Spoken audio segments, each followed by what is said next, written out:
go wrong or seem to be bad. 'Cause I'm just a soul whose intentions are good.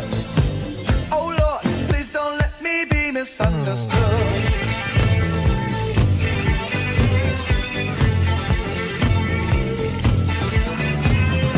Baby, sometimes I'm so carefree with a joy that's hard to hide. And sometimes it seems that all I have to do is worry, and then you're bound to see my other side.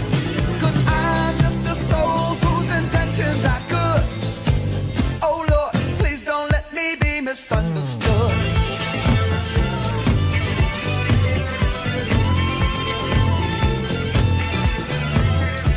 If I seem edgy, I want you to know that I never meant to take it out on you. Life has its problems and I've got my share. That's one thing I never meant to do. 'Cause I love you. Oh baby, don't you know I'm human? I have thoughts like any other man. And sometimes I feel myself alone, regretting some foolish thing I done. 'Cause I'm just a soul whose intentions are good. Oh Lord, please don't let me be misunderstood.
Part 24A, The Voice of God on the Flat Earth. This is a mirrored video from Mr. Too Tough 2. Go watch all his vids on plasma and electrical arcing on different materials. Link will be in the description.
Do your homework.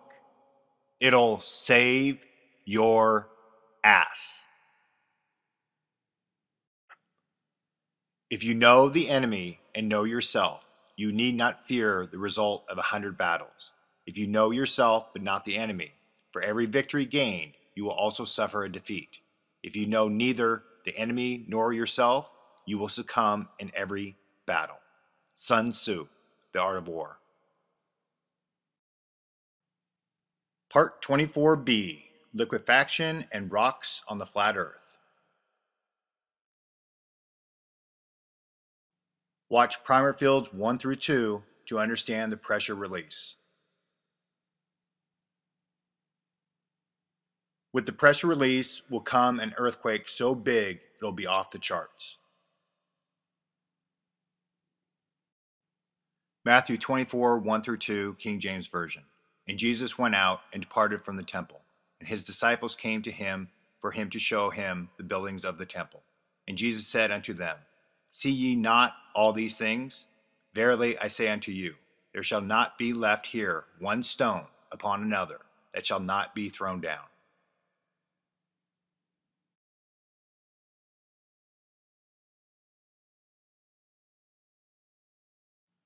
Soil liquefaction is a phenomenon in which the strength and stiffness of a soil is reduced by earthquake shaking or other rapid loading. Liquefaction and related phenomena have been responsible for tremendous amounts of damage in historical earthquakes around the world.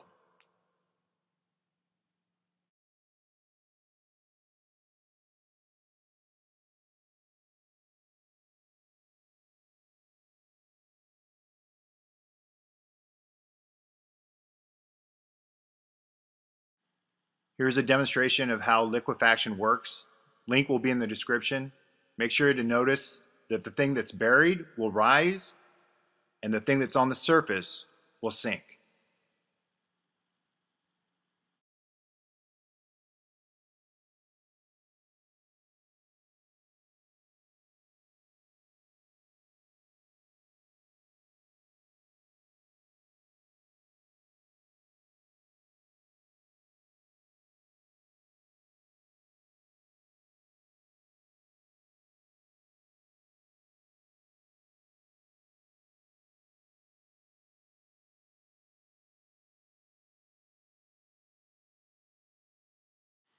Here's another video from Mr. Too Tough 2. This is how vibration affects sand. Link will be in the description.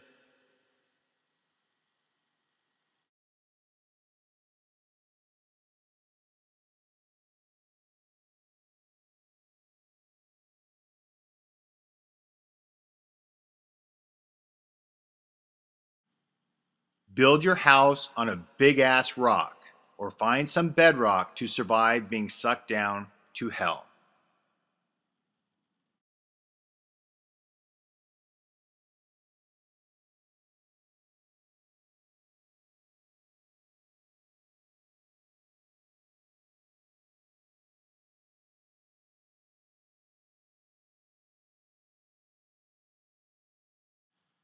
Controllers throwing it in your face. The Great Awakening in Washington, D.C.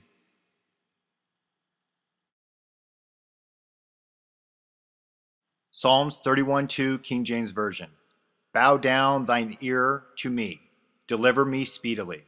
Be thou my strong rock, for an house of defense to save me. Matthew 7:24 through 27, King James Version. Therefore, whosoever heareth these sayings of mine, and doeth them, I will liken him unto a wise man, which built his house upon a rock. And the rain descended, and the floods came, and the winds blew, and beat upon that house. And it fell not, for it was founded upon a rock. And every one that heareth these sayings of mine, and doeth them not, shall be likened unto a foolish man, which built his house upon the sand. And the rain descended, and the floods came, and the winds blew, and beat upon that house, and it fell, and great was the fall of it. So all the people that want to know how to survive, this is another thing that you have to deal with: the liquefaction after the earthquake and the pressure release. The controllers have known that they need to build their monasteries, their castles for the nobility, on or in rocks. You're going to have to go find bedrock near the place that you live. When the event happens, if you are on any kind of soil whatsoever, gravel, sand, soil, topsoil, doesn't matter. That's all going to liquefy, and you're going to be sucked down. So your escape plan and your Diddy Mao plan needs to have the contingency for finding bedrock near your location that you can get to easily.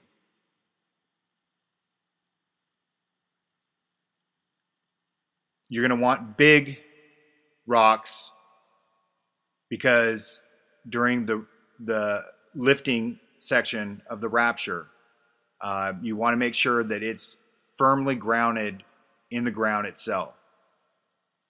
You're going to need a rope to tie yourself to that without any metal, because electricity from the plasma, you can't have any metal. So you're going to need ropes. And you're going to have to learn your knots, and you're going to have to tie them, and you're going to have to put the knots in crevices, cracks, anywhere in that bedrock. So the rock is where you're going to want to go. So you're going to want to be tied off first for the lifting section when the EM, electromagnetic force, isn't holding you down any longer. And then you're going to want to be on that rock for when the liquefaction happens after the earthquake and the pressure release. Remember, no metal. If you need metal things like guns and all that stuff, do not have them anywhere near you. You can cache them somewhere, bound them in rubber, so it insulates it from the charge, because if the charge comes down and hits it, it's going to fry all that stuff, and your guns are going to be useless. And you do not want to be carrying around guns. I'm telling you, you don't want to be carrying around guns at all. So any metal stuff whatsoever cannot be on you or by you. If you have some metal in your body, you're going to have to insulate yourself with rubber. These are the basic things you're going to have to do. Location does not matter, okay? Location does not matter. You have a chance of survival if you can get to bedrock, and tie yourself down first. Make sure you don't get sucked down in the liquefaction, but you're still going to have a whole bunch of other trials to endure. You're going to have the winds. You're going to have all this other crazy stuff that's going on. Okay, that's why there's so many things in caves, because everybody went to caves because they're in rock structures. Okay, and the controllers, this is not just European controllers. These are all over the world. Every religion controls you and keeps the truth from you. Every religion. That's why all their monasteries are built on rocks. These people have been hiding it from you forever. And like I said, this is not a Christian thing or a Jewish thing or a Muslim thing or anything else. This is worldwide. The nobility and the clergy of whichever religion understands. And that's why they build their stuff everywhere, all over the world, on big ass rocks.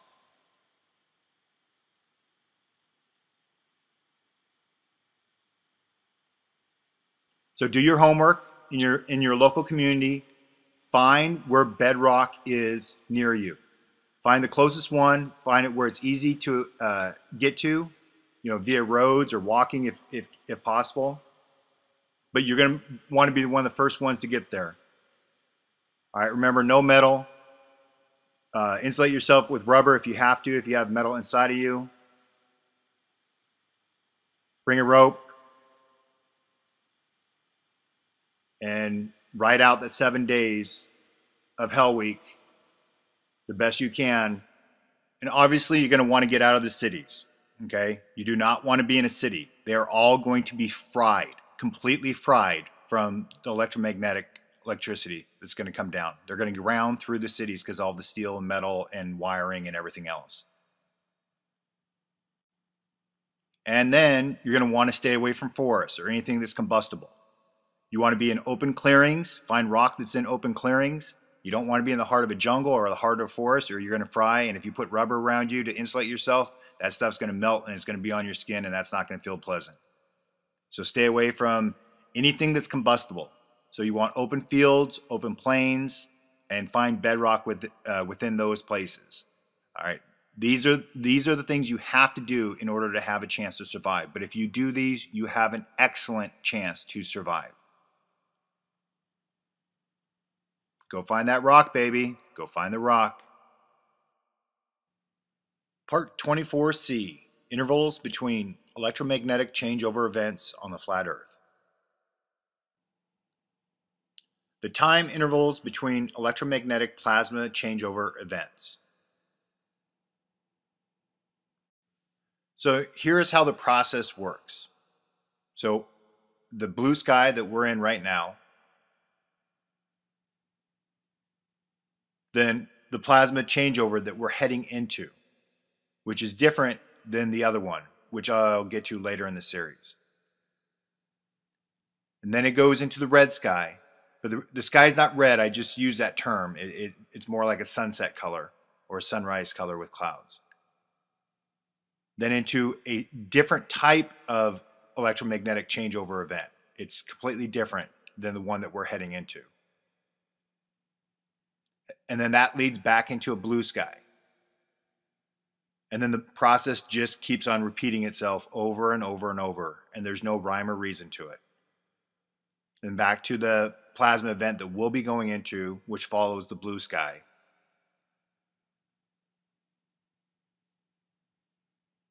And then it leads to the red sky, which is also the golden age. That's an easier time to live than in the blue sky, and I'll get to that later in the series. And then back to the opposite changeover plasma event. Remember, the one after the red sky into the blue sky is different than the one from blue sky to red sky. And then it goes back to the blue sky, and then just keeps on repeating.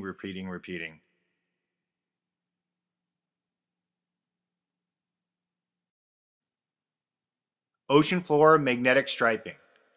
This tells you exactly when and the intervals between each electromagnetic changeover event.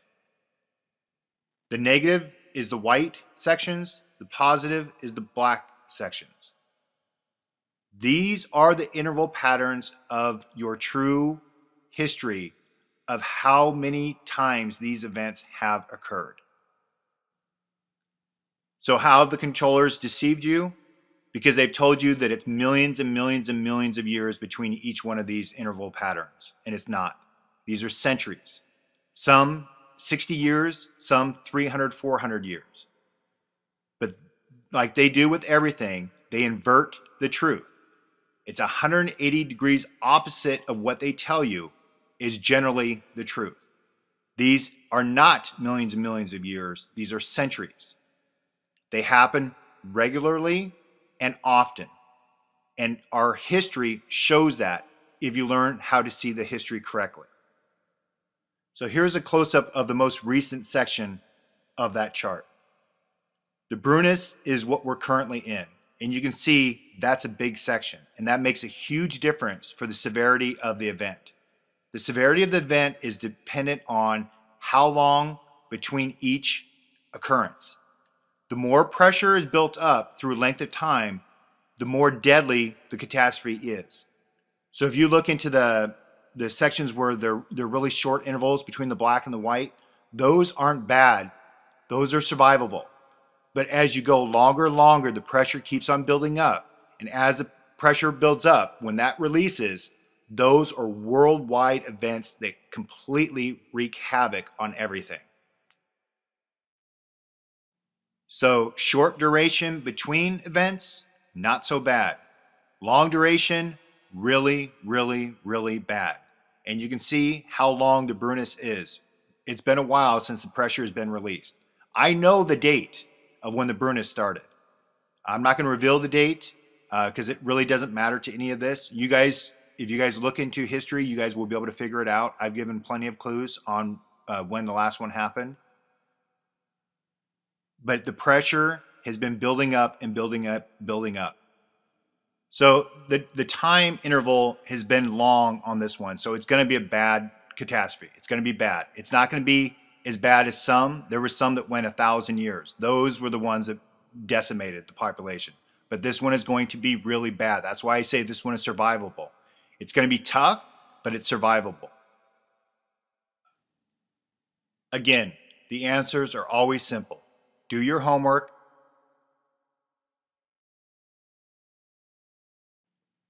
Part 24D, How to Survive Plasma Catastrophe on the Flat Earth. How do you survive a worldwide catastrophe with all the different trials to endure?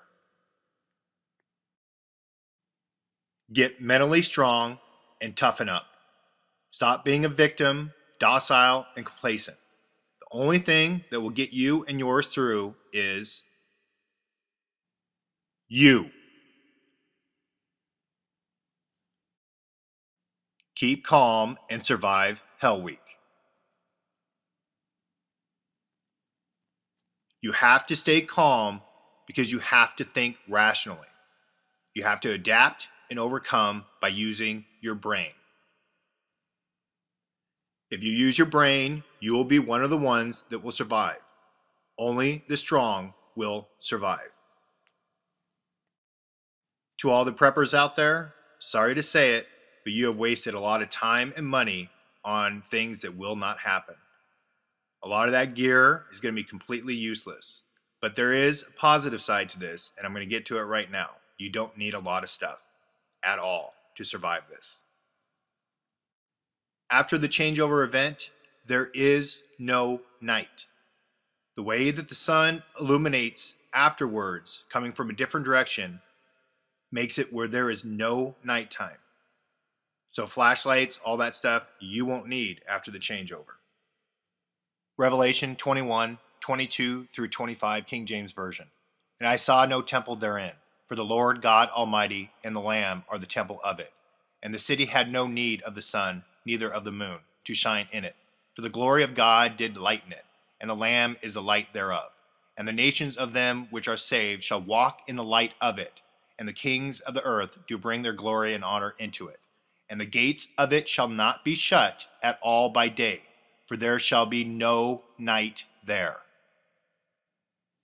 One of the most important things in a survival situation is air, oxygen, so you can keep on living.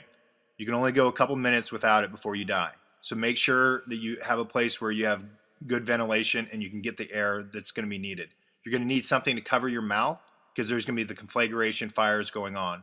And there's going to be so much smoke and debris in the air, you're going to want to filter it out the best way possible. Don't think about taking an oxygen tank or anything like that because it's made out of metal and you will get fried and zapped if you take something like that.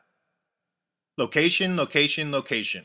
All right, I told you guys about the rocks. You're going to have to also look into connectivity of the rocks. You're not going to want to be like on an iron ore deposit, something like that that's going to attract the electricity. You want something that's insulated and not conductive rock material. And also you're going to have to worry about landslides, rock slides, things like that from the earthquake. So you're going to want something where nothing's going to be able to trap you in or squash you during the shaking. Here's just a little picture of what the people in the past did. Those little hand things are at the end of the tips of the plasma. That's what they were depicting there. And here's another depiction of plasma. The archer is a huge motif, archetype in history with one of the plasma formations. So to sum up, caves are good. If you can find one, make sure it's the right rock material and it's not going to be conductive to the electricity. Make sure that you have an escape route out of there. If there's a landslide, if you can have 2 points of exit, that'd be great. And make sure that it's solid and it's not going to be crumbling down on you. Make sure you get a good, solid, strong climbing rope to keep your butt to the ground when the EM reverses, and also from the suction that's going to happen from the vortex in the sky, but we'll get to all that stuff. This is a Swiss seat. This is how you can secure yourself. This is what you do in rappelling. If you don't have any of those high-speed harnesses, this is what you want to do because you don't want any of the metal D-rings or carabiners or anything like that. So learn how to do a Swiss seat, learn your knots, and then that will take, you don't want to be like trying to hang on to the rope or anything like that. You want to secure it to your torso, like with a Swiss seat type rigging. And then one of the most important things for this 7 days of Hell Week is water. You have to keep hydrated. Now this is going to be tough, okay? It's going to be tough. If you're in the northern latitudes, you might have some snow that you'll be able to go get to for a while, but it's going to be tough to get water. So you're going to want to bring your own water. However, you don't want a metal canteen, you don't want a plastic canteen, and you don't want glass. Glass will break, plastic could possibly melt, and metal could attract the plasma electricity. You're going to want a water skin. These are made from animal hide. You can find them online. Just look for water skins and you'll be able to get them. You don't want any plastic at the spout, at the tip. You just want complete natural water skins. You're going to want as many quarts of water that you can carry and you can take. The more the better, but you don't want to weigh yourself down with it if you're late to the game and the party's already started. Another great source of hydration is fruits. Bring apples, oranges, anything like that that is high volume fluids inside the fruit. They're natural containers. They'll hold the moisture in. It'll give you a little bit of substance over the 7 days, but you're going to want to space this stuff out. The fruit is a great way to get you through the 7 days of Hell Week. It'll hydrate you. It'll give you some nourishment, and and make sure you keep the seeds from it. All right, now we're on to food. Food is going to be tough for a while, but the first thing you need to do in your Didi Mao kit is bring seeds. And you're going to want to do vegetables that are fast growing, strawberries, tomatoes, things like that.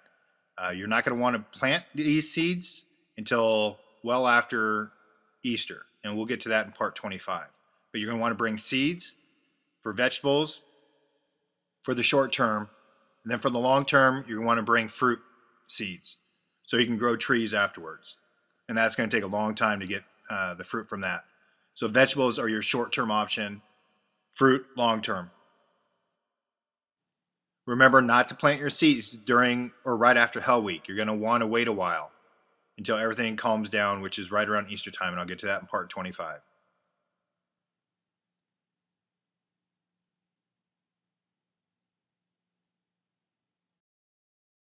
You can go up to 30 days without food and be fine.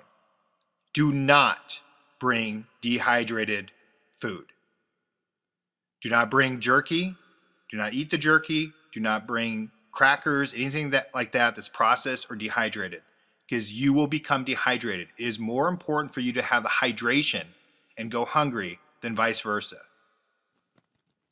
So after Hell Week, you're going to have a couple months, about 3 months, where it's going to be really tough to find food because you're not going to be using your seeds to grow food yet.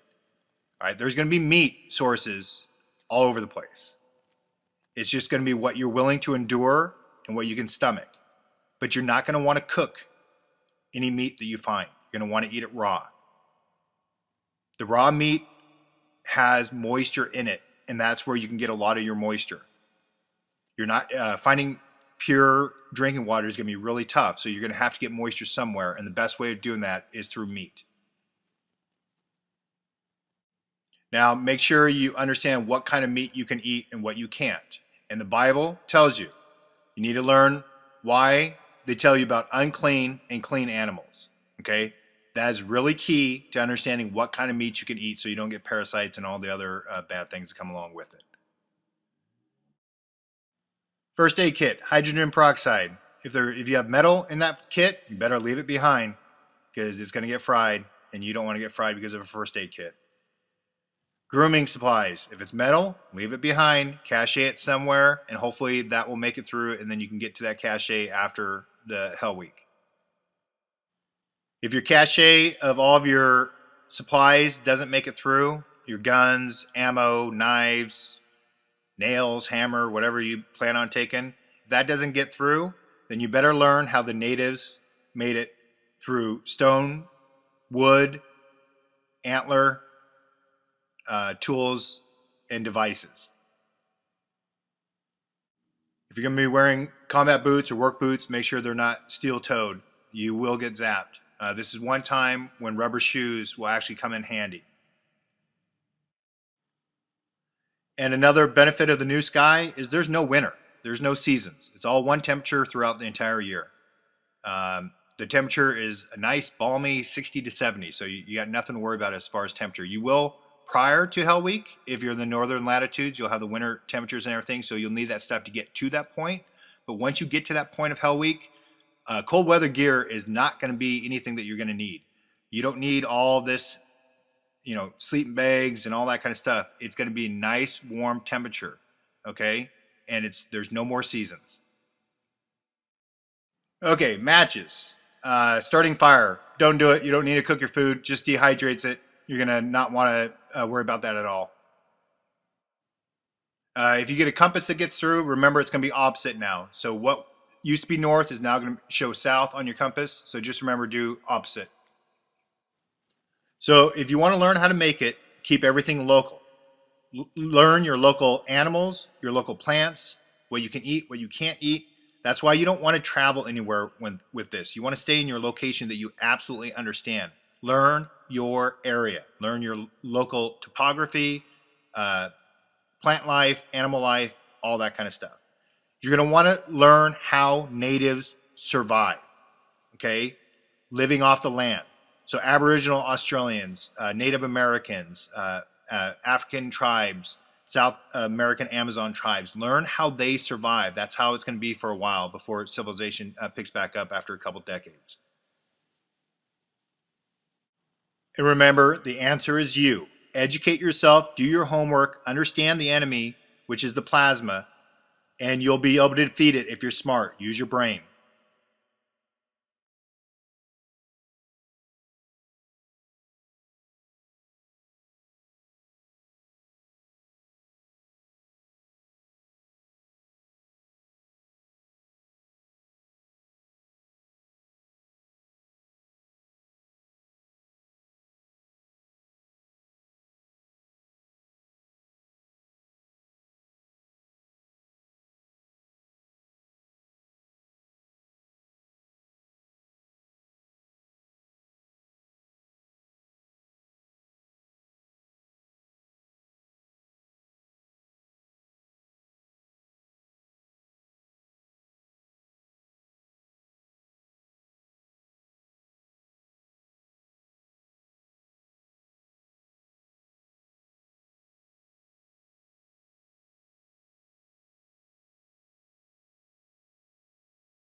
Part 24F, Reading Comprehension on the Flat Earth. Yep, it is pretty pathetic. Now, I've said it several times in some of the parts about you have to pay attention to every word that I write, that I say, and every image that I show.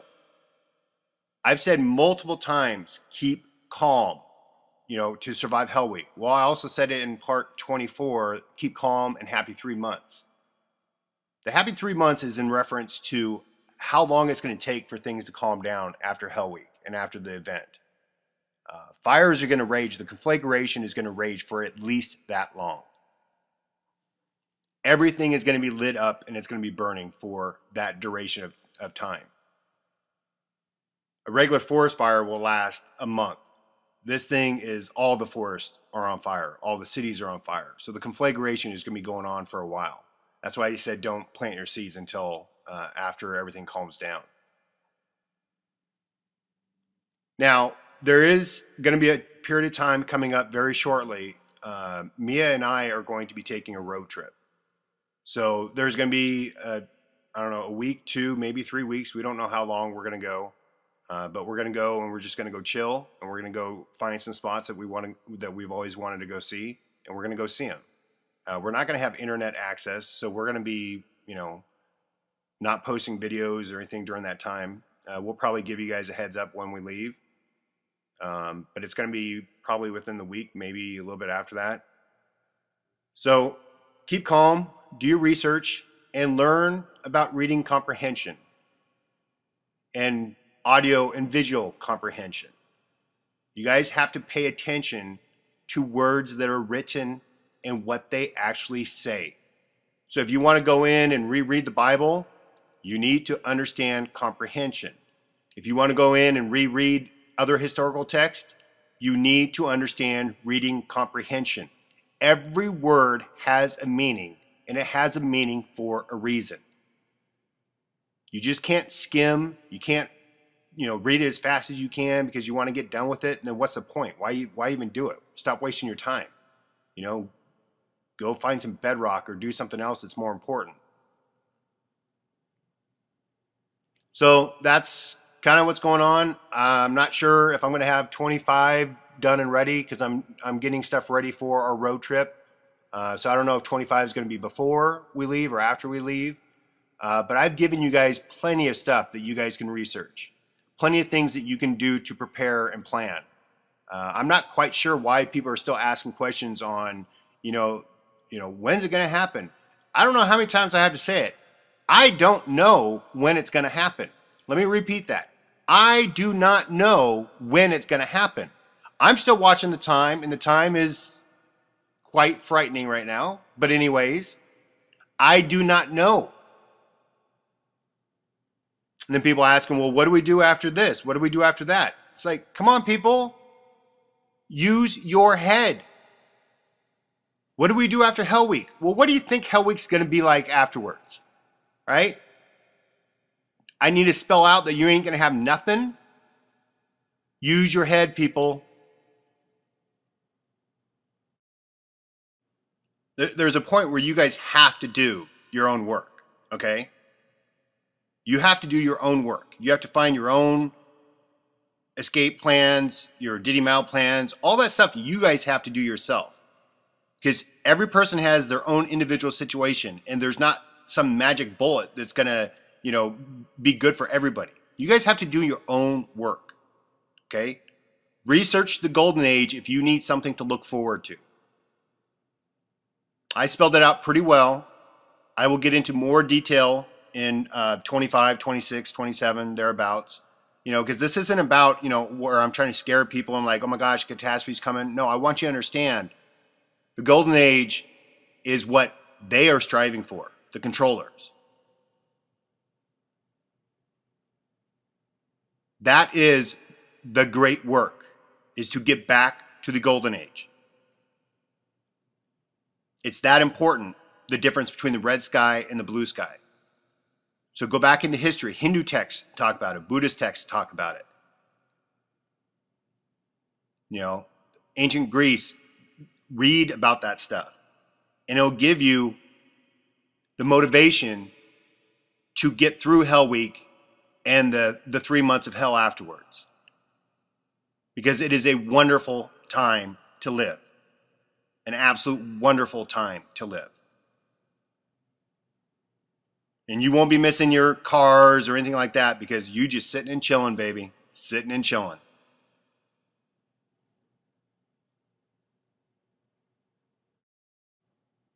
Jerusalem poem, last stanza by William Blake. I will not cease from mental fight, nor shall my sword sleep in my hand, till we have built Jerusalem in England's green and pleasant land.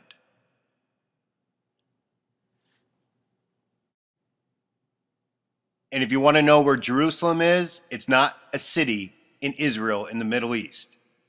Jerusalem is not that at all. That's another one of their deceptions.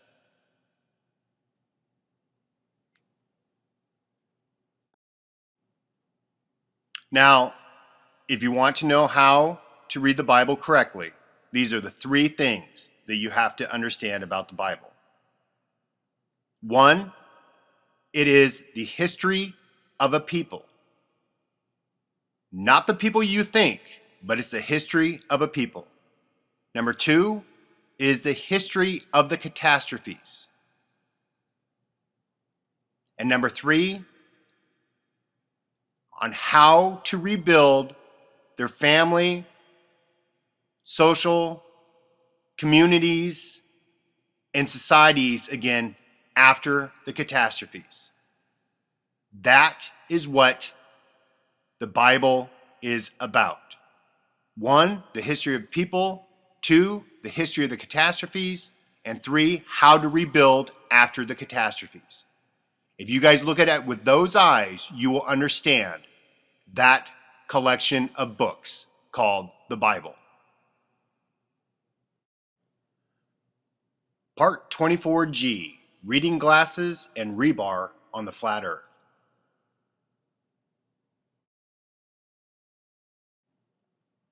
Okay, I thought it was necessary to bring up reading glasses. I had a comment a couple days ago as somebody was talking about reading glasses and sunglasses.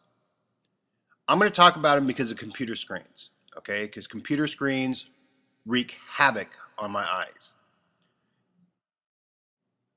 I usually let Mia handle all these topics because I don't really like to go into them, and she does a much better job of explaining them and in a much more pleasant way than I do. But reading glasses and computer screens, they kill my eyes, absolutely kill my eyes. So I do not like reading comments. I don't like replying to comments, but I do it, or I was doing it, and I stopped there for a while because I was getting massive headaches. Computer screens give me massive headaches. I do not like to be on the computer. I have a cell phone that I got recently, just because my personal situation, because I'm not access to a ground line right now. But I don't like doing anything on a cell phone. I don't like taking them with me, and I do not like doing stuff on computers. I'm forced to do this because it's the only way I felt I could get this information out to people was through YouTube. So I'm forced to do stuff on the computer, which I do not like to. And I do not like to read comments. I do, but it gives me massive headaches if I'm on too long. So that's why I've been limiting the comments and my replies. And the other thing that people need to realize with reading glasses is that you're not going to need these once a catastrophe hits.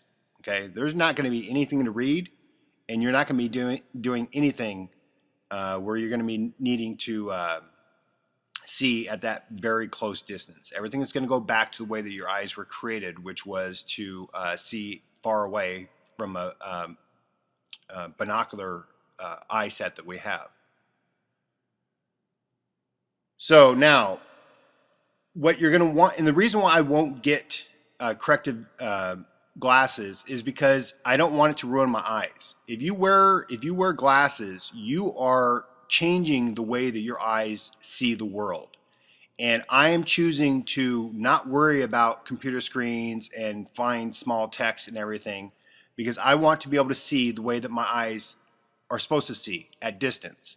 and they're still 20/20 at distance. It's just one of them up close is not 20/20 anymore. And I've been putting this off, and I'm going to keep on putting it off because I do not want to ruin my vision by putting corrective glasses on them. Yeah, because that will start screwing up my vision at distance. So when it comes to comments, I will try to do it, but like today I've been responding to comments and I'm starting to get my headache again, so I'm going to really limit it, and I will so if I do reply, great, but just keep on planning that I'm not going to be replying to comments, okay? So address your questions to other people, unless it's an absolutely absurd question. Then either I'm going to, most of those I just have to respond to. I'm sorry, that's just in my nature. I just have to. Okay, and now let's get on to the other part of this, the rebar, because there's been a ton of comments about, the controllers making it through, gee, why would we want to live in a world with the controllers making it through? I pinned one of the comments up top to the 24F, but I'm going to go into greater detail here. And I know I'm going to get comments from people, gee, why are you letting the controllers know? Why are you letting the controllers know? People, they've already built their bunkers. They're already screwed, okay? They're not prepared, nor will they even hear this message because of their beliefs and their hubris, okay? But when it comes to the controllers and them getting to the other side, they're not going to make it. Yes, a very small percentage of them will, okay? Just by sheer numbers and stuff. And I'm going to go through the points of why they're not going to make it and why it doesn't matter if they know this or not. It's too late in the game. They're not going to go and retrofit everything that they have, one, because those places are all over the world and they don't have the resources or the time to do it right now, okay? So you don't have to worry about that. And plus, they're not going to believe me anyways. They're going to be like, oh, who's that idiot? He doesn't know anything. And they're going to go down into their bunkers that are all made with rebar, okay? All of their bunkers are made with cement and rebar. Rebar, for people that don't know, is just metal. And then they have all their electricity because they love electricity. They have all of that stuff in all of their bunkers, okay? Because they can't live without it. And then they have metal equipment. All of their equipment is metal, okay? Now, are you guys starting to see why they're not going to make it? So for the same reason why the cities are going to get destroyed is the same reason why their bunkers are going to be destroyed, okay?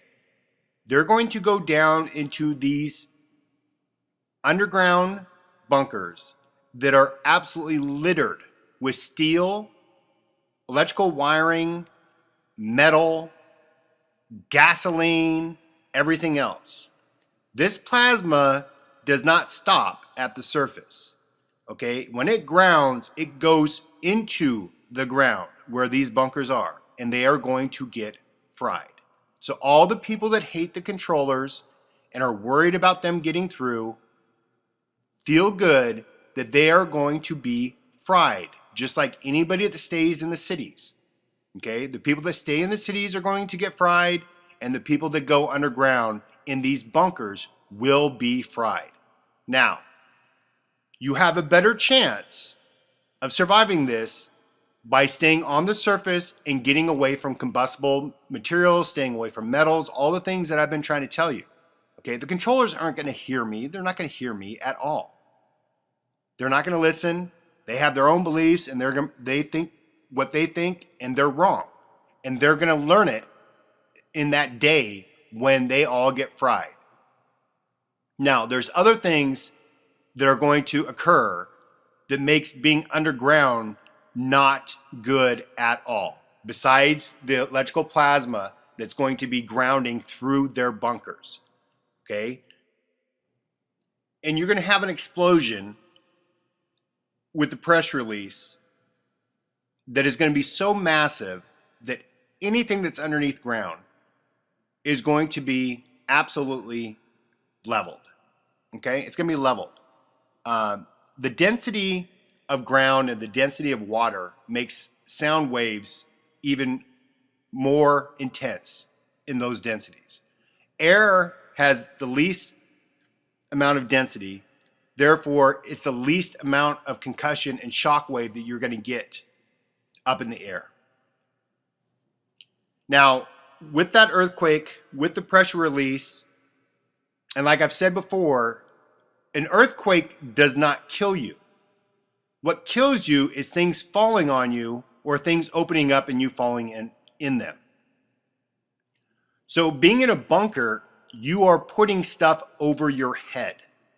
It's the same reason why you don't want to be in a building in a city during an earthquake, because you can either fall from being at height or things can fall on you. If you're out in the middle of the plains, an earthquake is, I don't know, like one of those beds in a motel where you put a quarter in, it's like a massage, right? It's just going to shake and you're just going to be like, okay, cool. You know, that was fun. But down in a bunker, you are not going to make it through this worldwide earthquake. You ain't going to make it. Okay? The people that in the past that have made it through have been the ones that have been on the surface. Okay? They're the ones on the surface that make it through. They're in the right spot, in the right location, at the right time, and they make it through.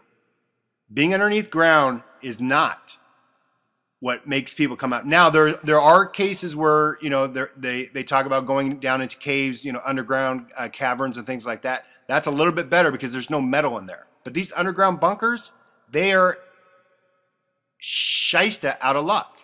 They are, because they're stupid. These people, you guys think that these people are smart. They're not smart, okay? These controllers are not smart at all.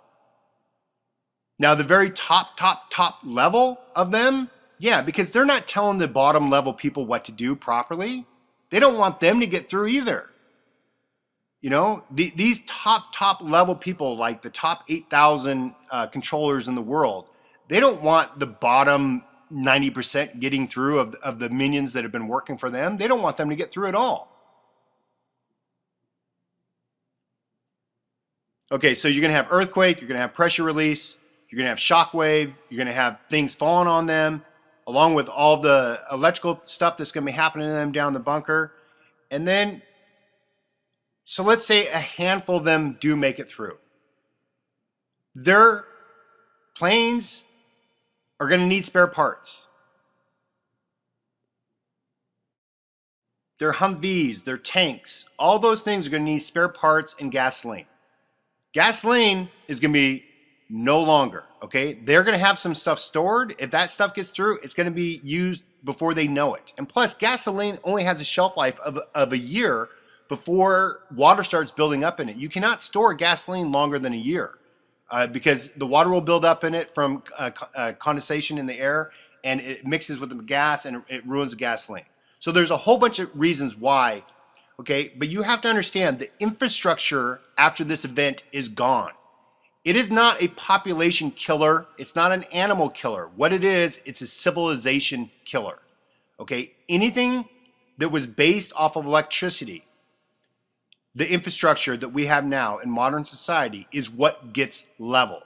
Okay, population makes it through relatively easy. That's, you know, quantifying that term. Animals will make it through. It's the civilization, it's the technology that doesn't, because they're made out of metals, wiring, and electricity. And that's what gets absolutely leveled from the plasma and from the fires and everything else. So the infrastructure of every country will be completely gone. It'll be gone. They're not going to have anything to remake spare parts with, to restock ammo, to restock gas supplies, to restock anything. Everything is leveled. So all you people thinking, oh, the controllers are just going to go out and they're just going to redo. People, it takes centuries, and especially after this one, because this is a long one. It's going to take centuries for them to get to that point again. And then what you guys are going to do is you're going to teach your offspring and the people around you. You're going to teach them what not to do. And if they start seeing the world go in that direction, then they need to exact revenge so we do not end up in the same place that we ended up on this one. So teach your children about what not to do, and then they can pass it on. And by the time that the controllers have technology rebuilt, they're going to have a resistance, okay, the population. Because you're going to tell them about the deception and the lies and everything else. And that's what the message has to be after this. So stop worrying about the controllers. They ain't going to make it. They ain't going to make it. All right, that's it for now. I'll talk to you guys later. Bye. Part 24H, Fear, Guilt, Distractions, and Diversions on the Flat Earth. You need focus and clarity. Fear and guilt are the only enemies of man. Elizabeth Kubler-Ross. That bears repeating. Fear and guilt are the only enemies of man. So let's start with the guilt first. Who of the controllers handles all the guilt? Yep, religion. Religion guilts the hell out of people. All the time, every day, and been going on forever. Their whole motivation is to make you feel guilty about everything you do in your life. Now, fear. Fear is where you guys are trapped while you're seeking the truth on YouTube. They fill YouTube with nothing but fear to keep you guys diverted and distracted. The more you research, the more you look like this lady. And when you try telling your family and friends, that's how they see you.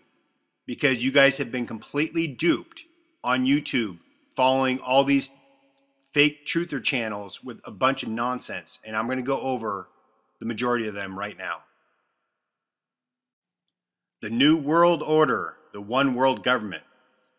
Everybody's freaking out about the New World Order and they're going to take over, they're going to do all this and everything else. People, they did in October of 1945. It's called the United Nations. That's how long you've been under a one world government. Oh, and the dreaded mark of the beast. Everybody's freaking out about what's the mark of the beast, this, that, everything else. People, I've been telling you what the beast is. It's electricity. It's plasma. You've been under the beast system for a long time, ever since we reinvented electricity. One world currency and the fall of the financial system and the fall of the US dollar. No, people, none of that is going to happen. All those depressions and recessions, those are all planned. And there's nothing that's going to take down the dollar. They're going to keep that going. They've just converted it from paper to electrical, digital money and all that stuff. But no, that financial collapse is never coming. They'll push it back a little bit and make people, struggle even more.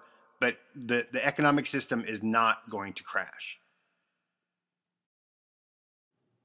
Global depopulation and the Georgia Guidestones. They are not killing off the world's population. They're not going to do it. They can't do it, but they're not going to do it. Okay, I'll get into that. And I think the next video I'm going to do on the controllers, but I'll get into more on that. But they're not killing off the population. Are they trying to curb population growth? Absolutely. Absolutely, they're doing that. They are not killing off the world population. And plus, it would mess up their plans. They would not do it because it would mess up their evacuation plans for them to try to get into their bunkers for the catastrophe. They let nature take care of the population because they know they can't do it. Project Blue Beam and the fake alien invasion. Okay, people, if you really think that they can do holograms up in the sky and have that kind of technology, then I can't help you. Okay, I can't help you. Somebody explain that one to me, how they can do that. Okay? Rational thought, people, rational thought. Now, they've been pushing this fake alien invasion online for a long time now because when the gates of heaven open, that invasion ain't going to be fake. 5G. Oh, the dreaded 5G. Yeah, is there long-term effects from all the EMFs and the ELFs that are coming from that? Yeah, you guys don't have to worry about the long-term effects. You're going to have to worry about the catastrophe. That's going to trump anything that's going to happen over the next 5, 10, 15, 20 years. All right, this is Max Egan's favorite one to go to. Mr. Max Egan, who flew from Argentina or from Sydney to Argentina, something like that, but yet wouldn't show him landing in Argentina or Chile. I can't remember which one it was. But anyways, yeah, 5G people, don't worry about it. Internet of Things, don't worry about that. And then the ever so mentioned Agenda 21, Agenda 30. I'm sure there's other couple names for it and everything. Yeah, if you guys are worried about this, I don't know what to tell you. This is one you don't have to worry about, okay? Local communities, go in there and fight for whatever you want to fight for in your local communities. They're not going to be able to come in, all right? The federal government's not coming in. They're not doing all this stuff. The UN's not coming in with their troops, none of this stuff, okay? This stuff is just there to scare you, to keep you wanting to buy a whole bunch of survival gear and a whole bunch of guns and everything else because they make money off of it. FEMA camps and the U.S. takeover of the American people. All right. You guys have been taken over a long time ago. They don't need to take you guys over. You guys have been taken over a long time ago. All right. There's nothing they need to do. They control you completely. So they don't need to come in and start doing all this stuff. They have everything set up and you guys have been controlled for decades. So stop worrying about the FEMA camps. If you're so freaked out about them, then just don't go to them. Stop worrying about this stuff. It's just there to scare you and to keep you occupied while you're on YouTube. They'll let you have your guns. They are not taking your guns from you. They're not taking 300 million guns away from American citizens. That's never going to happen. Okay? Because we will revolt, and they know that, and they're not going to risk that. They already have control of us, like I said in the FEMA part. They already have control of us. They're not taking your guns, but if they do when they do all these fake shootings and everything, they absolutely do that stuff to get you people afraid that they're going to still take your guns from you and all that kind of stuff. Because gun sales, they skyrocket after these events because people go and start buying guns. So all the gun manufacturers, the NRA, love this stuff. Nuclear weapons. Why does anybody believe anything the government tells you anymore? Why believe a damn thing they tell you? Okay, nuclear energy, strong, weak nuclear force do not exist. Nuclear weapons do not exist. Okay, Syria with chemical weapons, Iran with their nuclear program, North Korea. North Korea. Everybody be afraid of North Korea. You know, they're going to shoot nukes over at us and everything else. No, they're not, people. It is all one big show, and there are no nuclear weapons. Another con where they stole money from everyone. Hiroshima and Nagasaki were not nuclear bombs. Those were fire bombings, people. Fire bombings. Oh, the dreaded ICBMs, the rockets that are made out of tin cans, but yet they can come back into the atmosphere with their model. This is ridiculous, people. One, there's a dome up there. They can't get out. Nothing can get out. In their model, these things would not be able to do re-entry. They would burn up on re-entry. Think of the space shuttle and all the things that they had underneath the space shuttle for it to come back into the re-entry. Just in their model, it's ridiculous. These little tin can missiles that are being shot up are not going anywhere, and they're not coming down anywhere. Oh, and the dreaded range of these fake ICBM nuclear warhead missiles. Okay, people, you know the longest any missile has ever flown? It was in World War II. The V-2 rocket from Germany to London to Great Britain. That's it, people. In any war since, no rocket or missile has flown further. Now think about that. Start using your heads, people. There ain't no missiles coming raining down from nowhere. This is all fake. So why did they come up with the strong nuclear force? Because they had to, because their atomic model was wrong. Because they had the protons, which were positively charged, touching each other. And then they realized anybody that ever touches a magnet realizes if you take a positive to a positive, those 2 points are never touching. They're repelling each other. Just like a negative and negative are going to repel. So they had a problem with that model. So what did they do? They made up what they always do. They just make up stuff. And they made up this strong nuclear force in order to correct the incorrect model of the atomic structure with the protons touching each other. Because now it's the strong nuclear force that's keeping them together. And then the weak nuclear force, again, wrong model. Everything's wrong. No nuclear force whatsoever. Oh, and my favorite, gravity. I'm not going to go there. I already did a whole video on it. 96% of the numbers are fake. Big Bang. Yeah, as fake as you can get. Anybody that has half a brain can see that one. Galaxies do not exist. All that stuff is fake.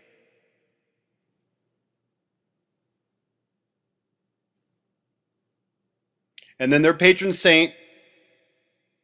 Yeah, I think they use like 3 different versions of him over the last 30 years. Black holes, fake. Anything in the heliocentric model is fake.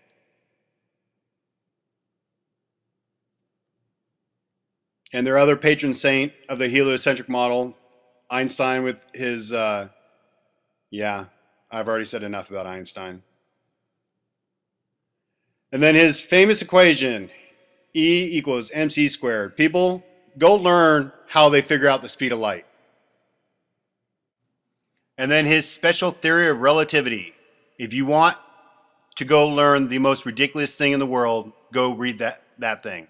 It's absurd. Oh, and then bending space and time so you can travel. You just go ahead and bend it. And then, I mean, this stuff is ridiculous, people. And of course, my favorite, the vacuum of space. Thank you, Spaceballs. Yeah, there is no vacuum in space. Quantum mechanics, I don't know what they're up to now, like 37 dimensions or some crazy number like that. It's all ridiculous. Don't worry about quantum mechanics. And those dimensions, there are no dimensions, people. These things are physical and they're real, and you'll see them when the light switches. D-wave. There's nothing to communicate. There's no other dimensions. This is like snake oil salesmen at the best. These people are morons. CERN. Stop concerning yourself about CERN. What they're doing with that thing underneath the ground, and if it's a particle accelerator or not, it doesn't matter. They're not doing anything special with it. They're not opening up dimensions. They're not doing any of that. There are no dimensions. There's none of that stuff. Planet X. There's no Planet X because there's no planets like they say in the heliocentric model. So you can get rid of the Planet X one. You don't have to worry about that or be afraid of it. Nibiru, right? Same thing. There's no Nibiru. There's no Planet X. You don't need to be afraid of it. Planet X, Nibiru, they're not real. What they saw in the sky back in the day was this. This is the plasma ejection, and this is what it looks like, and that's the winged planet that they all described in the sky. So the winged planet that people are talking about with Nibiru and Planet X, it's not that, it's this.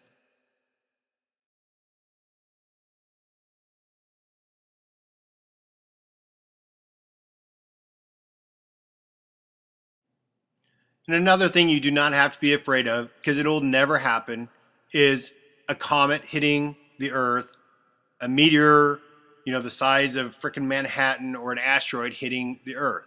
Those things are never going to happen, okay? So you don't have to worry about any of this stuff. If it's in the heliocentric model, throw it in the trash. And one of the most ridiculous ones is the sun simulator. People, please use your head. A sun simulator. Think about the physics behind that and the engineering behind that of how that could possibly work. Just because there's a patent doesn't mean that it works or it could ever work. There's absolutely no way possible that they could make something to simulate the sun. You need to start using your head, people. This is the most ridiculous one out there. But I digress. Oh, black goo. Oh, you saw it in a couple movies. Therefore, it must be true, right, people? No, you don't have to worry about black goo. There's nothing that's going to come inside your body and turn you into some robot or something. All right, and then nanotechnology. Really, people? Really? All right, these are the same people that told you they landed on a piece of light called the moon. AI technology. These are the people telling you about how great their technology is. People, no. Not even close. Sophia, she has pre-planned answers, and she is not some autonomous being that's going to take over the world and take over your DNA and change you into a hybrid robot human monster. Wow, scary. Ah! Now, I was hoping I could get through my entire video series and not mention this word, the Matrix word. Okay? I know there's so many people out there that think that we live in a matrix and it's a computer simulation or whatever it is, okay? People, that's ridiculous. Absolutely the most asinine thing out there. You are real, and the world that you live in is physical and real. This is not a matrix. This is not some computer simulation, okay? This is one of their major distractions that they put out recently. I don't know how long it's been because I don't really follow this stuff. But I know that there's channels out there talking about it and how, how important it is to no, this is ridiculous, people. Come on, use your brain. What we come up with computers a couple decades ago, and then all of a sudden the entire existence is inside of a computer? Asinine, ridiculous, and utterly silly. Okay, since we're talking about ridiculous stuff that everybody is afraid of and guilt and all that, we're also going to talk about a ridiculous theory that's out there. Okay, and it's the concave model theory, where they're saying that everything's inside of a round sphere Earth, but everything's facing inside, and the stars and the sun and all that. And there's, some jackass who's, calling himself Christ, running around, thinking he has this model correct. This model is so easy to disprove. Okay, the first one is that if we were concave, then the pilots would have to be adjusting upwards in level flight, which they don't. They don't adjust either up or down in level flight. And the other one is that the stars come over the horizon at night, and they set at the horizon at night. In that model, those stars would never touch the horizon, ever. So that's how easy this one is to disprove. So anybody out there talking about, concave Earth, this is right. No, it's not, people. It's not. This is one of the more ridiculous ones out there.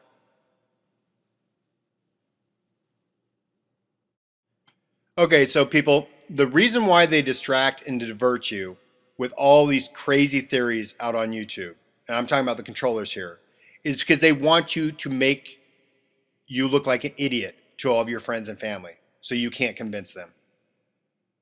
When you start talking to them about black goo and start talking to them about a sun simulator, those people are never going to hear a word you say when you tell them the truth. Because all they've heard from you is Planet X, Nibiru, D-Wave, Dimensions, all these crazy things that they know are absolutely crazy. The controllers know that. And that's part of the deception. So you will never be able to turn somebody to the truth because they've heard you rant and rave about all these things, about depopulation, about Agenda 21 and the UN going to take over and all this stuff. They're never going to hear a word you say. And that's all by design. They're going to see you wearing a tinfoil hat, and they are never going to hear a word you say. So get focus and get some clarity. Stop running around, ranting and raving about all these idiotic theories and beliefs that are on YouTube. Stick to the truth, understand it, and stop getting distracted and diverted by all these other channels and all these other topics, because they do not mean anything. The only thing that matters to the controllers is keeping you distracted and diverted so they can get on their evacuation plans when the catastrophes about ready to start happening and the shortening of the days happens. Because they don't want a whole bunch of people running around and interfering with their plans. They want to be able to get onto the roads. They want to be able to get into their jets or their boats or whatever to go wherever they are supposed to get into their bunkers, and they do not want people getting in the way. The only thing that you need to worry about and concern yourself with is how to get through Hell Week and the 3 months of hell after that to get into the golden age. Focus and clarity into what the real enemy is, which is the plasma. And to all the people that are complaining about my comment section, I will do what I want to do with my comment section. This is my classroom, mine. I will censor, I will keep things from getting in there, because my students, the people who want to come here to learn, are not going to get distracted with all the BS that's out there. And I'm not going to let you guys do it. So I will keep on censoring my comment section in my classroom. Part 24I, the controllers on the flat earth.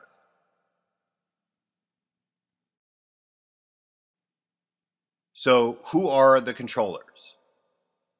The term and how I use it, it's anybody that keeps the truth from the masses, the population. Now, there are different types of controllers. And I'm using this picture of the pyramid so people can kind of see. The people at the bottom of the pyramid, there's many. And they generally would not know the plans or the agendas of the people and the controllers at the top.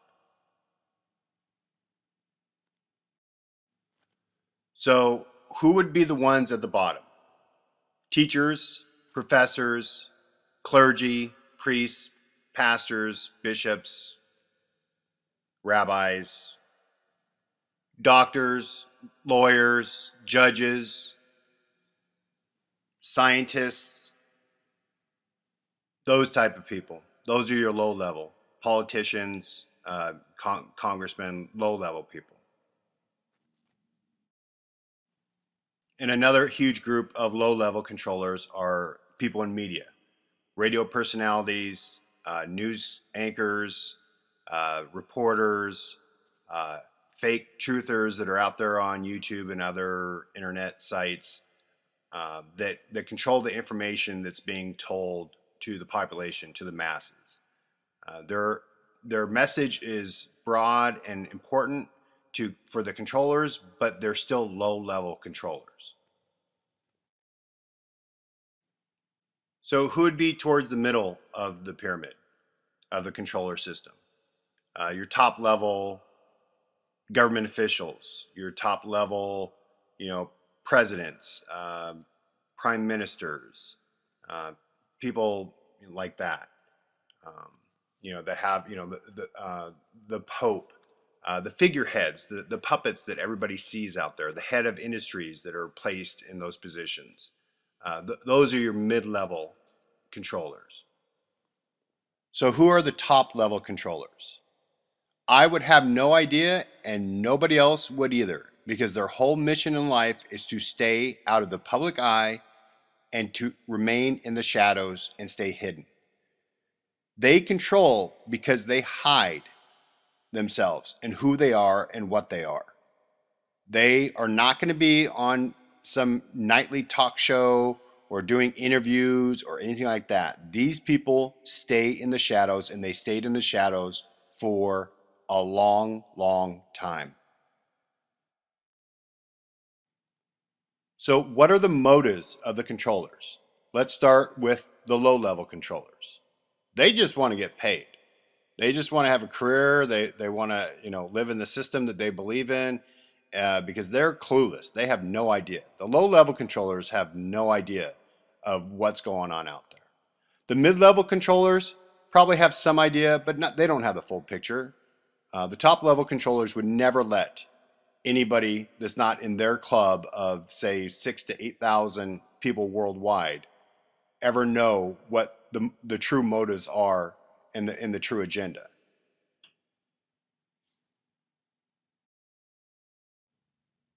And the top celebrity controllers, the ones you guys see on TV all the time and on YouTube and everything, they're in it to get rich. Okay, they just don't want a career. They want to get rich, and they want to have cars and mansions and all that stuff, because they do not have an idea of what's coming. They have no idea what's coming. That stuff's not taught in their clubs. I've never been a club. I've never even been in a fraternity or anything like that. I don't know what they teach each other in those clubs.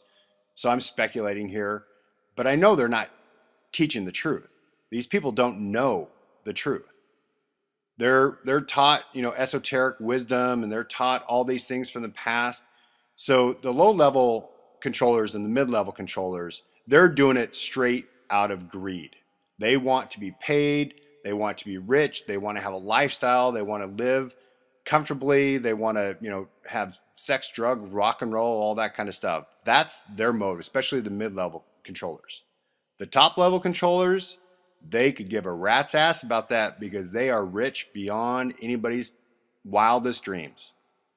They have old world money, and they create they create the monetary system. They create all that stuff, so they can make whatever they want. Money's not an issue for the top level controllers. The top level controllers' motives, mission, and agenda is about one thing: survival. Now, if you've been paying attention to my series, you know what they're trying to survive. Because to them, it's about the long game. It's not about the short game. It's the long game.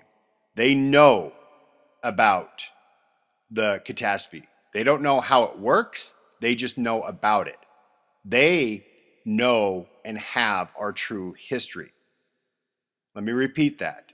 The top level controllers know our true history.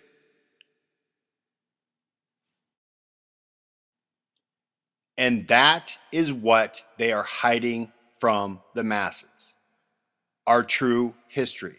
Because if the masses knew about our true history, they would not do the things that the top level controllers need to be done in order for the top level controllers to survive. By rebuilding civilization, rebuilding electronics, rebuilding all that stuff so the controllers can get through, or try to get through, easily.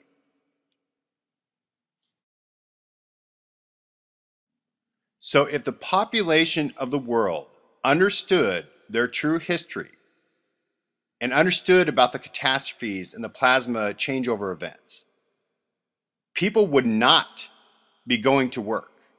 They would not be doing the silly things that they do, and they would not believe in this American dream and all these other things that they get people to add as incentive for people to go out there and work. See, industry needs to be rebuilt after the catastrophe. Everything has to be rebuilt. The controllers, the few that make it through, they can't do it. They have to have a population to rebuild industry, to rebuild civilization. And if the people knew about our past and how often and how devastating these events are, people would rebel.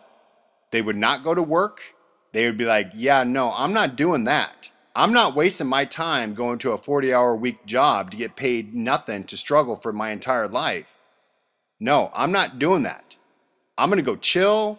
I'm going to go do this. I'm going to do that. And people wouldn't follow laws. They'd be like, yeah, I don't care. What does it matter? The controllers know that. That's why hiding our true history is so important to them. Because they have to put a facade out there and they have to give incentives to people for them to go out and work for them. If people don't have incentives, and if they know that right around the corner it can all end, they're not going to go out and do that kind of stuff. They're not. I mean, yeah, there's going to be some dumbass moron out there that will do it because they're stupid. But that's where the mind control comes, the brainwashing, the indoctrination, all that to get people to go out and do the things that the top level controllers need to be done. Because if the people knew the true history, they would not do any of that stuff. They'd be like, no, we're chilling and we're living off the land and we're gonna do whatever we need to survive, but we're not gonna be doing that. We're not gonna be little rats in a city commuting for an hour each way and wasting, a half of your week, and then the other half being wasted by watching stupid entertainment on TV and all the other media outlets that people do. That's why the true history is so important to this, and the top level controllers have it. And that's why the true history of our past is so important. I am trying to show you people where you can find that history. The Bible, other ancient texts, art history, literature, all those places you can piece together our history, our true history.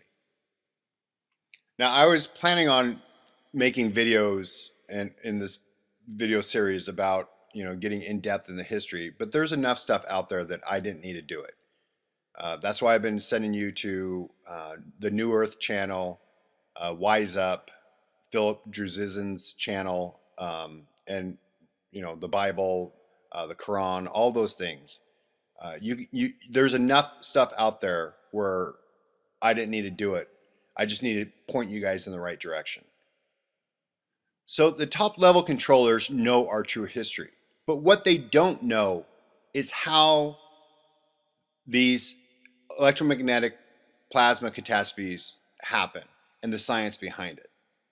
And that's why I am being very careful on what I disclose in this video series. I have no intentions on putting enough stuff out there so they can figure out the entire process. And that's why I said I have the Holy Grail. When you have the Holy Grail, you have to be really careful on how you describe and how you show how things work without giving away the inner details, so the top level controllers don't get it.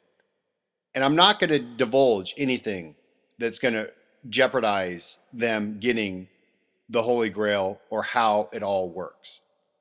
I'm giving enough so the people and the masses can make informed decisions and educate themselves on what is actually happening in their world and what they need to do to prepare and plan for the coming catastrophe. So to the handful of people in my comment section that come in and call me a shill, call me a Freemason, call me, a Satanist or any of that stuff, that none of that stuff bothers me, people. I don't know why you waste your time. I mean, if you watch the video series, which I know you guys are watching, why do you even waste your time with that? I could give a rat's ass what you guys say or what names you call me or anything else. I have extremely thick skin and I don't care. So all you're doing is putting your channel name out there so I can block you, and I don't have to put up with any of your stuff. You're wasting your time by sending long comments and everything else, calling me all that stuff. So I'm here for a mission. My mission is to free my conscience. I had this for 5 years. I didn't know what to do with it, and I figured out a way with Mia to get this information out there. Right now, my conscience is free and clear because I have said everything that I think needs to be said for people to make informed decisions on what's coming up. That's all I care about. You guys, if you want to know how all the inner workings of everything is, then you're going to have to figure out that yourself. Okay? Because I'm going to be very careful in the words that I put in comments and what I say in these videos from here on out, because everything that I've showed you so far is all you need to know when it comes to the catastrophe. Showed you what you need to look for to know when it's going to happen, what steps you need to take during Hell Week and after. I'll get into a little bit more of that because that's not that big of a deal. So I will get into more of that. But my conscience is free and clear. So, I don't plan on walking away. Me and I are going to take this road trip and we're going to have a good time, and I'm just going to, chill and do all that kind of stuff. But, when we come back, I don't know. I'll finish off the video series, but I don't have a time frame on it or anything else. And I had this jackass on the last video that kept on pressing me in the comment section about, revealing the date of the last catastrophe. And, I let him go for a while because I was just like, this dude's just making a fool of himself. It was the Wizard of Oswald was his name. And I ended up blocking him because, he kept on saying, oh, gee, I don't have, that I'm a shill if I don't say it. Look, it doesn't matter when the last one was. It doesn't matter when it was. It matters when the next one can be and what to do during the next one. Okay? This is about the future. This is about what's coming, not what happened, X amount of years ago and everything else, because that does not matter for the preparation for this one. Okay? The history matters, that they happen, but the exact date does not matter. And plus, it would just open it up for endless debate and squabbles and opinions on, oh, gee, this is when it happened. Oh, no, it's not. And people would be going back and forth. And I don't want people to get distracted. I want them to be focused on what is coming. Not, gee, I'm the right, I proved it. And this is, this is when it happened. Or no, you're an idiot because, this is when it happened. I don't want people to get distracted on dates. Date setting is just, setting people up for failure and for distractions. And I don't want people to get distracted. I want them to focus on the things that they need to focus on in order to get them and theirs through. So that's my mission. My mission is to get people aware of their past, aware that what they've been taught is completely wrong, and for them to be aware of what's coming. And then to give them enough information where they can make informed decisions. And, I don't have all the answers to, like, when people ask about dental implants and everything else, right? Like, what am I going to do? I have dental implants. I don't know. Take pliers, pull them out. I don't know. I don't have dental implants that have metal in it, so I'm not even concerned about that. I have other things that I have to plan for. This planning is individual to that person, their situation, their family, their friends, who they want to get through, how they're going to do it, all the planning that they have to do, and the location that they're at. There's not a magic bullet where I can just say, okay, well, this is, you have to do this, this, and this, and you're going to make it through. No. This is why I'm trying to teach people how to think again, because you have to think during this process. And if you think prior to the event happening, you're going to have a much better chance of survival, and you're going to be able to adapt and overcome because you're going to be using your brain. I want people to think.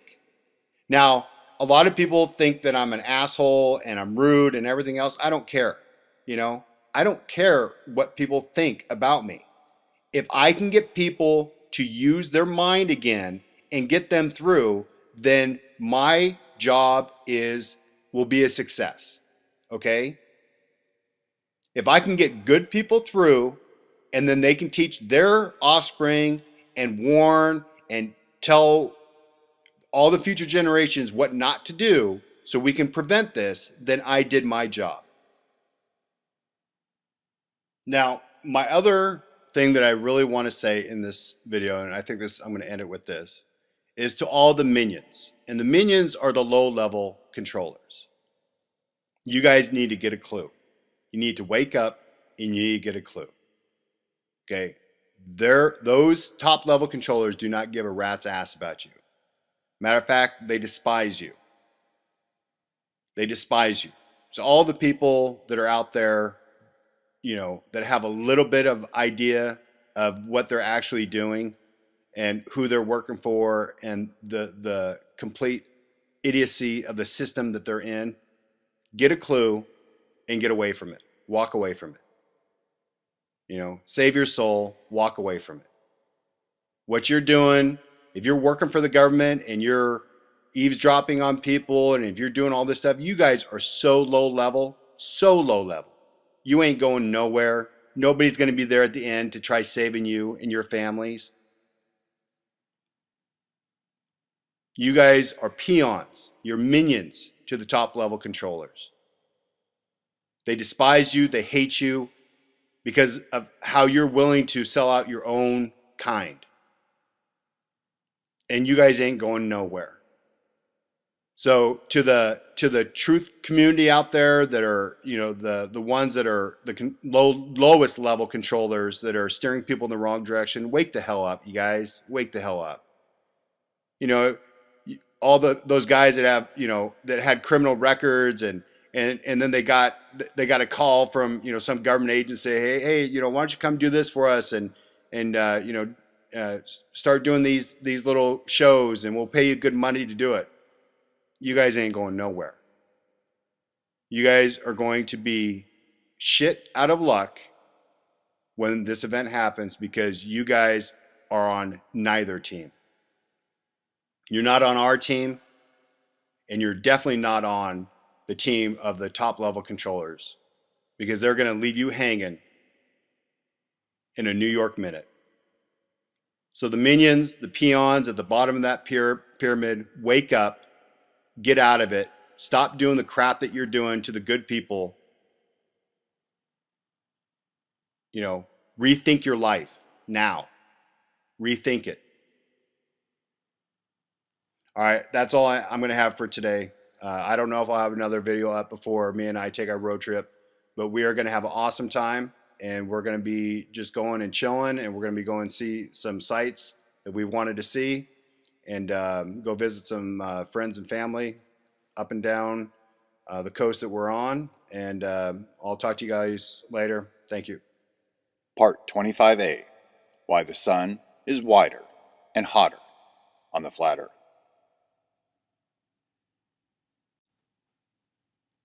Do you all remember when the sun used to be yellow?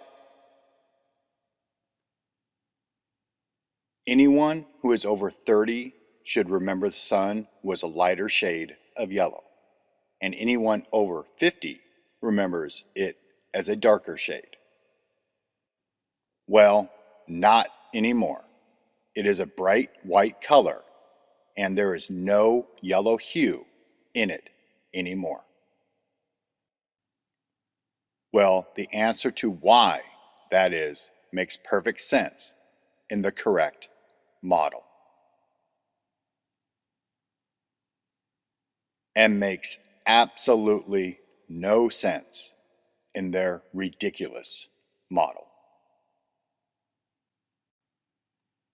The answer is simple. The plasma tube of light is tightening.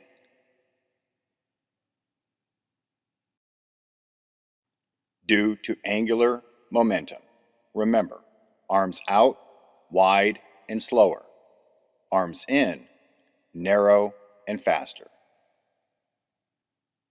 The tube is getting narrow when it used to be wide. So the surface area of the lens is getting a more focused light. It's less diffuse. Just like when you focus your flashlight, the light will become more intense and brighter.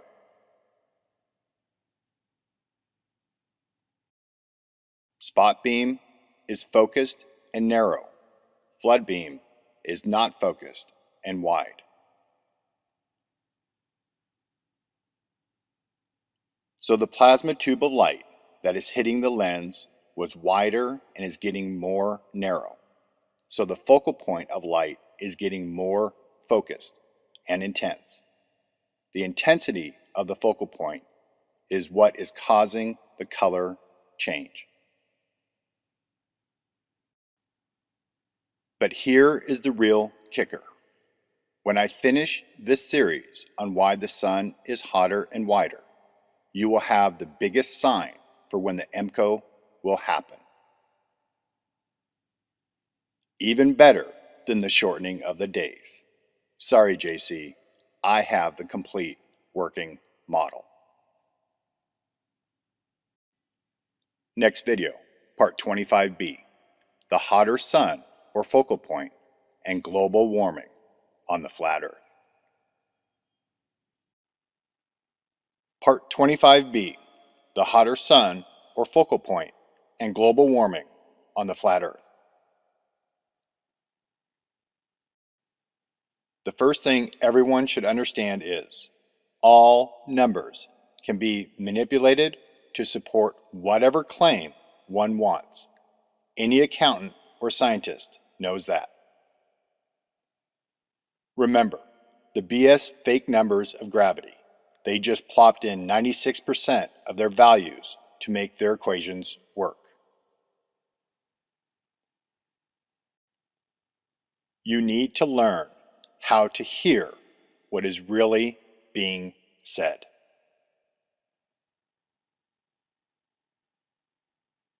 And Mia is teaching everyone right now. If you have not become a member on her site, do it now. The controllers will tell you portions of the truth they understand because they know no one will listen. Is global warming real? Yes, it is getting hotter in places. Is global cooling real?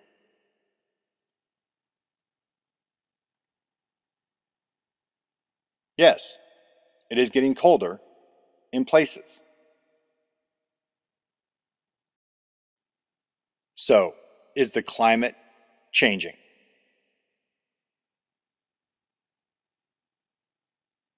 Absolutely, because the sun/focal point of light is tightening. Therefore, the light it produces is more narrow, focused, and hotter. The sunlight of decades ago was wider, so the light and heat were spread out more evenly. The sun now has a more narrow light which focuses the heat into a smaller area.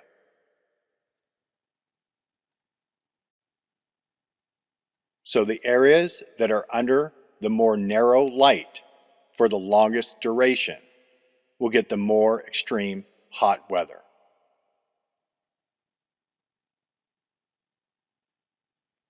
And conversely, the areas that are not under the more narrow light as long will get the more extreme cold weather.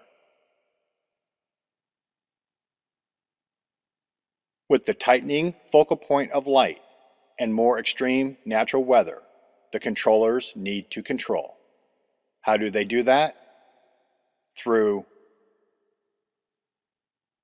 clouds.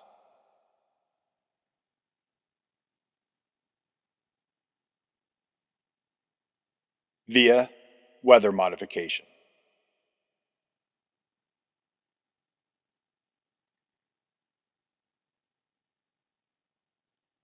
Next video, part 25C, chemtrails and weather modification on the flat Earth.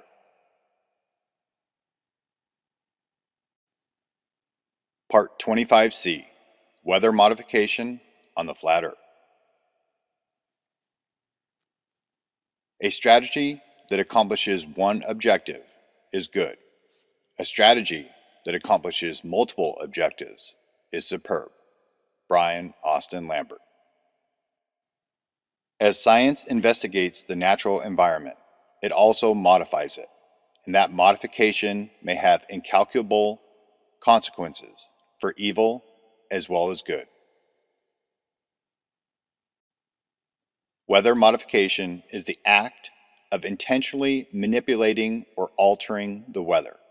The most common form of weather modification is cloud seeding, which increases rain or snow, usually for the purpose of increasing the local water supply. However, the single most important thing in weather modification is clouds. Why? For making the fresh water in the form of rain and snow, and heat retention and reflection. It's called cloud feedback. So high clouds trap more heat and reflect sunlight. Low clouds reflect more sunlight and retain less heat.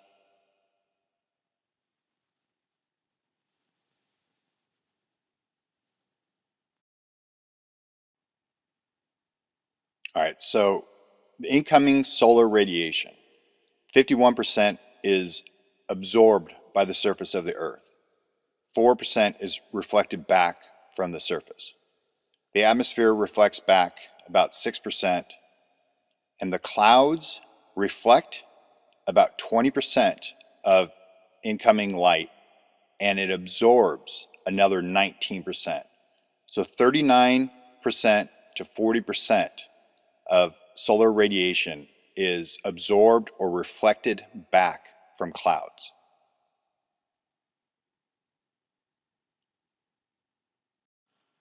Anyone who has ever slept outside knows how on a clear night it gets cold, and on an overcast night it stays warmer. Clouds act like a blanket to keep heat in and are also used as a reflector to keep heat in the form of direct sunlight out. So they can deflect the intense heat with clouds to try to reduce temperature, and they can also use clouds to disperse and retain heat where colder temperatures are a problem. Clouds, so beautiful and harmless looking, but hold the key to weather modification.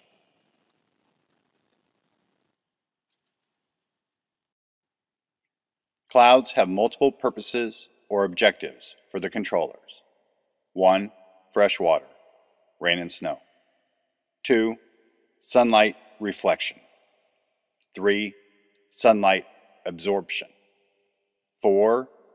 Heat dispersion. And 5.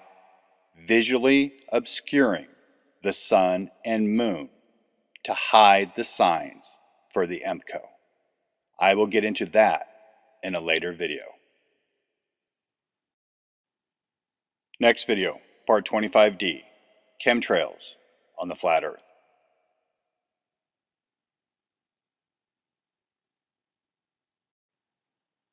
Part 25D, chemtrails on the flat Earth.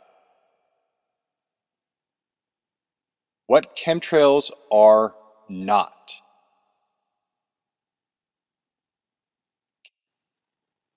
Chemtrails are not a means to poison the air and kill the population.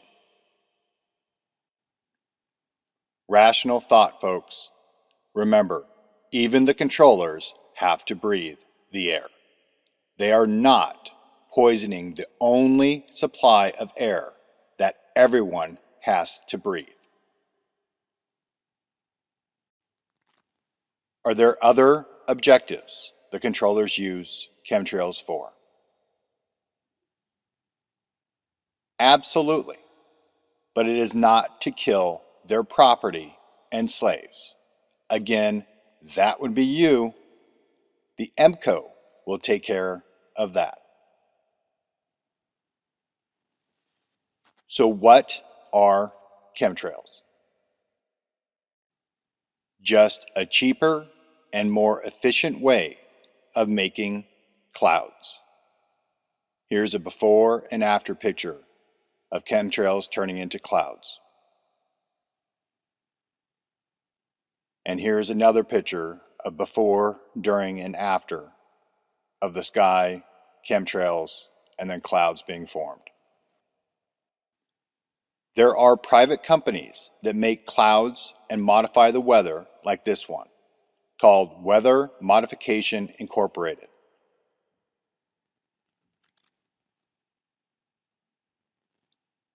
On their About Us tab, this is what it says. Now, more than ever, the worldwide need for solutions to atmospheric necessities, such as water resource management and environmental quality monitoring, is critical. With nearly a half-century of successful programs, our experience speaks for itself. A half-century, private companies have been doing that, including the ones listed here, and this is just A through N. There are dozens and dozens of companies worldwide that are private and modify the weather.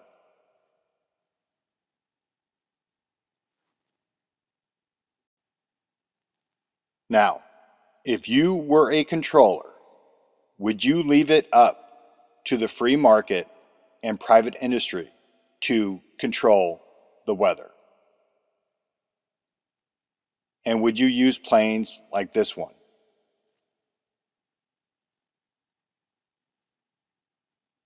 That leaves trails like this to form clouds?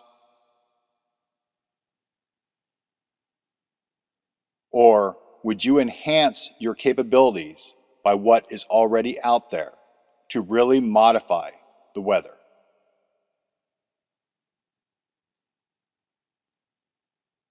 And leave trails like this?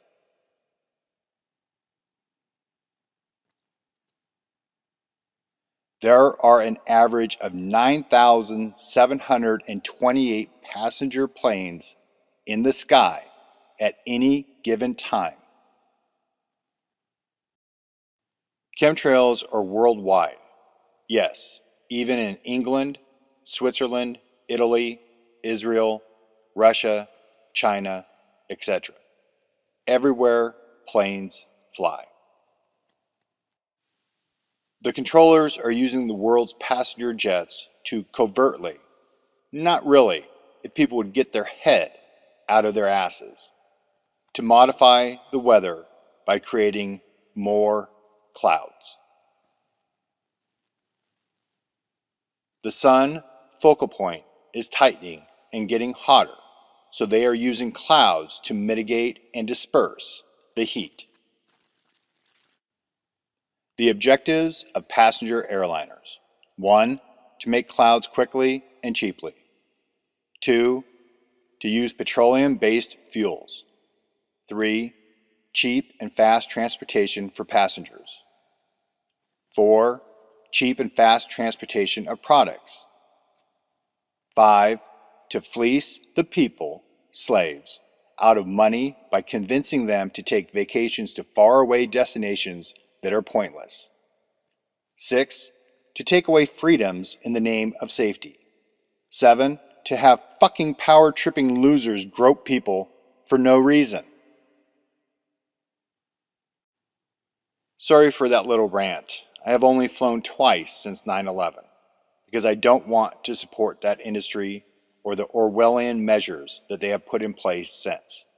One flight was an absolute must though, the flight to LA to be with Mia. Next video, part 25E, how clouds form on the flat earth.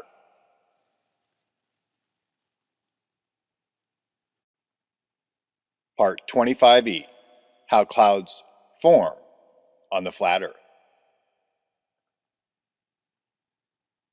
Brian, you say to yourself, why do we need to know how clouds form?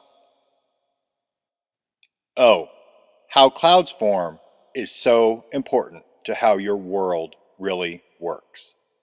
Clouds cannot form without particulates.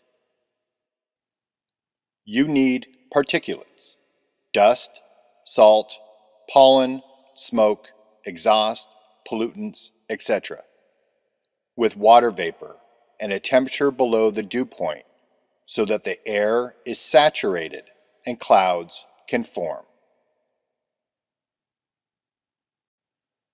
How clouds form. Clouds form when warm, moist air rises and cools. Water vapor condenses on tiny particles to form liquid water or ice crystals. 1. Warm, moist air rises from the surface. As air rises, it cools. 2. At a certain height, air cools to the dew point and condensation begins. 3. Water vapor condenses on tiny particles, particulates, in the air, forming a cloud.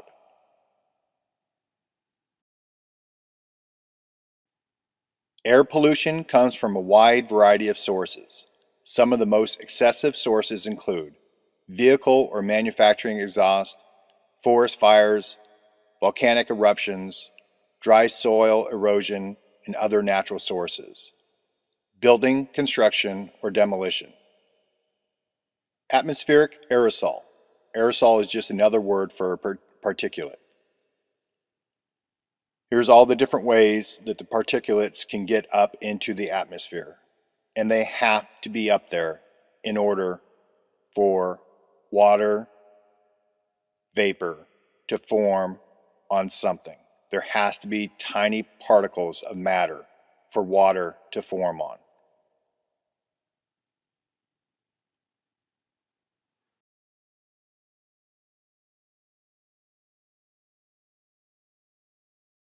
So the air or atmosphere has to have particulates. Particulates like this, and this, and this, and this,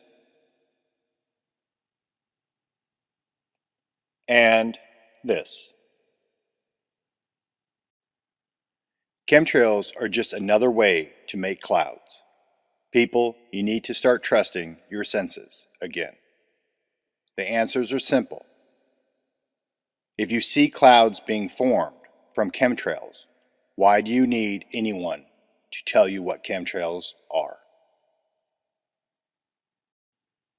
So the jet planes are leaving particulates from their engine exhaust.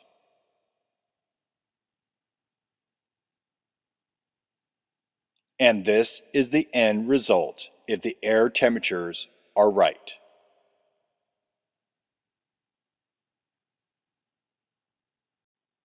The controllers cannot modify the weather without clouds.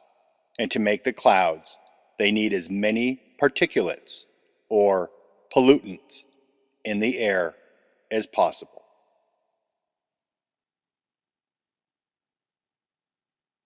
No particulates equals no clouds equals no precipitation. Next video, part 25F, ground-based cloud factories on the flat Earth. Part 25F, ground-based cloud factories on the flat Earth. Since we are covering clouds, anything else seem bizarre? When they were trying to program me in the indoctrination centers called schools in the 1980s, this is how many cloud types there were. 4 types of clouds: cumulus, cirrus, nimbus, stratus. And now you have all of these. So in the last 30 some odd years, new cloud types have been forming I guess that's the evolution of clouds.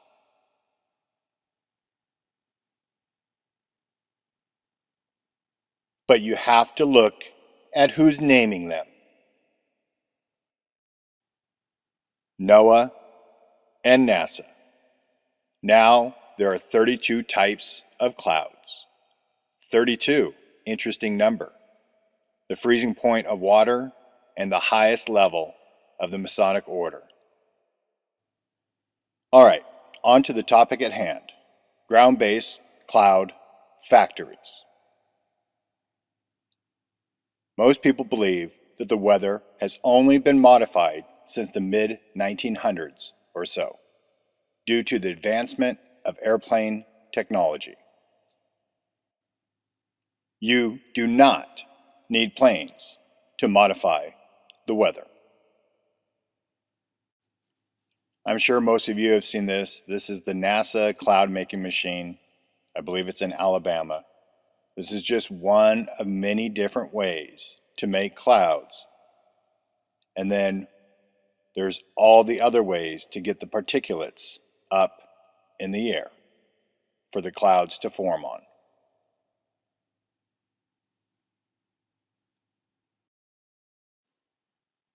NASA is just a little late to the party. Here's some other ways clouds can form. Like this.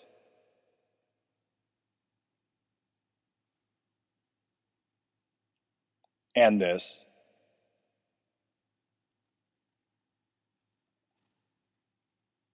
And this.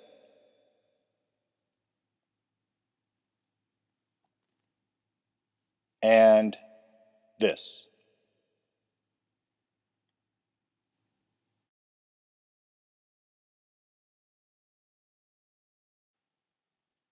Those pictures are all of power plants. How a power plant works. There's two things that come out of them besides electricity, and sometimes electricity going in them. In the cooling tower comes out water vapor in the form of clouds because it's steam. And from the chimney stack comes particulates, or also known as pollution.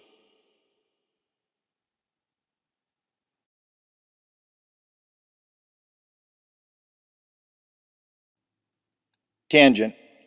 Just because you see power lines coming from certain factories, i.e.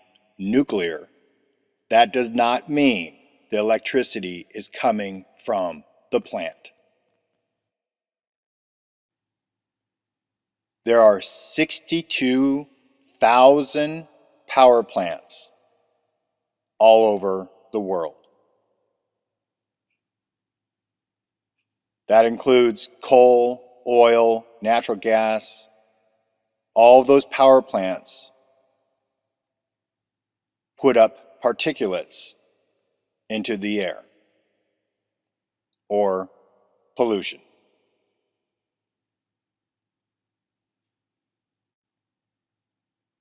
So this process of factories making clouds and particulates/pollution to modify the weather has been going on since the Industrial Revolution of the late 1700s and 1800s is when the controllers started to modify the weather in the current blue sky system. Let that one sink in for a while.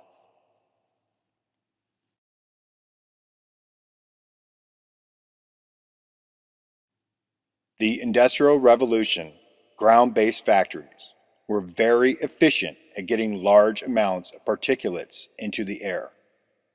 But dispersing those particulates evenly over vast distances, they needed other means.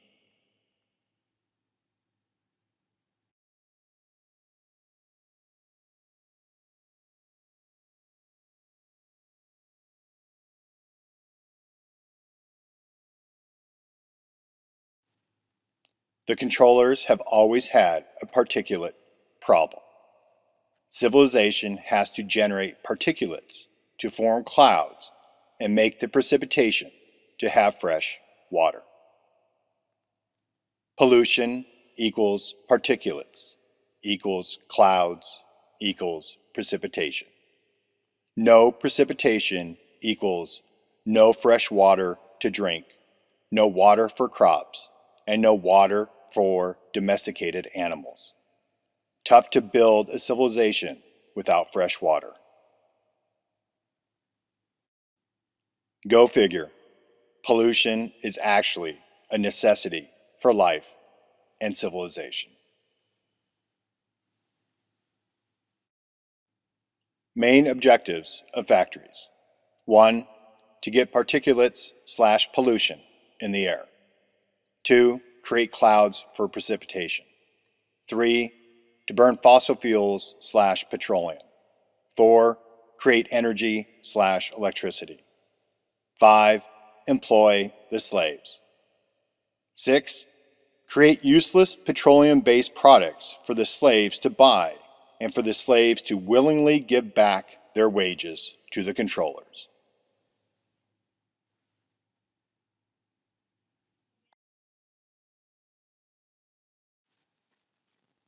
Next video, part 25G, Transportation on the Flat Earth.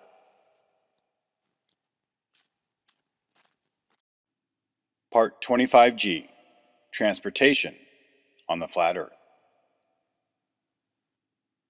So ground-based cloud factories have a huge drawback: dispersion. So the controllers of old had to find ways to disperse the particulates through colonization and expansion. Here is America in the 1830s. America's industry and population were all out east, so expansion west and manifest destiny were the goals of the 1800s.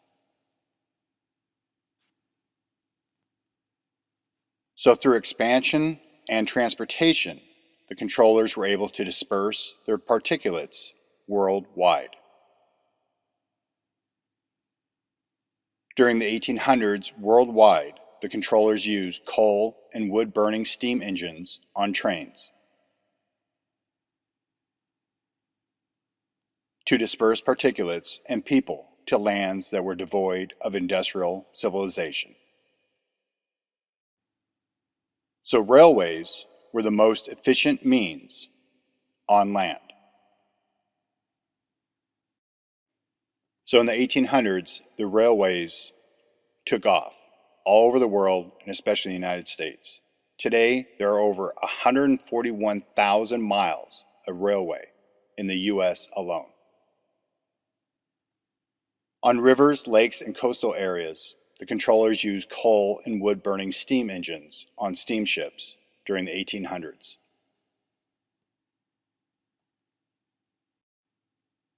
Transportation by water has always been cheaper and quicker than by land, but there are always limits to where they could go.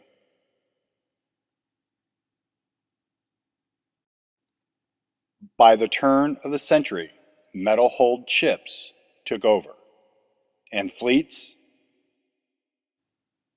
of coal-burning warships were traversing the oceans worldwide.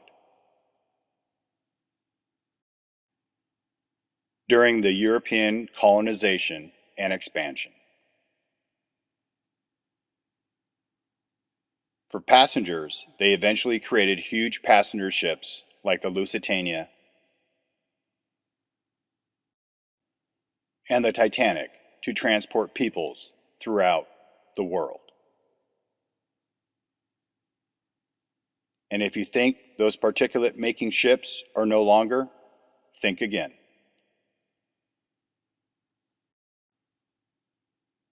Particulate-making ships are still a necessity for the controllers over large bodies of water.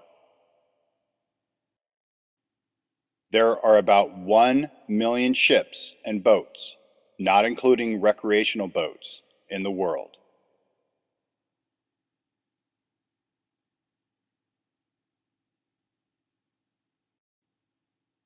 With Ford, around the turn of the century, came the automobile age. Cars allowed an even more dispersed method of particulate spreading.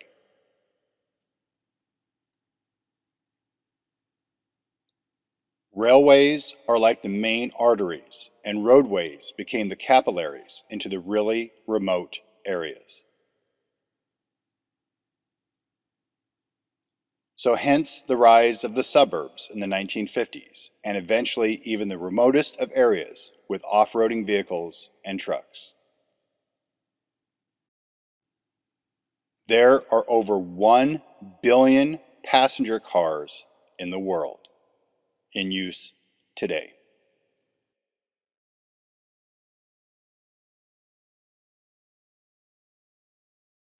Subsistence living was done away with, and consolidation of goods into grocery stores and malls. That assured the use of diesel-powered heavy trucks to haul said goods throughout the country and world.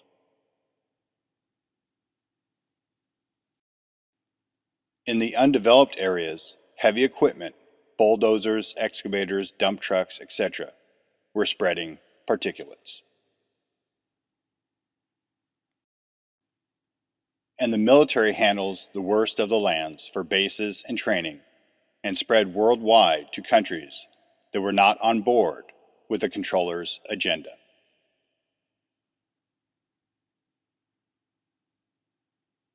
And deep in the suburbs, they have a secret weapon to spread the particulates. You, the slaves. Lawn and property maintenance. Don't forget about all the other things with particulate-making engines. Lawnmowers, push and riding, motorcycles, weed eaters, chainsaws, blowers, snow blowers, generators, barbecues, etc. Then, with the advent of air travel, the controllers got their most efficient means of dispersion.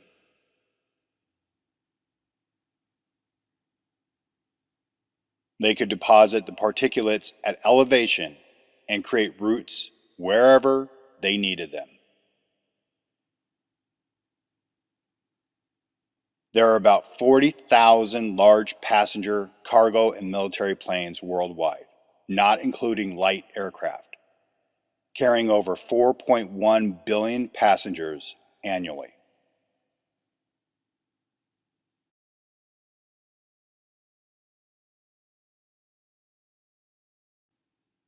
If you think chemtrails are a recent thing, you'd be dead wrong. All of these photos are from World War II.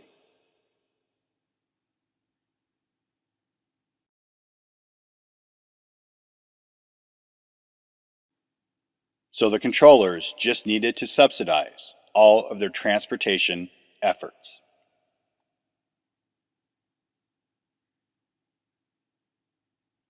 The controllers got the slaves to do the work and to pay for it at the same time. How? By convincing them through patriotism, religion, marketing, advertisements, peer pressure, programming, indoctrination, etc.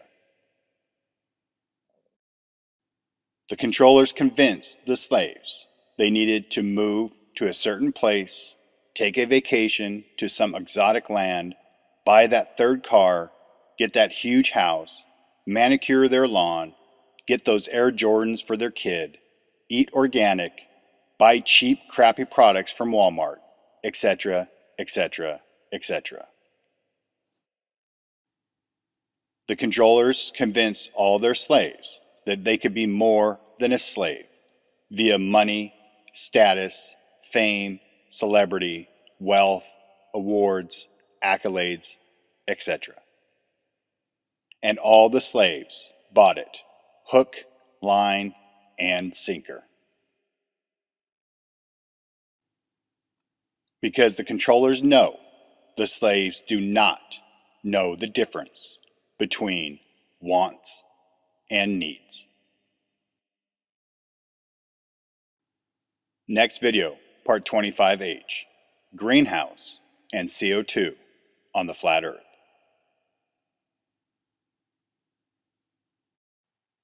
Part 25H, Greenhouse and CO2 on the Flat Earth. The greenhouse effect is just another ridiculous theory in a sea of BS theories the controllers program everyone with. So what is CO2, and why has it been all over the news in the last few decades? Let's start with what it is not. CO2 is not a greenhouse gas, and even if it were, it's only 0.28% of what's in the atmosphere. The largest greenhouse gas, which is the wrong term, the heat retention thing in the atmosphere, is water vapor. Clouds and water vapor. 95% of the atmosphere heat is held in by water, and that doesn't even include the waters above. In most cases, the answers are so simple. So what is CO2 then? It is plant food. Everybody learned this in grade school. Carbon dioxide is one of the things that plants need to grow.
So why are the controllers making plant food a bad thing?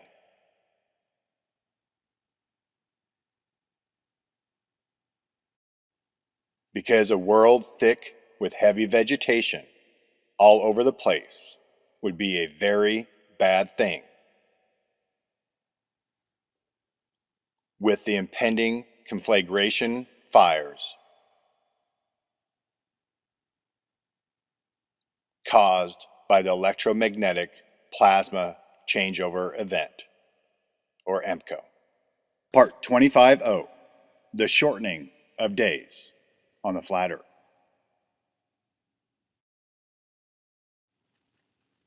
There are two signs for the shortening of days.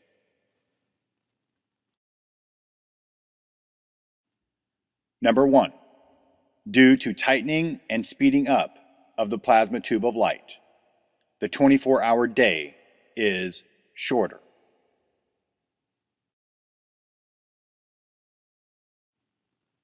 The total length of one revolution on the plane of the Sun focal point is less than 24 hours. Watch time for this sign. Number 2, due to the focusing and narrowing of the focal point, Sun light.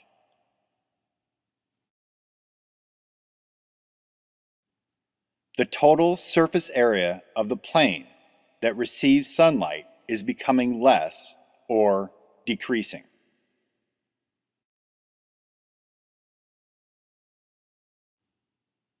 Just like in this demonstration, the floodlight will decrease into a spotlight and eventually even get down into a fine point of light.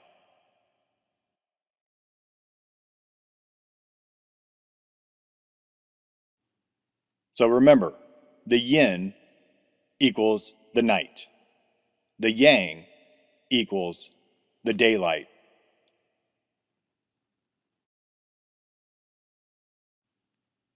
So the dark night or non-illuminated yin side increases.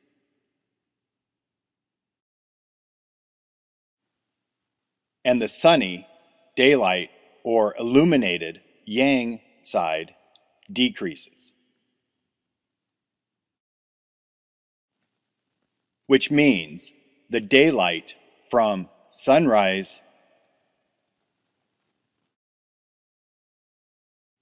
to sunset becomes smaller or shortens. The actual time of the daylight will shorten or decreases due to the focusing of the focal point sun light.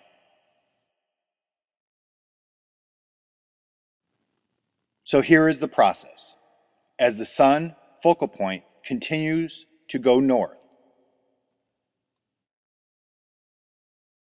after summer solstice, and continues to move north,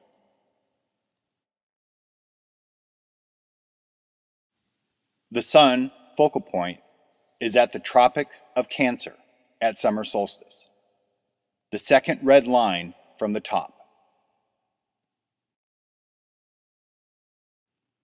The sun focal point must now travel from the Tropic of Cancer to the North Pole.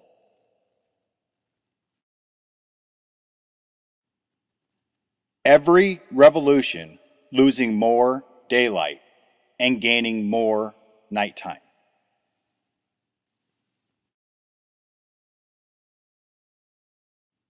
At some point, the blue sun will be seen with the dark night sky closing inward toward the sun.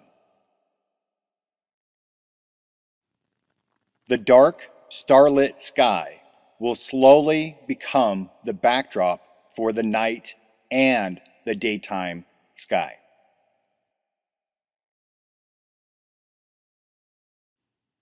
The blue sun will become visible due to the dark backdrop and becomes the blue star, a star seen in the daytime or day star.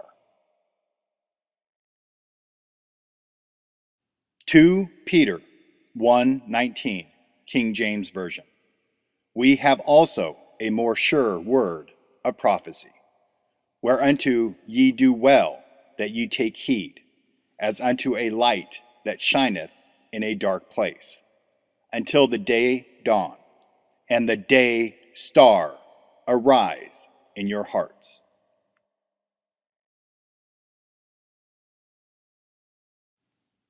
Or as the Hopi described it, the blue star Kachina.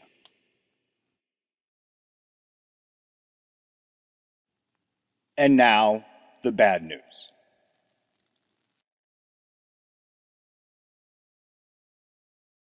The daylight or sunlight will eventually get so focused and hot. It will incinerate anything beneath its ray as it moves northward to the center axis or North Pole. igniting anything combustible. All of the cities, forests, oil and gas fields, saltwater bodies, and all of the newly released and highly combustible methane gases in the north.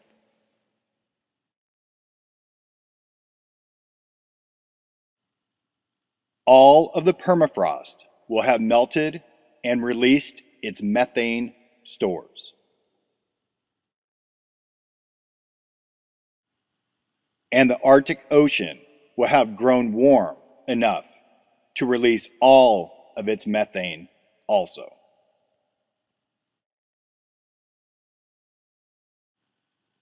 The entire region from the Arctic Circle to the North Pole will go kaboom.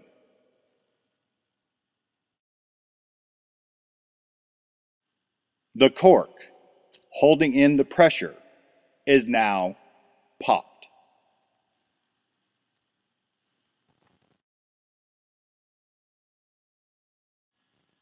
And the pressure releases. The EMCO starts.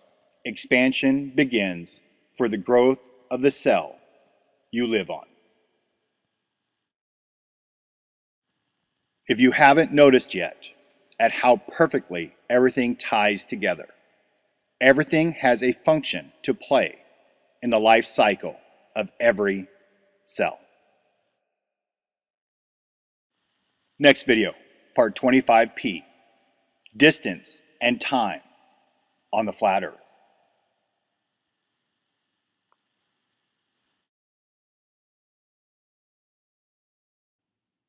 Part 25P, distance and time on the flat Earth.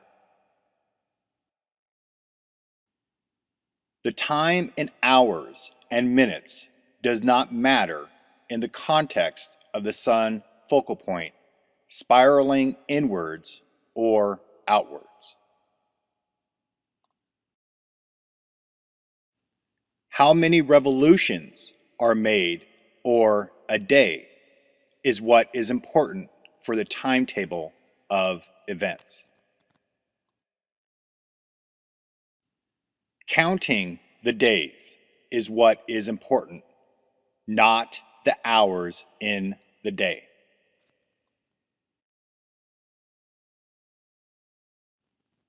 So how many times the sun focal point traverses or passes over, wink, the sky above you.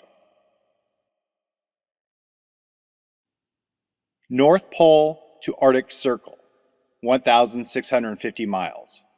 Arctic Circle to Tropic of Cancer, 2,967 miles.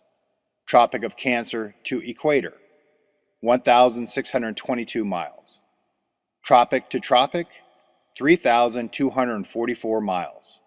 Tropic of Cancer to North Pole, 4,617 miles.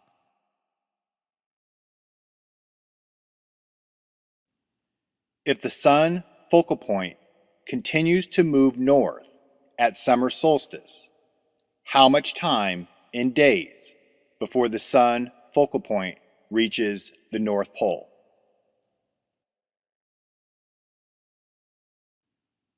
Let's start by what we know. How fast does the sun focal point travel along the plane? The sun focal point will be spiraling into the center of the plane, or to the North Pole.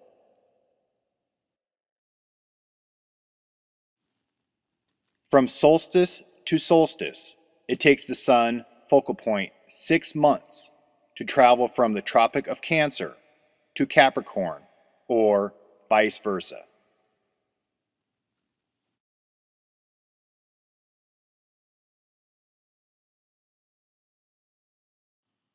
The distance from tropic to tropic is 3,244 miles. So the sun focal point travels 3,244 miles in a 6-month period. 365.25 days in a year. Divide by 2, equals 182.625 days from tropic to tropic.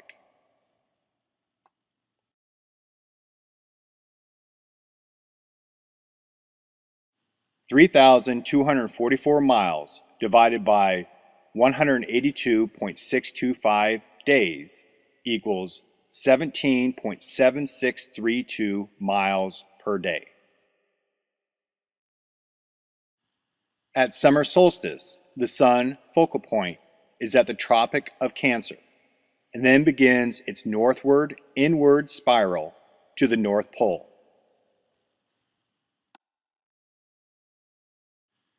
The distance from the Tropic of Cancer to the North Pole is 4,617 miles. 4,617 miles divided by 17.7632 miles a day equals 259.9194 days, or rounded up 260 days.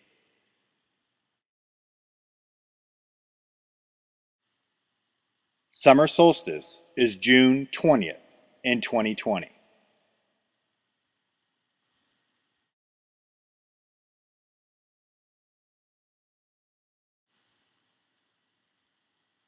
June 20th, 2020, next summer solstice.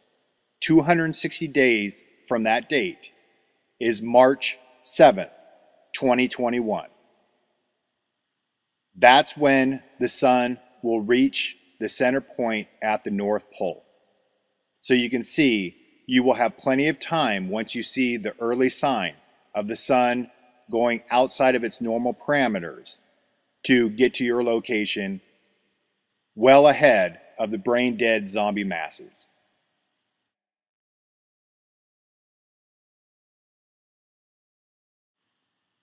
Now some good news. It is not going to happen this Christmas. The sun focal point is moving south, which is within its normal parameters and movement. Next video, part 25P. Just in case I am wrong on the flat earth.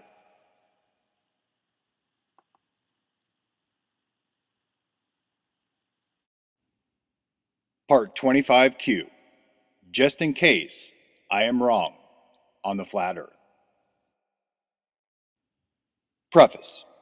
When you understand how your world works completely, you understand the truth can never be revealed to the masses.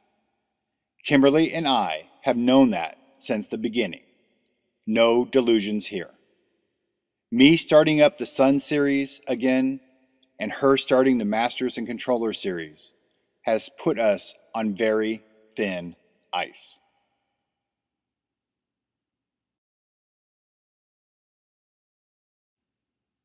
We pissed off a lot of very powerful people, and they have set the border collies loose on us. We plan on doing a video soon on how they are making our lives nearly impossible to carry on in the Blue Sky system.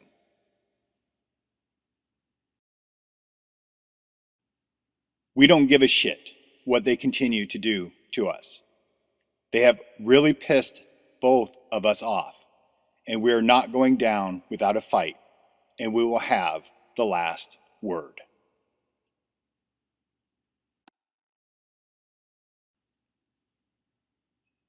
Watch the sun position on winter solstice just to make sure I am correct.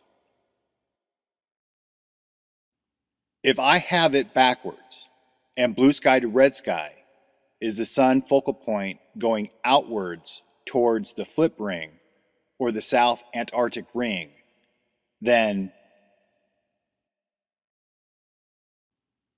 winter solstice would be the date that the sun focal point would continue to move south.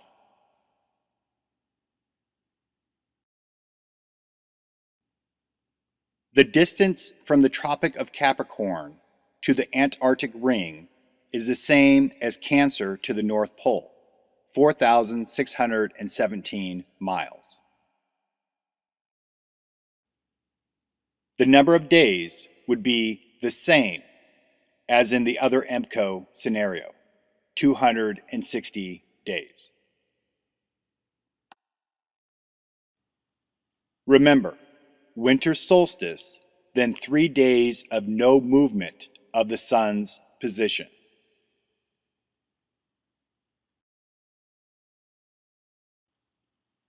Then on Christmas Day, it begins to move again to begin its long, slow 260-day outward movement to the South Antarctic Ring, or flip ring.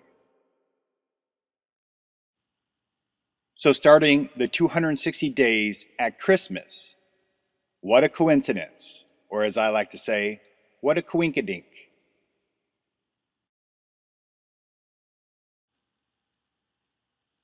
Nine 11. December 25th, Christmas Day, plus 260 days, the time it takes for the sun to travel to its furthest point out south, is 260 days. And that lands you right on 9/11.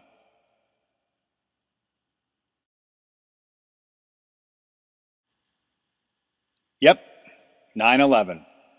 And now you know why the ritual sacrifice on 9/11/2001 and all of the 9/11 coding.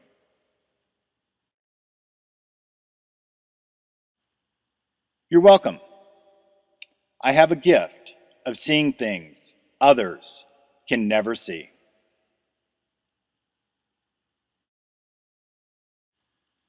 Next video, part 25R, 9/11 on the flat earth.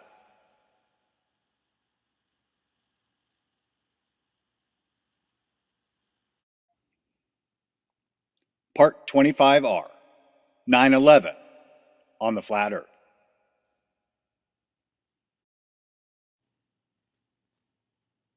Appearances can be deceiving.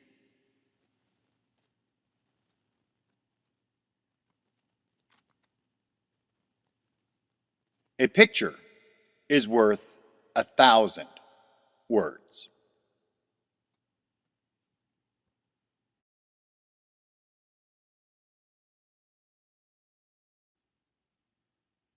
World Trade Center complex, 7 buildings, completed in 1973.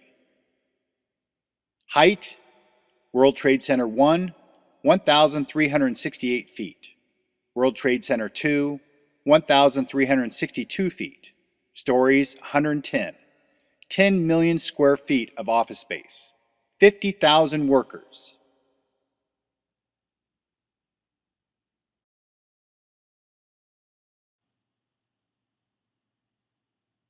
Empty space.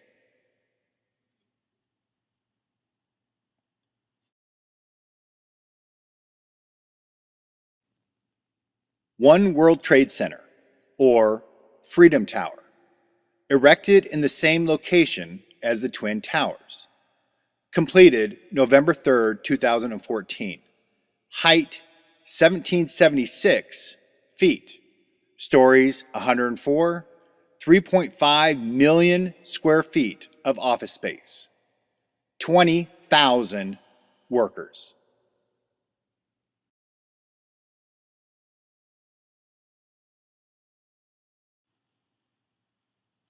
Empty space.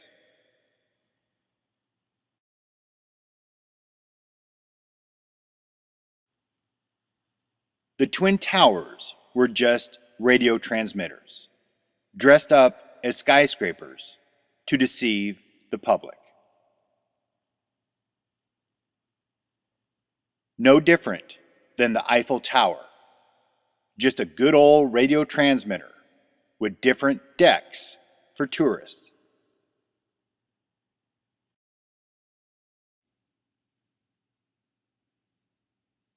Radio transmitters used for communication and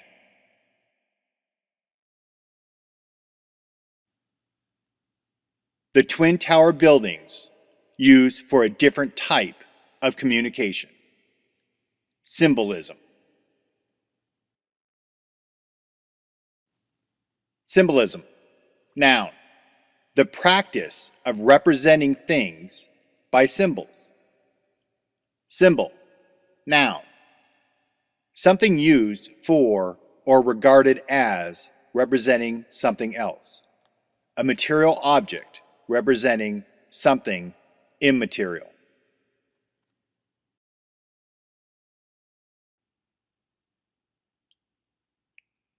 Just really big transmitters, all dressed up for their planned ritual.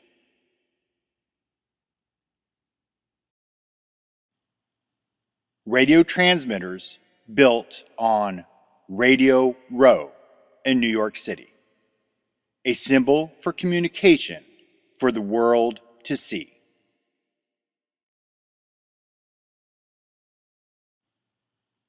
Why destroy the twin radio transmitter towers in a ritual?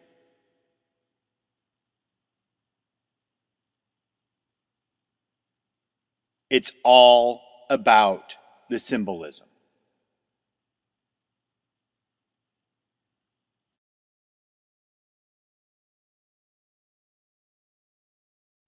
Two towers.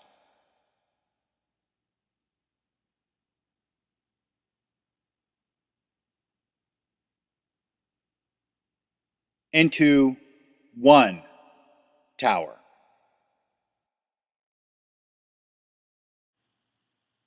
After their planned ritual via a controlled demolition, in memorial, they erected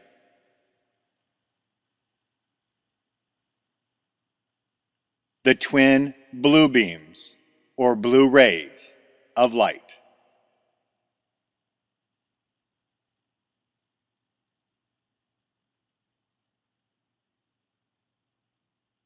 The two blue beams crossing to form one light.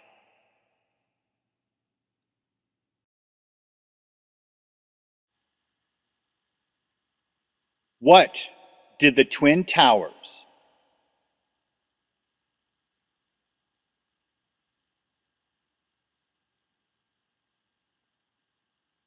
the destruction by terror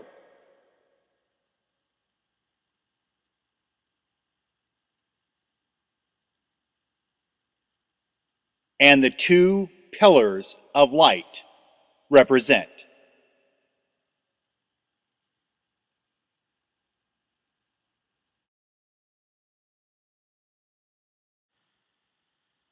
The sun and moon, of course, or off course.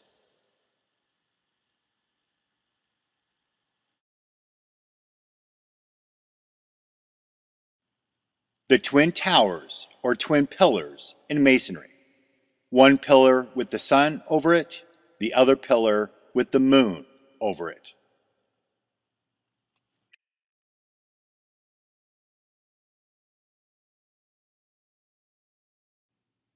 Next video, part 25S. Off course on the flat earth.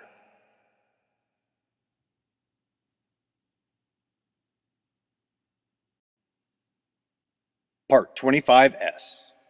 Off course on the flat earth. In case of emergency, call 911 or 911.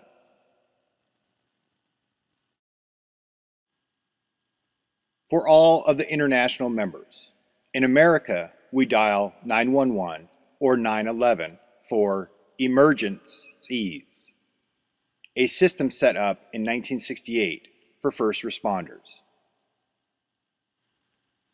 The controllers chose 911 as their code or symbol for emergency, one of the dates of the reoccurring cataclysm, or EMCO.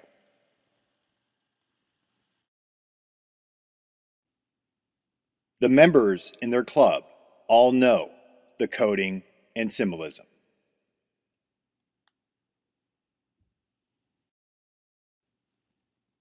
And instead of using a phone to call all their members, they used this, their coded 911 emergence call on 9/11/2001 for all their members to see worldwide.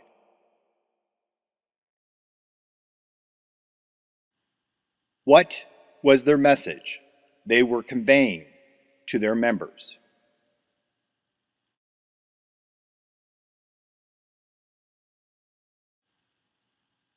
The Twin Towers represented the fixed paths or revolutions of the sun and moon, unchanging, symbolizing or saying all is fine and nothing to worry about, while the twins, sun and moon, are fixed in their paths or revolutions. The destruction of the Twin Towers on 9/11 said the paths or revolutions are no longer fixed. And the twin lights representing the sun and moon and their paths or revolutions have moved off course.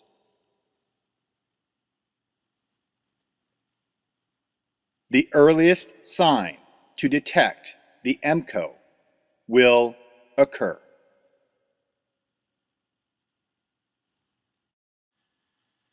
The controllers know how important it is to watch the signs in heaven, the sun, moon, stars, and sky.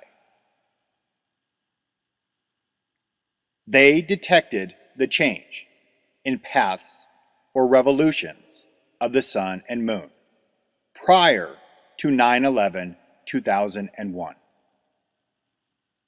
and used the terror attack as the starting gun to implement their plans for the coming cataclysm or AMCO. In case of emergency, call 911 or 911. Emergency or emergence. Emergence, noun. The process of coming into view or becoming exposed after being concealed.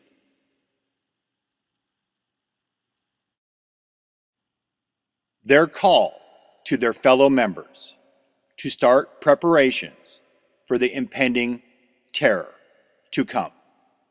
A call almost 20 years ago.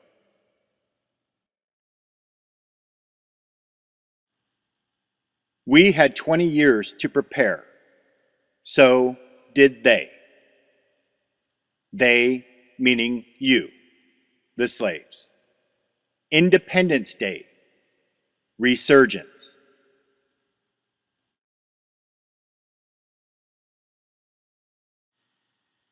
Resurgence, noun.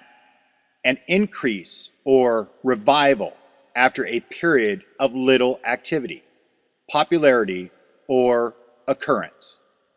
Synonyms: renewal, revival, recovery, rally, upturn, come back, reinvigoration, reawakening, resurrection, reappearance, re-emergence, rejuvenation, regeneration, new birth, rebirth, renaissance, new dawn, new beginning.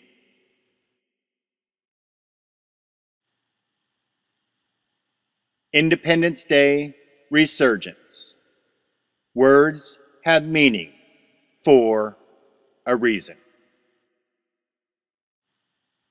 Next video, part 25T. Independence and revolution on the flat earth.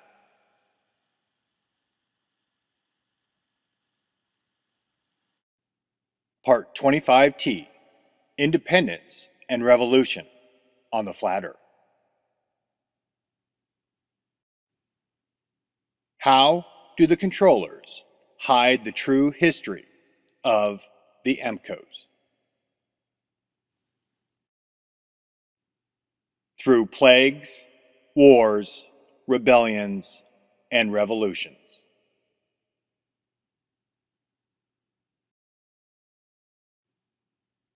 Example: a 7-year-long revolutionary war.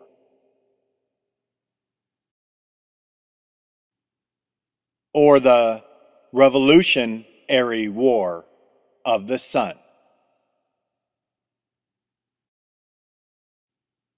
Revolution, noun, late 14th century, originally of celestial bodies, from Old French révolution.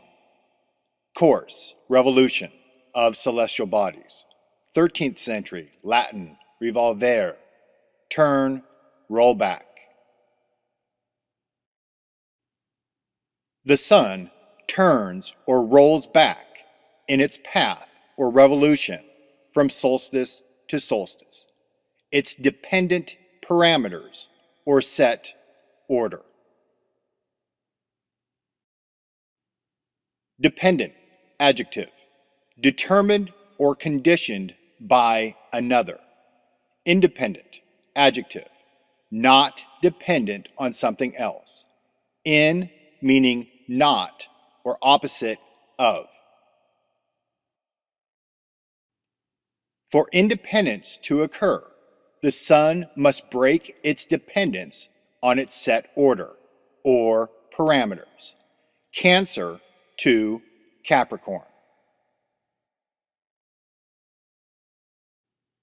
Independence Day, the day the sun leaves its dependency behind and rebels or revolts and ushers in chaos, disorder, and war. And the rebellion, war, disorder, or chaos will continue until the sun re-establishes its revolution or its set parameters from Capricorn to Cancer, or the New World Order, order out of chaos. The Revolutionary War, revolutionary order of the sun to disorder and chaos, back to a revolutionary order. The coding and symbolism is in how they, the controllers, name or describe things. Now the coding within the Revolutionary War itself. Coat, verb, to cover or spread with a finishing, protecting, or enclosing layer. Or an enclosing layer like the sky and waters above.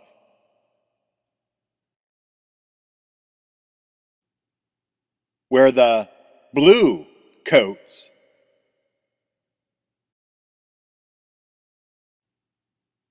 or the blue sky defeated the red coats.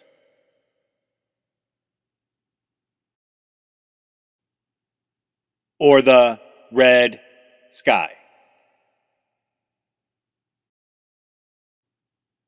The Holy Grail enables you to see and hear the codes.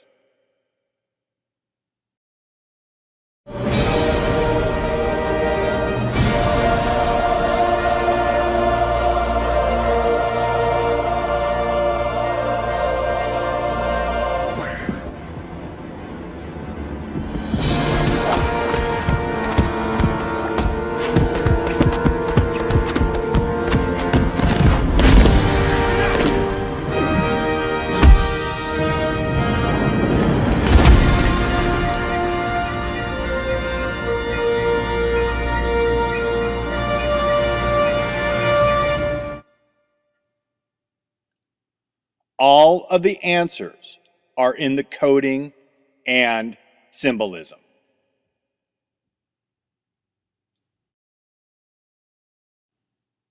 Next video, part 25U, time versus days on the flat earth. Do not confuse time in hours and minutes with days.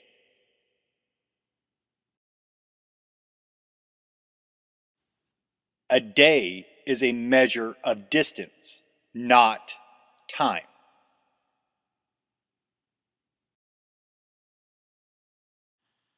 Take a racetrack and it representing one revolution of the sun or one day.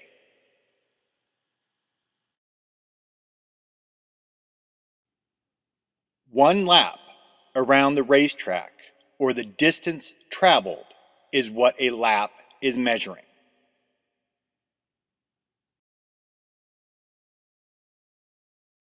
The car or sun has to travel around the track 260 times, or the total distance traveled to finish the race. The speed the car travels does not matter in the context of finishing the race or the 260 laps. A fast blue car will only finish the race faster.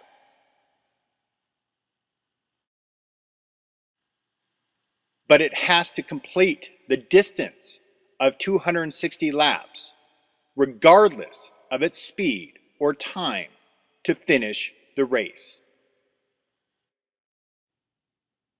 Whereas a slow red bus will take longer to finish the 260 laps. But in either vehicle, it has to complete the total distance of 260 laps to finish. The time it takes to complete the total distance of 260 laps only matters on who gets to the finish line first.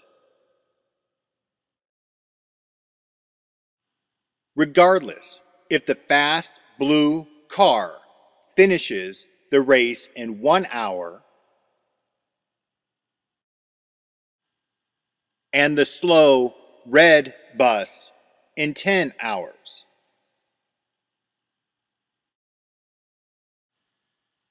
They both have to travel the total distance of the 260 laps to finish the race. To sum up, the speed of the car or sun is measured in time, hours and minutes.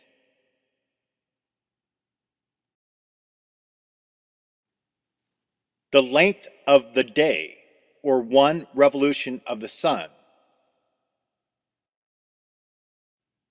or lap, is measured in distance traveled.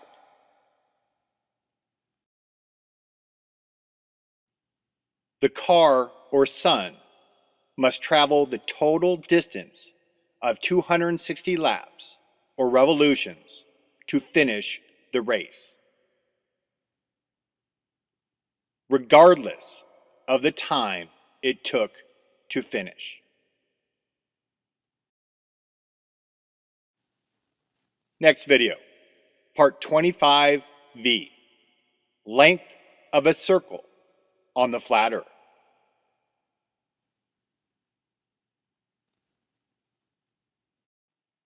Part 25V, length in a circle on the flat earth.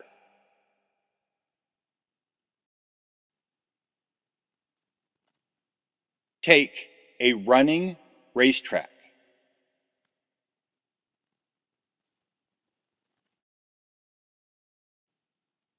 The lanes for a lap are not equal.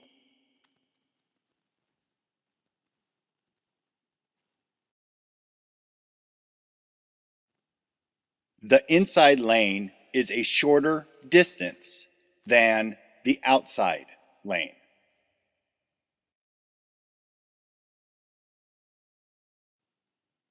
So they will stagger the runners at the start to make up for the difference in length of the lanes for a lap.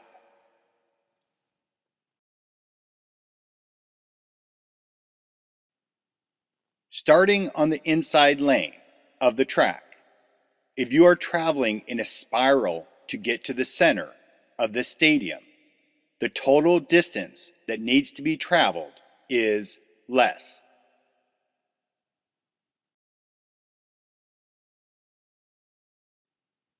Conversely, starting on the outside lane of the track, if you are traveling in a spiral to get to the outside of the stadium, the total distance that needs to be traveled is greater.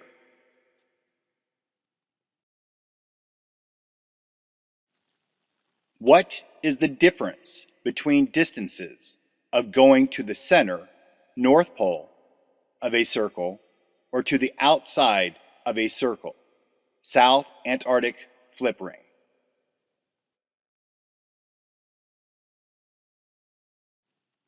Bet you wish you paid attention in geometry and trigonometry right about now.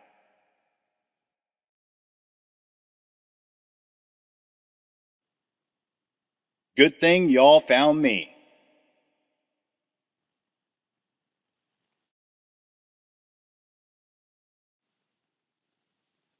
The answer is in the Bible.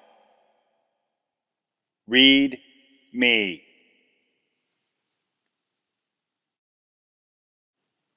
Traveling in a spiral outward from the outside lane or the Tropic of Capricorn to the South Antarctic flip ring. Time, times, and half time.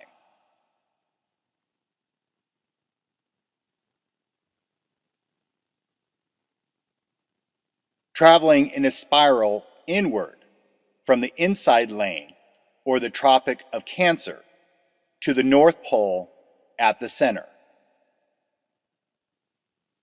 The inverse of time, times, and half time.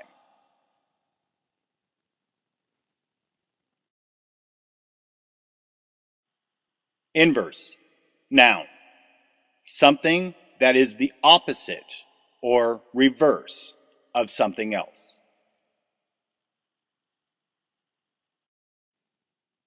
Yeah, the coding right in your face, the flag of the English or Anglos or Angles or Angels, the Union Jack.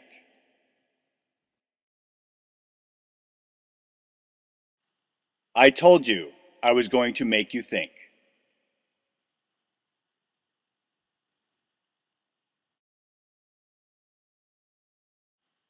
Next video, part 25W, the two suns on the flat earth.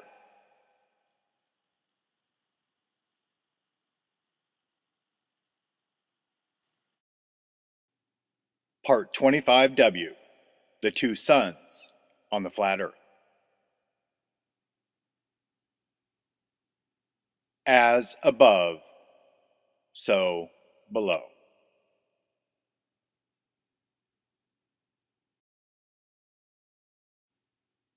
Let's start by clarifying the two different types of MCOs.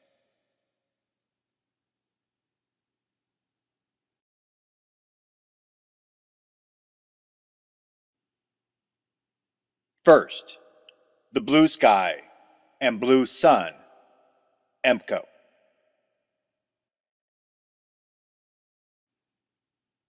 Sun focal point in blue sky to red sky MCO equals sun focal point at Tropic of Cancer moving inward or north to center/North Pole. We'll call this inward EMCO Cancer.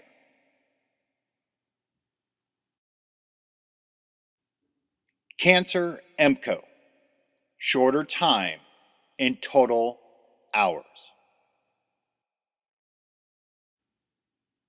But the sun focal point still has to revolve the 260 laps, or days.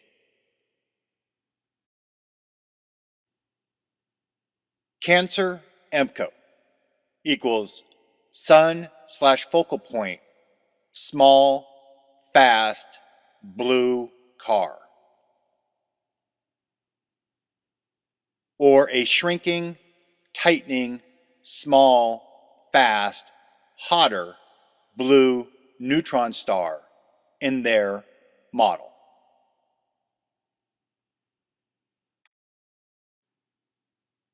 Cancer EMCO, shrinking, blue, sun, focal point.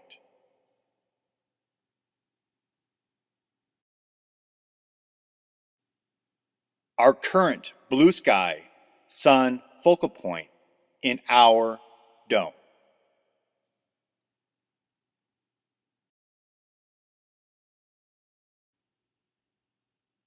Second, the red sky and red sun, EMCO.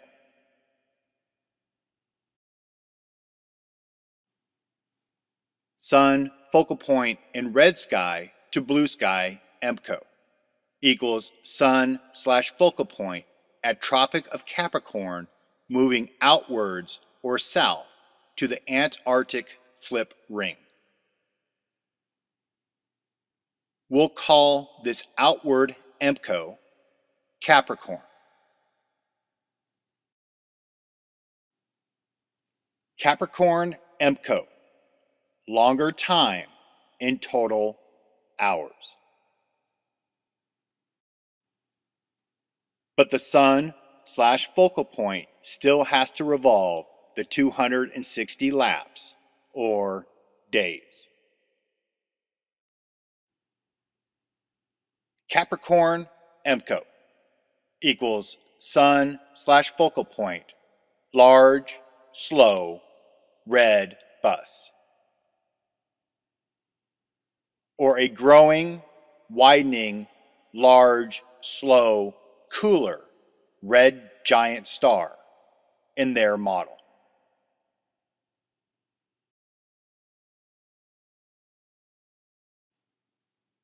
Capricorn EMCO equals growing, red, sun/focal point.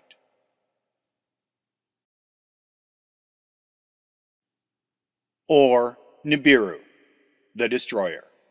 Not a rogue planet, but a sun/focal point cooling, slowing, and moving outwards.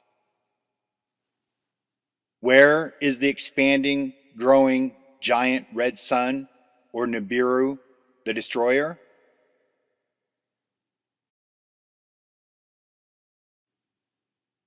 The current red sky, sun/focal point, in the dome below us.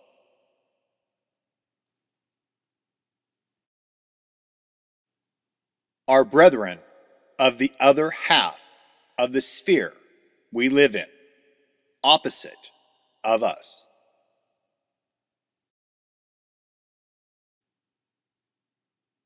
Our world, blue sky, on the top. Their world, below us, red sky, on the bottom. Our dome, Cancer EMCO.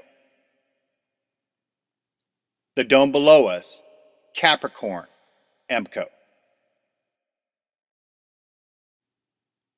After the coming EMCO, it will flip. Our dome will become red sky. The dome below, the blue sky.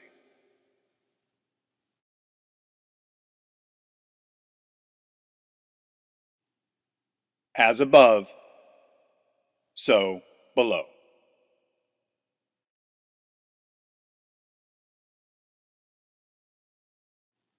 Every Capricorn EMCO will begin with the Nibiru red giant sun / focal point. Conversely, every Cancer MCO will begin with the blue star sun / focal point.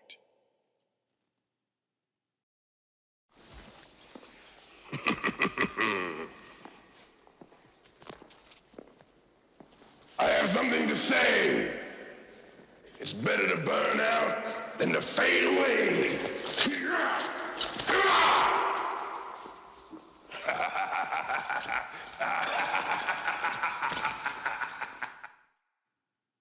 Next video, part 25X, Death of a Sun on the Flat Earth.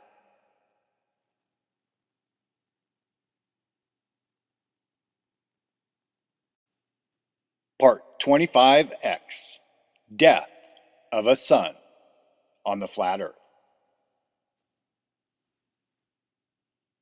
How do you filter and weed through all the controllers, lies, and see the truth? By listening to their coded messages. They communicate amongst themselves through media. April 10th, 2019, they, the controllers, had this infrared image of the first, quote, black hole, end quote, image ever captured on every media outlet for days. What was the message they were conveying?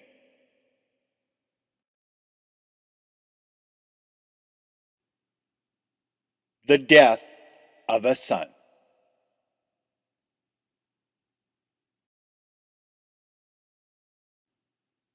Let's see what they say in their model and then filter through all their BS to see the message.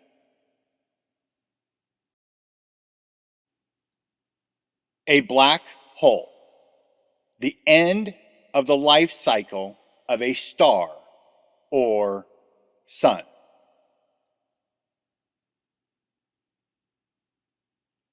A red giant star / sun continues to grow and becomes a super red giant star / sun and explodes as a supernova. Then it collapses into a black hole and no light can escape.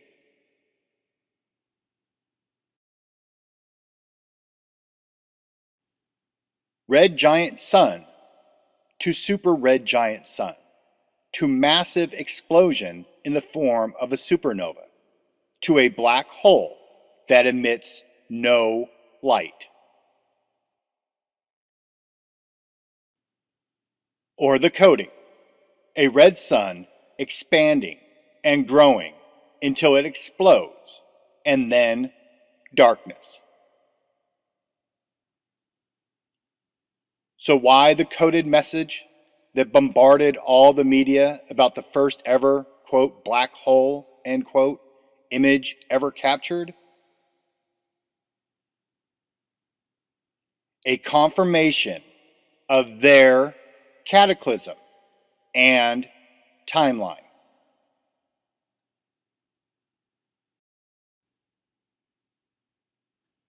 A message for all their members to see.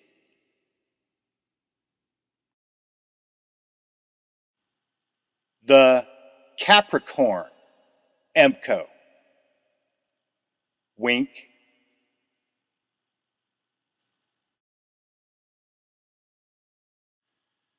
Next video, part 25Y. Two sides to every coin on the flat earth.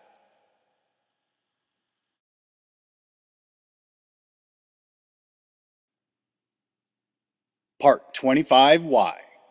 two sides to every coin on the flat earth. First off, I would like to apologize to all the actual hyenas. I just needed a representation for the metaphor.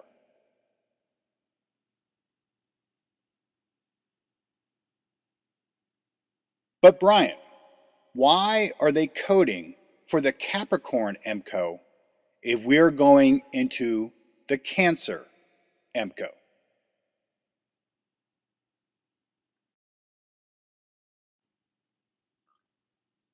Because it is the only thing the controllers know and remember. The controllers are preparing for the last, quote, war, end quote, they fought. The last cataclysm that wiped out society. The Capricorn MCO.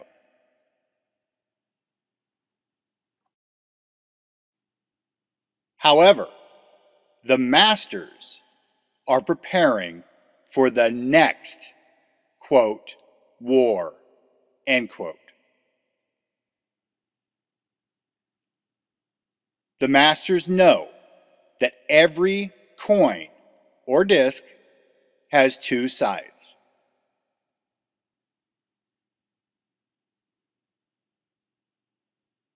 But the controllers only know of one side of the coin or disc,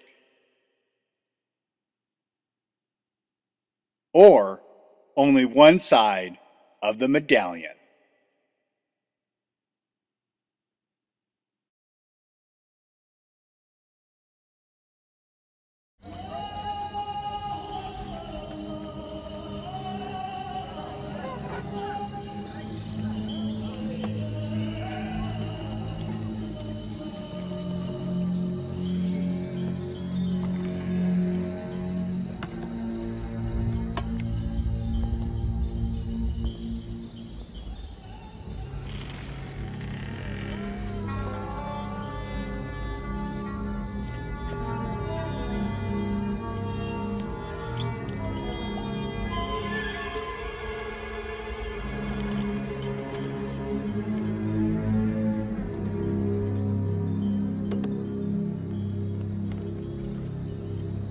I can't figure out how Bellick did it. Where do you get a copy of the headpiece? There are no pictures, no duplicates of it anywhere. I tell you only what I saw with my own eyes. A headpiece like that one, except round the edges, which were rougher.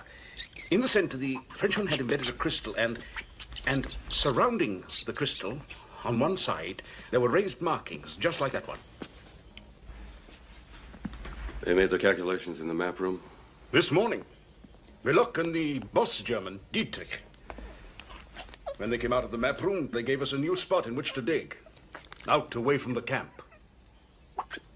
The Well of the Souls, huh? Come, look here, look. Sit down. Come, sit down.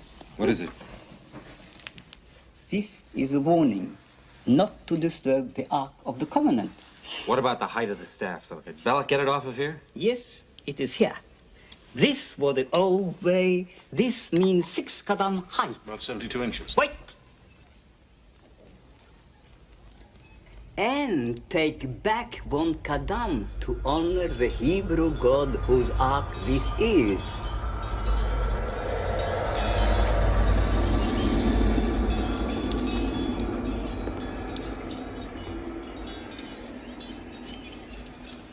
You said their headpiece only had markings on one side. You absolutely sure? Bellock's staff is too long. They're digging in the wrong place.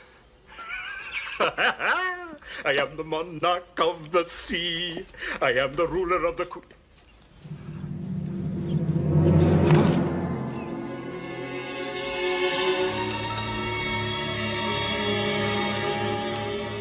Bad dates.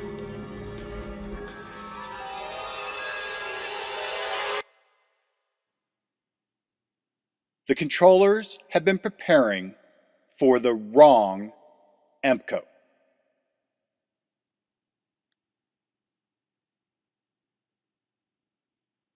For 18 years, they have been preparing for the Capricorn EMCO, or the last, quote, war, end quote, they fought.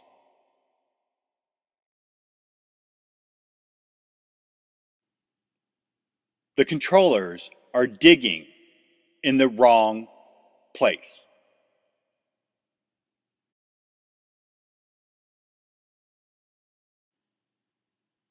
And in turn, have the wrong or poisoned, quote, date, end quote. The controllers, or the monkey in the suit that betrayed the people, dies because of the wrong, quote, date, end quote, that was poisoned by the one-eyed man. The Capricorn EMCO coding, the wrong code for the controllers.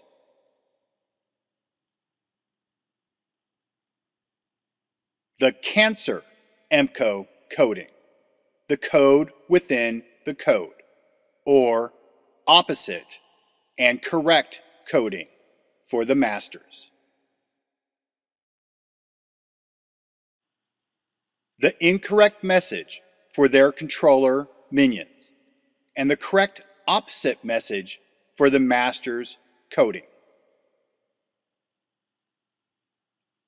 The quote black hole, end quote, coding, a dual message and a double cross.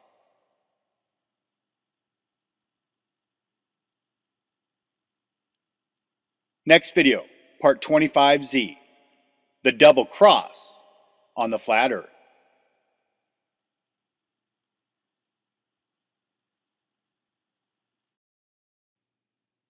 Part 25Z, double cross on the flat earth.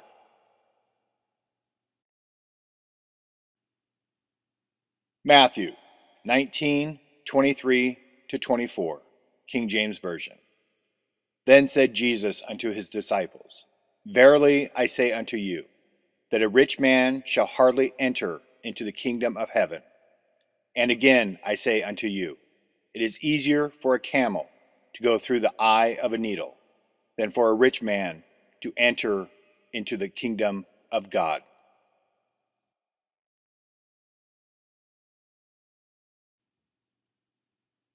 The master, or the king.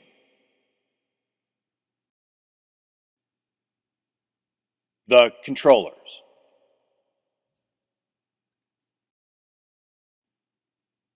So why the double cross? The masters fear and use the controllers.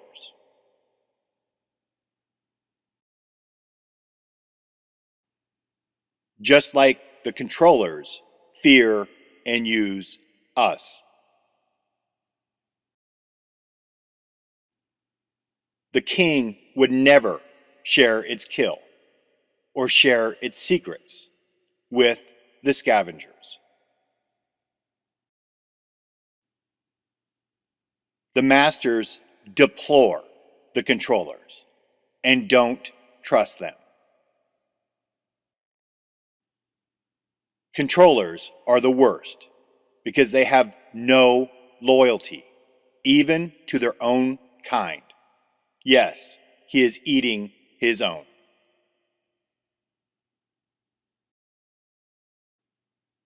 The masters will make sure none of the controllers make it through the EMCO.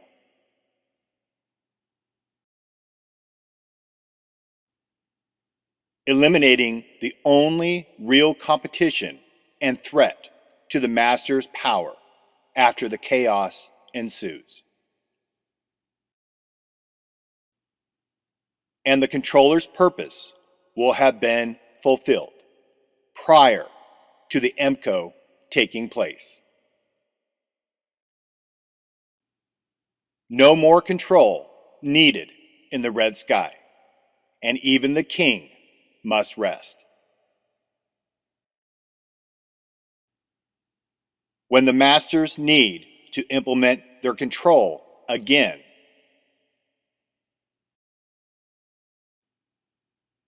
the controllers will be easy to find and recruit in the next blue sky.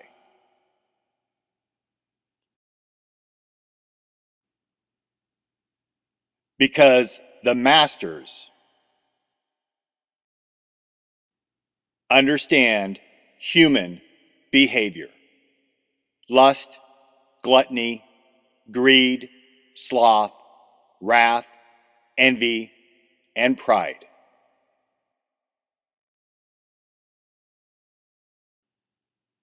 The 7 deadly sins that the masters use to manipulate humans into becoming the new controllers.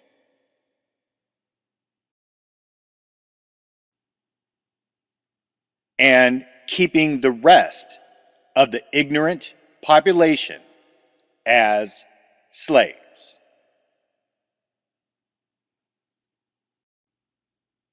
Next video, part 25AA, multiple meanings on the flat earth. The truth is not an easy thing to live with. Disclaimer: what I am about to tell you in the rest of the Sun series will be very upsetting. If you think you cannot handle the new information, then please do not proceed any further. So now that you have continued to watch, remember, you are grown-ass adults. Act like it. You are the only chance for your loved ones. Man up. You wanted the truth. Now learn the rest and get your shit together and fight for your survival. I have tried to slowly prepare you for the ultimate realization of the MCO. I now have to get into the total duration of the MCO and all that entails. All of you will have to get to acceptance quickly. Life has been extremely easy to the vast majority of the population in our modern world. Well, what life giveth, life will taketh away. There are 2 sides to every coin, and balance must be achieved. If you have good, you must have bad. And if you have had it extremely easy, you will have to face the extremely hard. Everything is about sun worship, and I mean everything.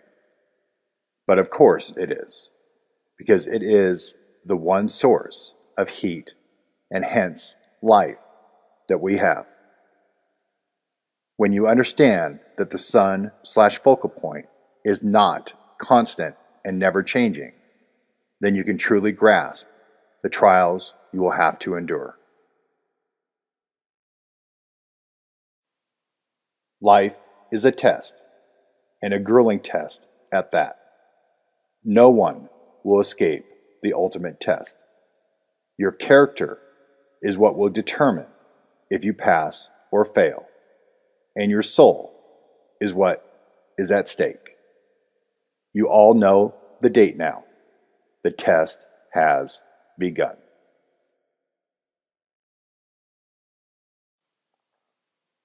Part 25AB, the race between the 2 suns on the flat earth.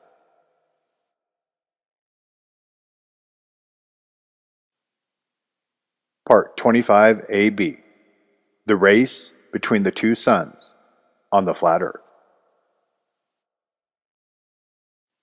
So what happened last year over Christmas and New Year's of 2018 and 19? The starting gun for the race went off, and the race began in December of 2018. The MCO officially started. Not the pre-MCO, but the actual MCO.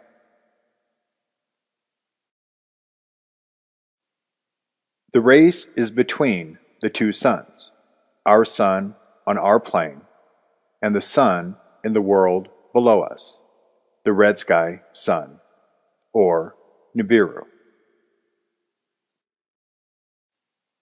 However, in this race, the start time is not at the same time because the two suns have to finish at the exact same time. A photo finish, a dead heat, a draw, a tie. The only way for the slower tortoise to finish the race at the exact same time as the faster hare is for the tortoise to leave way earlier than the hare. The outer lane, or the Capricorn MCO sun, has to move outward towards the very outer ring of the plane, a much greater distance to travel. The inner lane, or the Cancer MCO sun, has to move inward towards the very center of the plane, a much shorter distance to travel. Remember, both suns have to complete the 260 laps in order to finish the race. So for that to happen, the slower one has to start way earlier than the faster one. The big, slow, red bus. Or the growing, cooling, red giant sun, aka Nibiru, will take longer to complete the 260 laps, so it will have to start first. The small, fast, blue car.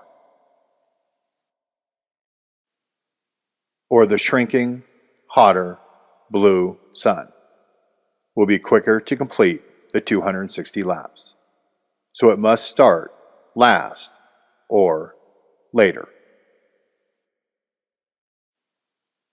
So in December of 2018, the race began with the sun on the plane below us breaking its southern/Capricorn limit.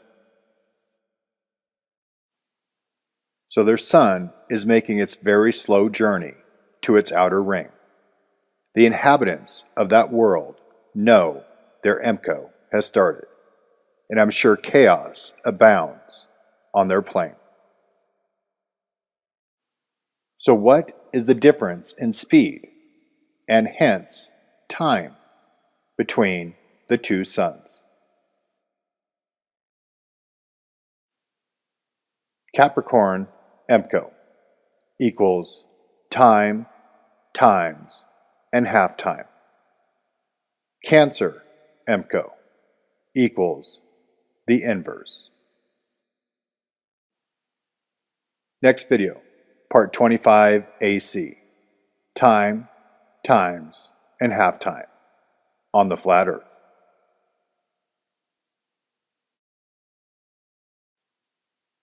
Part 25 AC, time times and half time on the flat earth.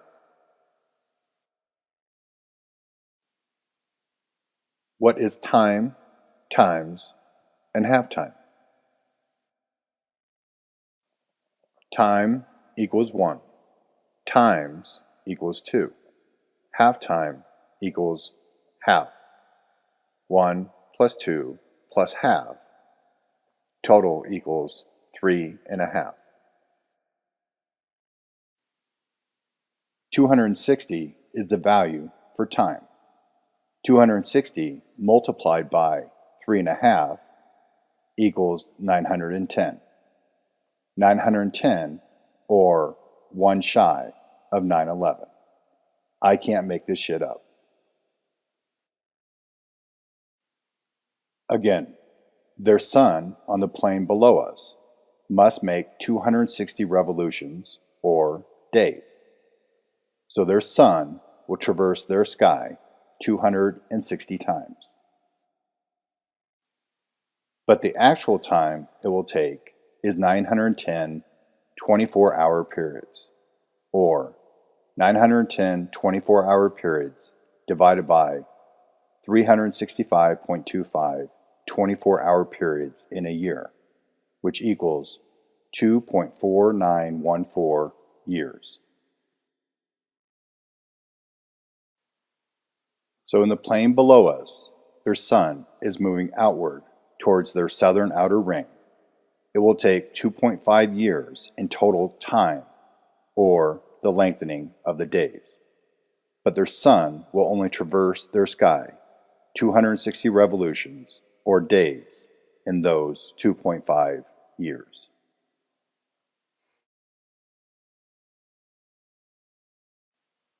Next video, part 25 AD, the inverse on the flat earth.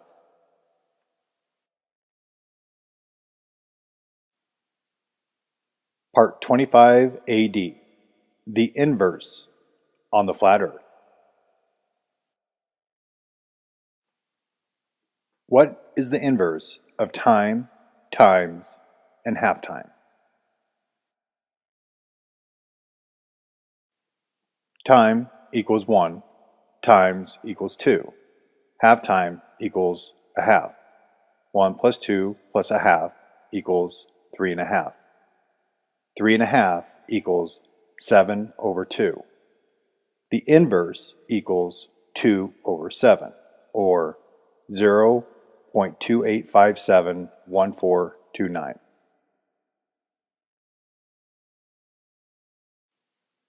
$260 is the value for time. 260 multiplied by 0.28571429 equals 74.2857154, or 74.28 24-hour periods. Again, our sun must make 260 revolutions, or days. So our sun will traverse our sky 260 times. But the actual time it will take is 74.28 24-hour periods, or about 2.5 months in real time, or 24-hour periods. So when our sun starts to move north after breaking its Cancer limit, it will take the sun 2.5 months, or 74.28 24-hour periods, the shortening of the days, to reach the North Pole at the center of our plane, or the finish line. To sum up, red sky suns equals Capricorn MCOs, 260 revolutions of the sun across the sky. Formula to calculate total time equals time, times, and halftime, equals 3.5, or 7 over 2. Sun starts race first, equals 2.5 years, or 910 24-hour periods, to complete race to southern outer ring, its finish line.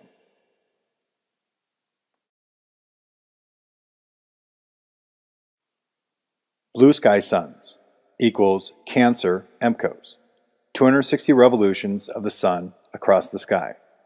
Formula to calculate total time equals the inverse of time, times, and halftime, equals 2 over 7, or 0.28571429.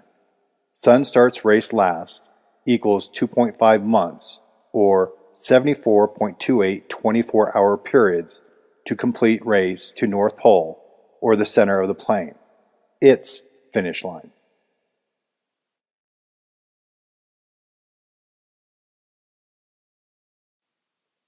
Next video, part 25 AE, Christmas on the flat earth.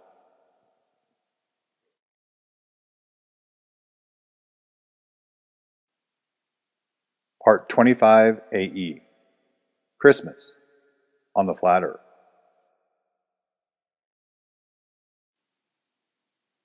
The details you need to know about Christmas is here on the site, not what was on YouTube. In this video, I'm only talking about our blue sky sun on our plane and the EMCO that is about ready to occur. Winter solstice, Christmas,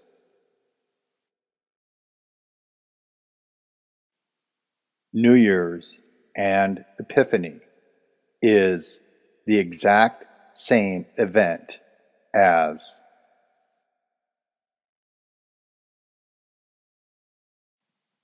the 4th of July.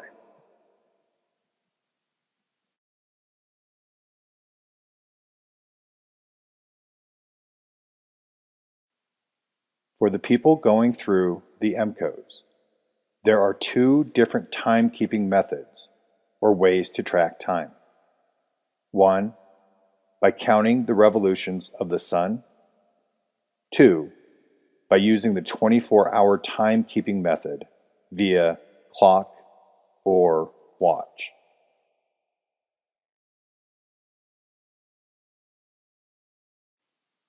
The winter holidays are by the timekeeping method of revolutions of the sun, or counting the 260 times the sun traverses the sky, or about 8.5 months. So on their calendars, the events happen 8.5 months after the breaking of the Cancer limit by the sun.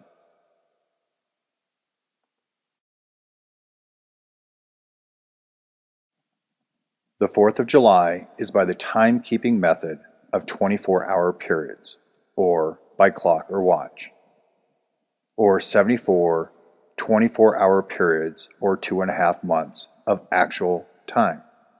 So on their calendars, the events happen 2.5 months after the breaking of the Cancer limit by the sun.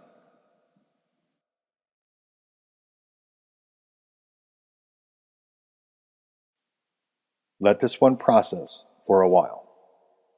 Winter solstice / Christmas / New Year's / Epiphany is the exact same event as the 4th of July, just recorded and worshipped on different dates on our calendar because of the two different methods of recording time up until the event happens.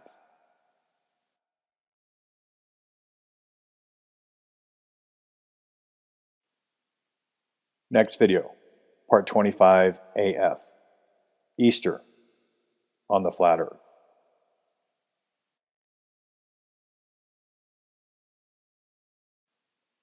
Part 25 AF, Easter on the flat earth.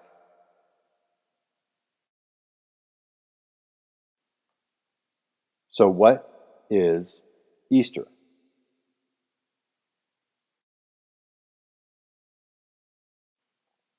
Easter, or Resurrection Sunday, is a festival and holiday commemorating the resurrection of Jesus from the dead, described in the New Testament as having occurred on the 3rd day after his burial, following his crucifixion.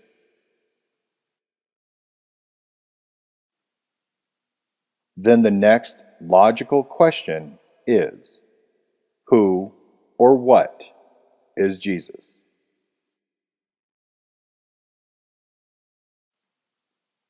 Personification. Noun. The attribution of a personal nature or human characteristics to something non-human, or the representation of an abstract quality in human form.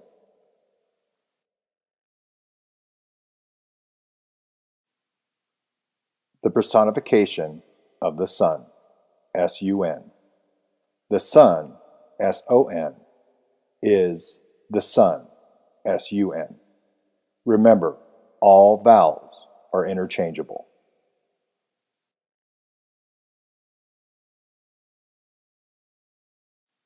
The sun, S-O-N, or sun, sun, that always rises in the east. Hence why you get the term Easter, out of the east. Again, everything is about sun worship, the one and only heat or light source for our plane.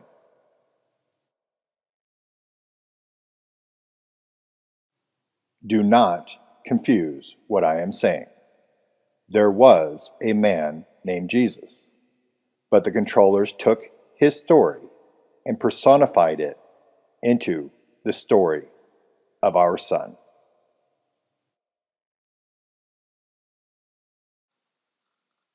So what is Easter really symbolizing? The crucifixion and death of the Son, S-O-N, or Son, S-U-N, buried or hidden from sight, or not seen for 3 days, then resurrects on the third day.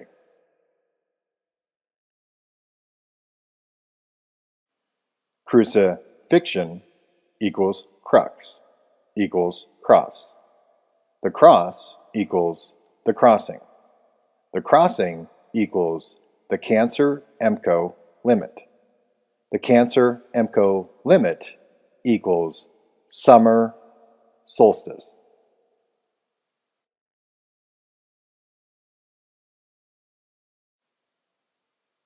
The summer solstice is not a date. I'm going to repeat that one. The summer solstice is not a date. It is the position of the sun at the furthest northern position at the Tropic of Cancer.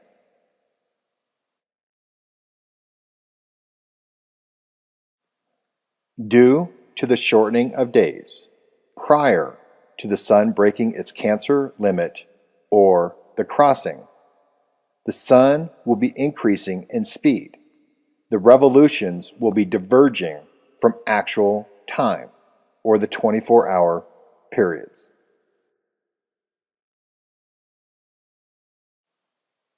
So Easter is the coding for when the sun will cross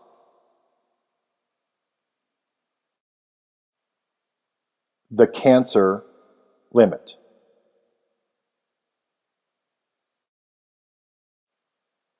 And our blue sky sun will begin its 260 revolutions to the North Pole.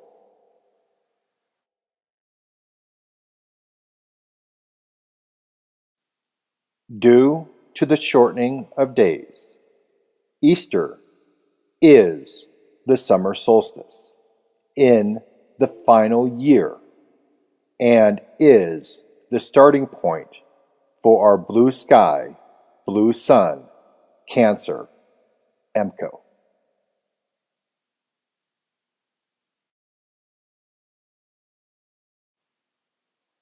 Next video, part 25AG, the finish line on the flat Earth.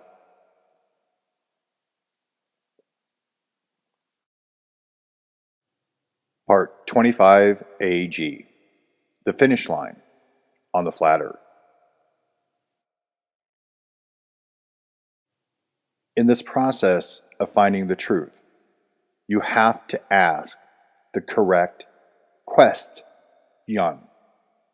to get the correct answer.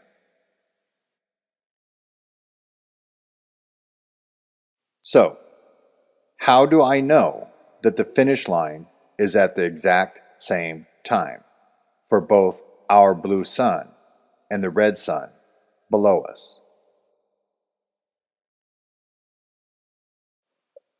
Because both plasma tubes of light are derived from the same source of electricity.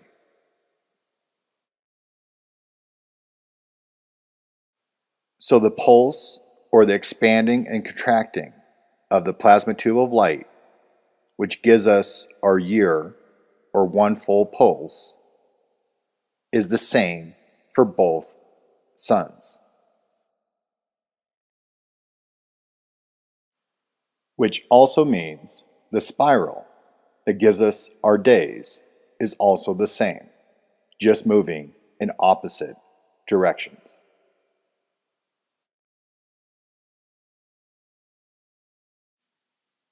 The finish line is the exact moment the electricity reverses or changes directions for both suns. Because we, or the blue sun, start the race last. If you know when the finish line is, then you can get our correct starting date for our Cancer EMCO. Part 26, The Moon and How I Know I Am 100% Correct on the Flat Earth. The greatest problem ever solved. On February 2nd, 2018, I, Brian Austin Lambert, solved the greatest riddle of all, the moon. With the final piece of the puzzle solved, it verified the model. With no doubt at all, I knew I had the 100% correct working model of everything. For 6 months, I was the only person to know how it all worked, and it was an exhilarating feeling. It took me 3 years to track the moon and to follow her path, speed, and phases to finally understand what she is. She was stubborn and a feisty mistress who resisted giving up her secrets, but I prevailed. So now you will all know her secrets also. The moon we see in our blue sky is just light. However, the source of what the light is projecting in our sky is solid and made of matter. Absolute proofs of the moon. 1. We always see the same face or side. 2. We have never seen the dark side of the moon, and no one ever will. 3. The moon has phases that are illuminated from another source. 4. There are shadows made on the contours of the surface of the moon from this outside light source. 5.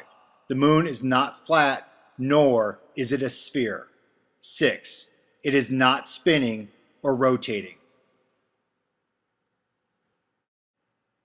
So what is the moon then?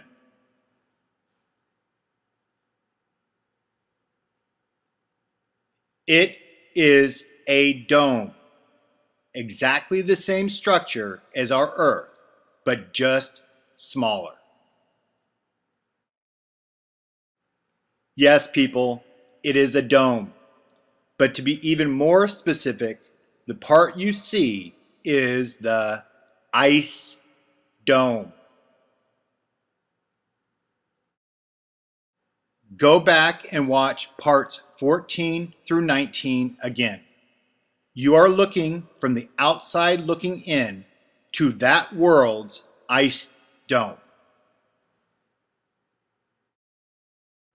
There is no fine dust, sand, or ground to land on like NASA claims they have done. That world is enclosed by an electromagnetic field and ice dome that is as impenetrable for us to enter as it is for their inhabitants to escape. So I know with 100% certainty that my model is correct, because every time I look up in the sky and see the moon, she reaffirms my model and tells me I am 100% correct, and that is why I have supreme confidence in my model, because the moon shows me. Part 26 will be devoted completely to the moon and everything about her. I have no idea how many lettered parts there will be, but I will not move on to another subject until the moon is completely finished.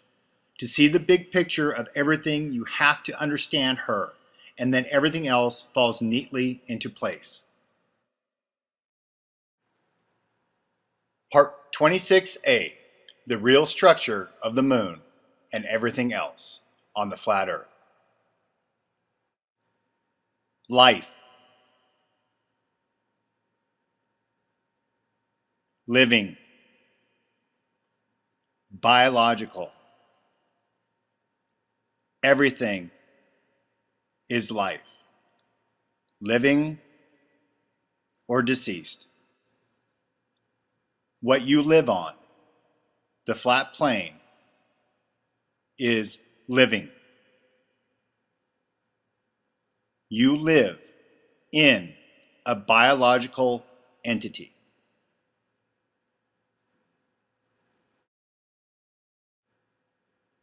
Life is everywhere that you can see, from the smallest insects up into the largest sequoia redwood trees and elephants and blue whales. But it doesn't stop there. The base structure of everything goes from the smallest to the largest that you can see, and even way beyond what you can even imagine. From atoms to molecules to cells in your blood to the moon to the earth and everything that's beyond that, it's all the same structure.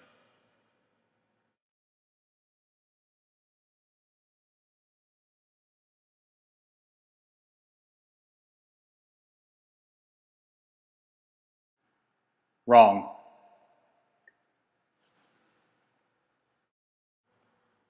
This is your world.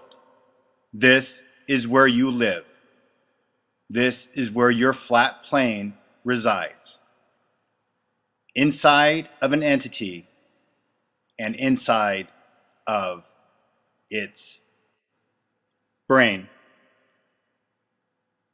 You live on a neuron. The flat plane dome that you live in and on is a neuron inside of a brain. When the light changes directions in the red sky, you will see what they depicted as a Vajra, which is the neuron that our world is connected to.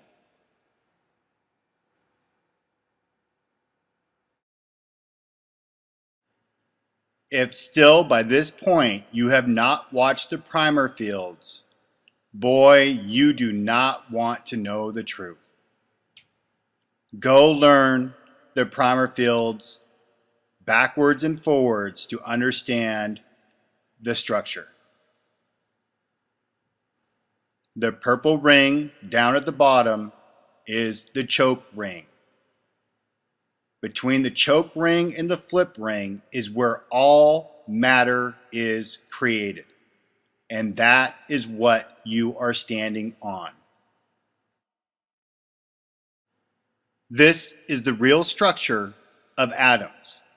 This is the real structure of cells. This is the real structure of DNA. This is the real structure of the earth. And this is the real structure of the moon. Now do you see it in the Vajra? There's 4 domes in this Vajra, or this neuron. All pointing out, but all that fancy stuff is the plasma and the EM dome that they saw in the red sky. Do you see the flip ring and the choke ring on each one of those 4 sections? That is the structure. The central part where there's the spiral, what they used to call the Wheel of Fortune, is the spiraling plasma tube of light. So our dome is the confinement dome. Our earth, the ground that we stand on, is the point between the flip ring and the choke ring, where matter is created. And the moon has the same structure. You're looking at top down at their confinement dome, and underneath their dome they have a flip ring and choke ring also, and there is matter there. Part 26b, the craters of the moon on the flat Earth. Meteorites from outer space. Wrong. Asteroids from outer space. Wrong. Comets from outer space. Wrong. Impact craters from things hitting it. Wrong. Huge impact craters from things hitting it. Wrong. Mara formed from things doing whatever they say they're doing. Wrong. In this segment, we'll be using high-speed footage, which I've uploaded and we do on screen capture because it doesn't record audio. And here we have an iron electrode, a single iron electrode over the same iron plate we've been using before. It's a little different medium.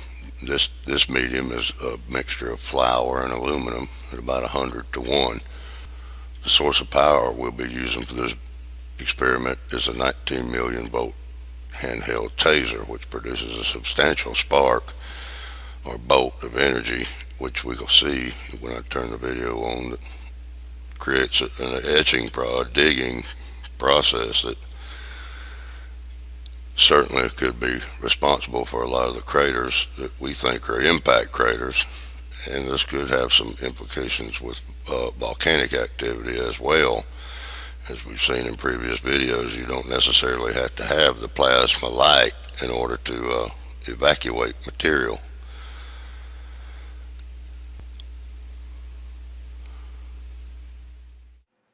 Everybody say it with me now. Plasma.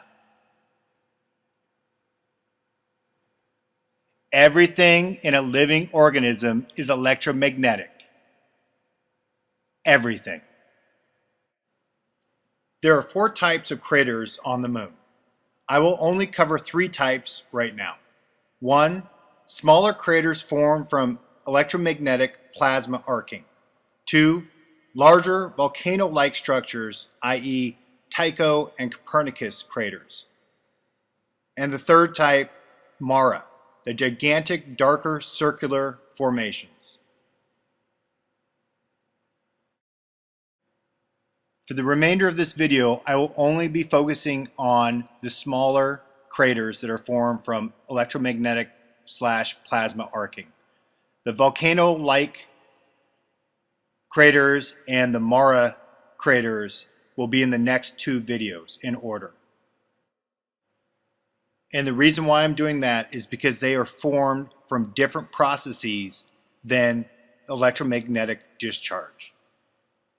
They are different. All 3 are formed from different type of events.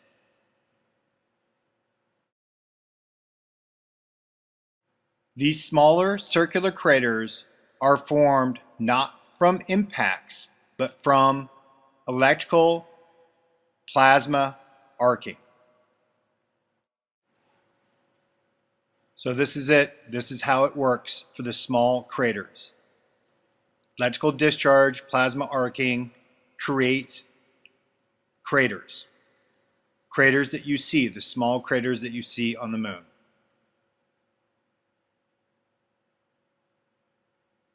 Again, everybody go to Mr. Too Tough 2 channel. The description will be in the link. He has incredible, incredible work.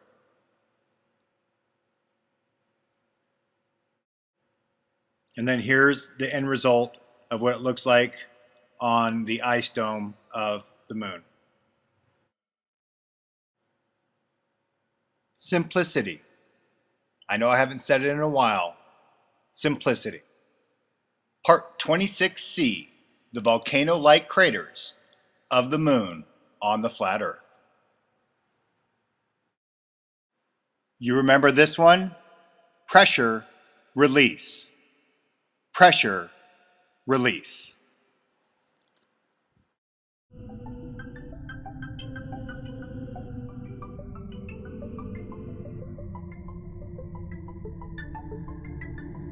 The red and blue arrows shown here indicate magnetic orientation and the direction of the flow of matter in and around the magnetic bowl. The red arrows indicate magnetic north, and the blue arrows indicate magnetic south.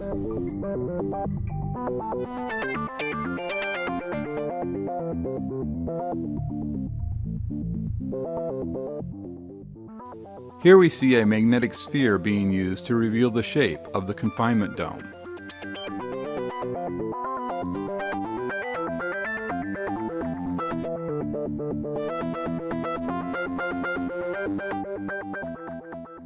Here we see a string of magnets being used to show the magnetic field lines in and around the magnetic bowl.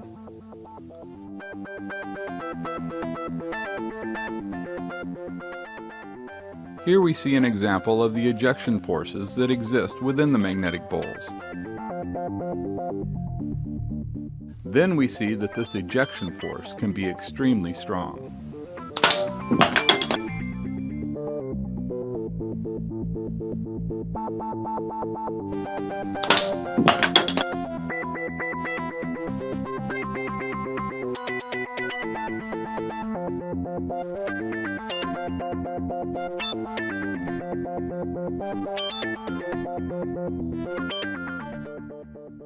So just as we see in the plasma experiments in the vacuum chamber, we see that these ejection jets start at the top of the confinement dome and shoot out of the bowl in line with the axis of the bowl.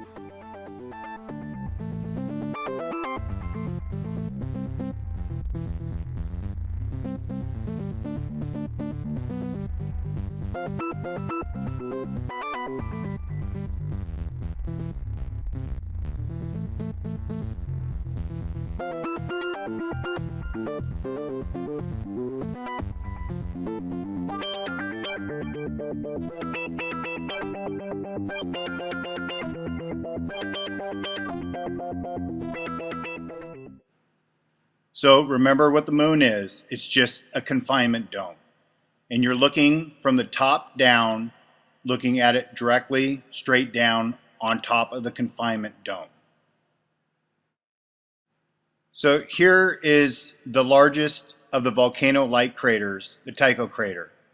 And we're going to focus in on this so you can see the debris field around the structure. And this is a pressure release point on their ice dome. So when the pressure release happens, matter and material and gases get released through that pressure release point, and some of it will deposit back down on the surface of the outer surface of the ice dome.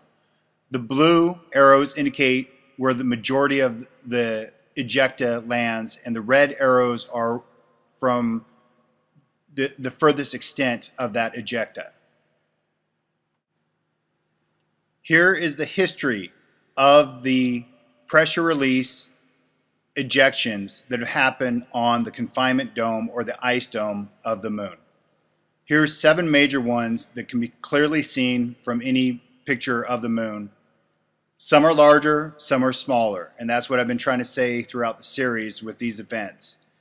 They're not all the same. It depends on the pressure and the changeover, and that determines the size of these pressure releases. So for all you real thinkers out there who just watched the clip, David LaPont saying that it happens on the central axis at the top of the confinement dome, you'll say to yourself, well, how come it's not there, Brian? How come these are scattered all over the place? How can it be the history of these pressure releases if it's not at the central point of the dome? It's because the expansion part of this whole model. It expands, and that's why they're scattered and they're moving away from that central axis point. So the expansion I will get into in greater detail in the next video, 26D, when I talk about the Mara and how the Mara is formed. But the quick and easy answer to the expansion is simple, because it's life. Everything is life, and all life grows. Through the growth process, there is an expansion process, and that's why these domes, these confinement domes, the areas between the flip ring and the choke ring expand and grow, because it is all life. And when you understand that everything is life, living or deceased, then you'll be able to see the big picture a lot easier. So that's where the expansion comes from. It's just life growing. The cell that you are on, the neuron that you're on, is growing. And that growth has consequences to the things that are already there. Okay, now back to the volcano-like pressure release craters. Now, don't get confused between these pressure release volcano-like structures and volcanoes that we know down here. Volcanoes we know down here are ejecting predominantly matter.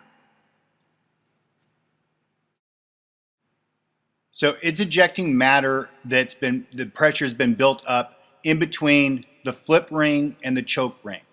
And that's what the volcanoes are releasing the pressure of there. Completely different than the one at the top of our dome when it releases, or the one at the top of the moon's dome. So the material that's primarily released at the top of our dome and being released at the top of the moon's confinement dome is predominantly water, because the water is above. There are gases that escape during this through the atmosphere, and there is matter that comes up through a vortex that's created. Sucks up loose things that are on the surface, will get drawn up, but predominantly this is a water geyser type pressure release. And that's why when you look at this and you look at the Tycho crater, that's predominantly water refrozen.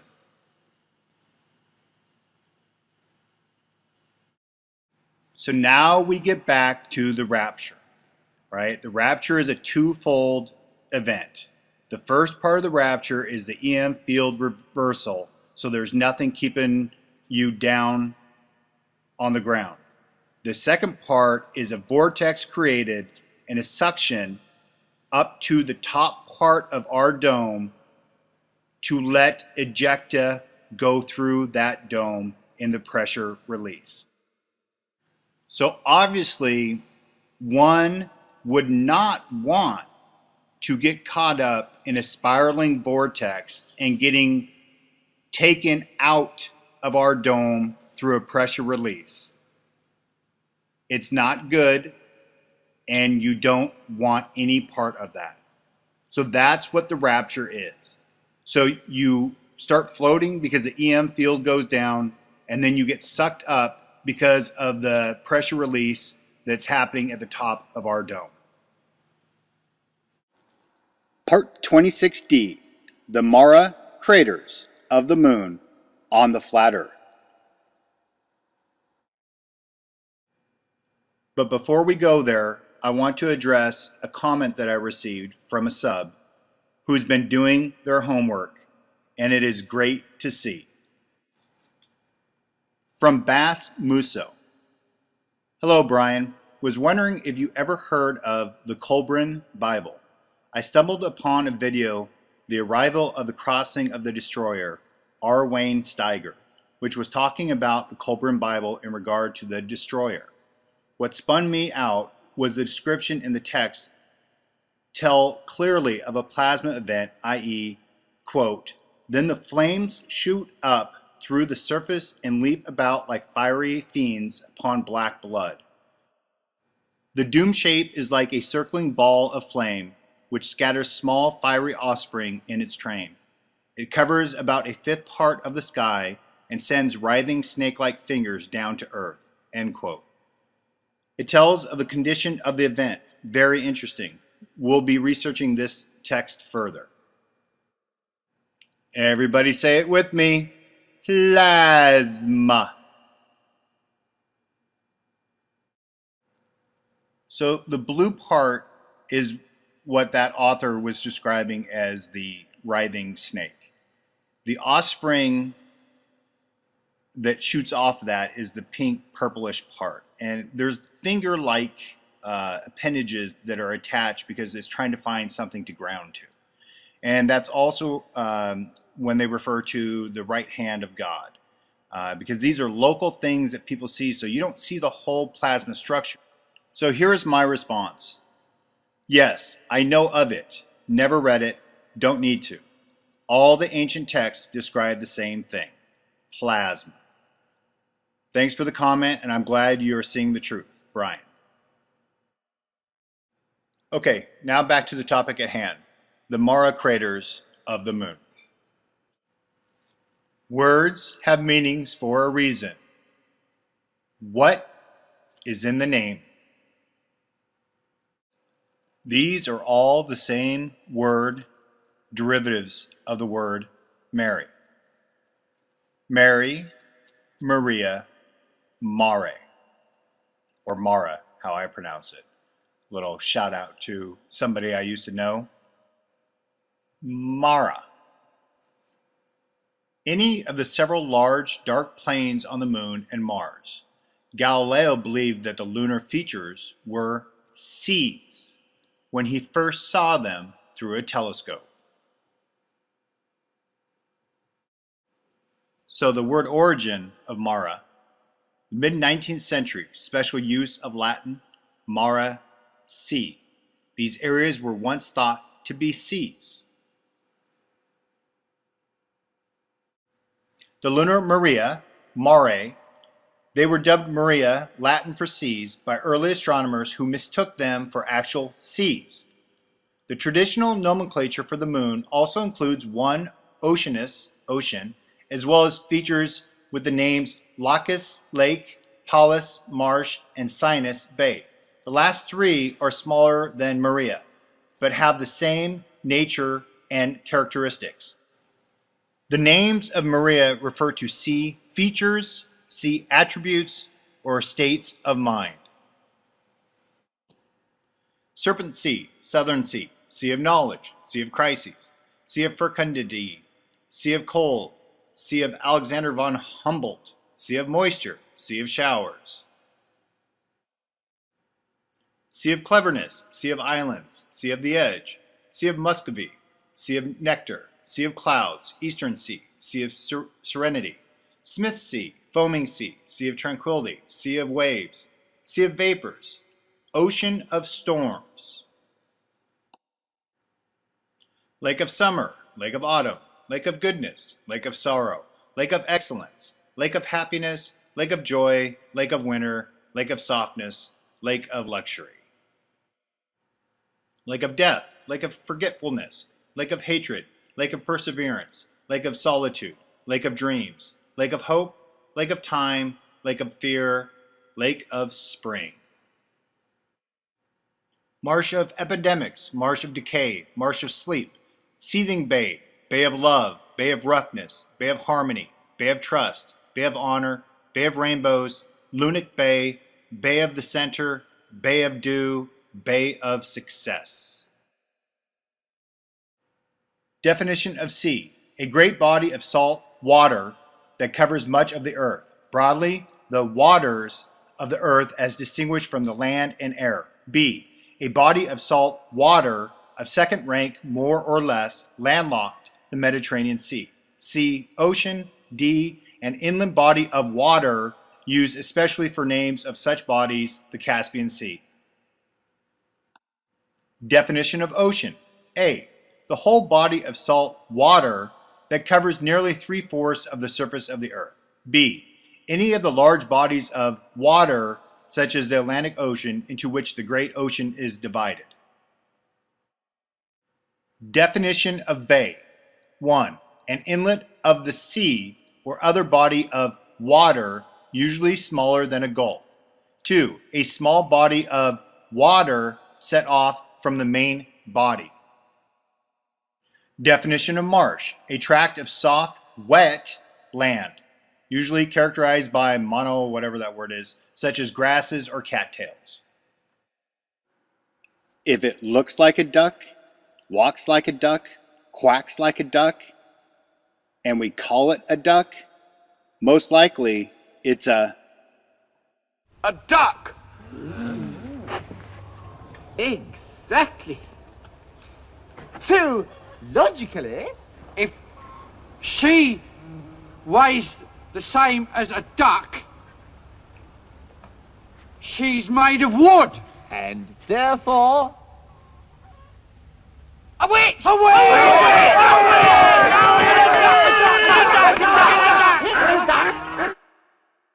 So logically, if everything's named after something that's made out of water, then most likely it's because it is made out of water. Frozen water. Those seas that were liquid at one point are now frozen. desert, prairie, plains, savanna, steppe. If areas of land are devoid of water, whether or not there was water there in the past or not, down here on earth, we do not call them seas, oceans, bays, etc. We have other names, and that's what we use down here, but not on the moon.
Part 26E, the expansion of the moon on the flat Earth.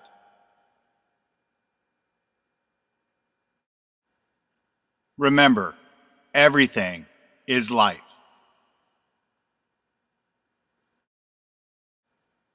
And with life, everything grows. Everything. So here again we see the confinement dome, the flip ring, and the choke ring.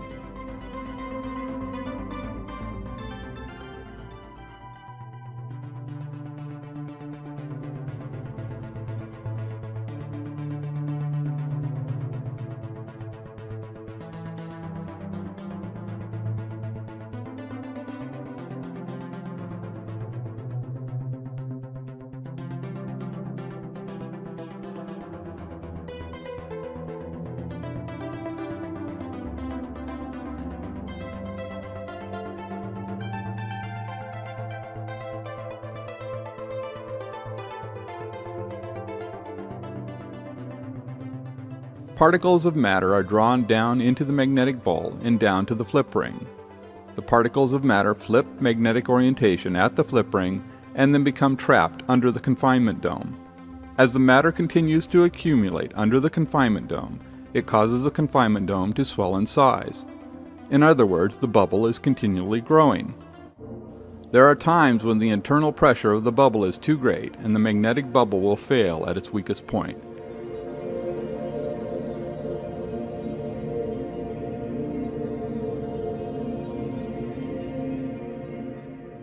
The choke ring may also allow some matter to escape out of the bottom of the bowl. Okay, for all the thinkers out there, you might say, well, Brian, if the moon is a dome and you say it is expanding, then how come it isn't getting bigger in the sky? And then I'll say, well, that is a great question.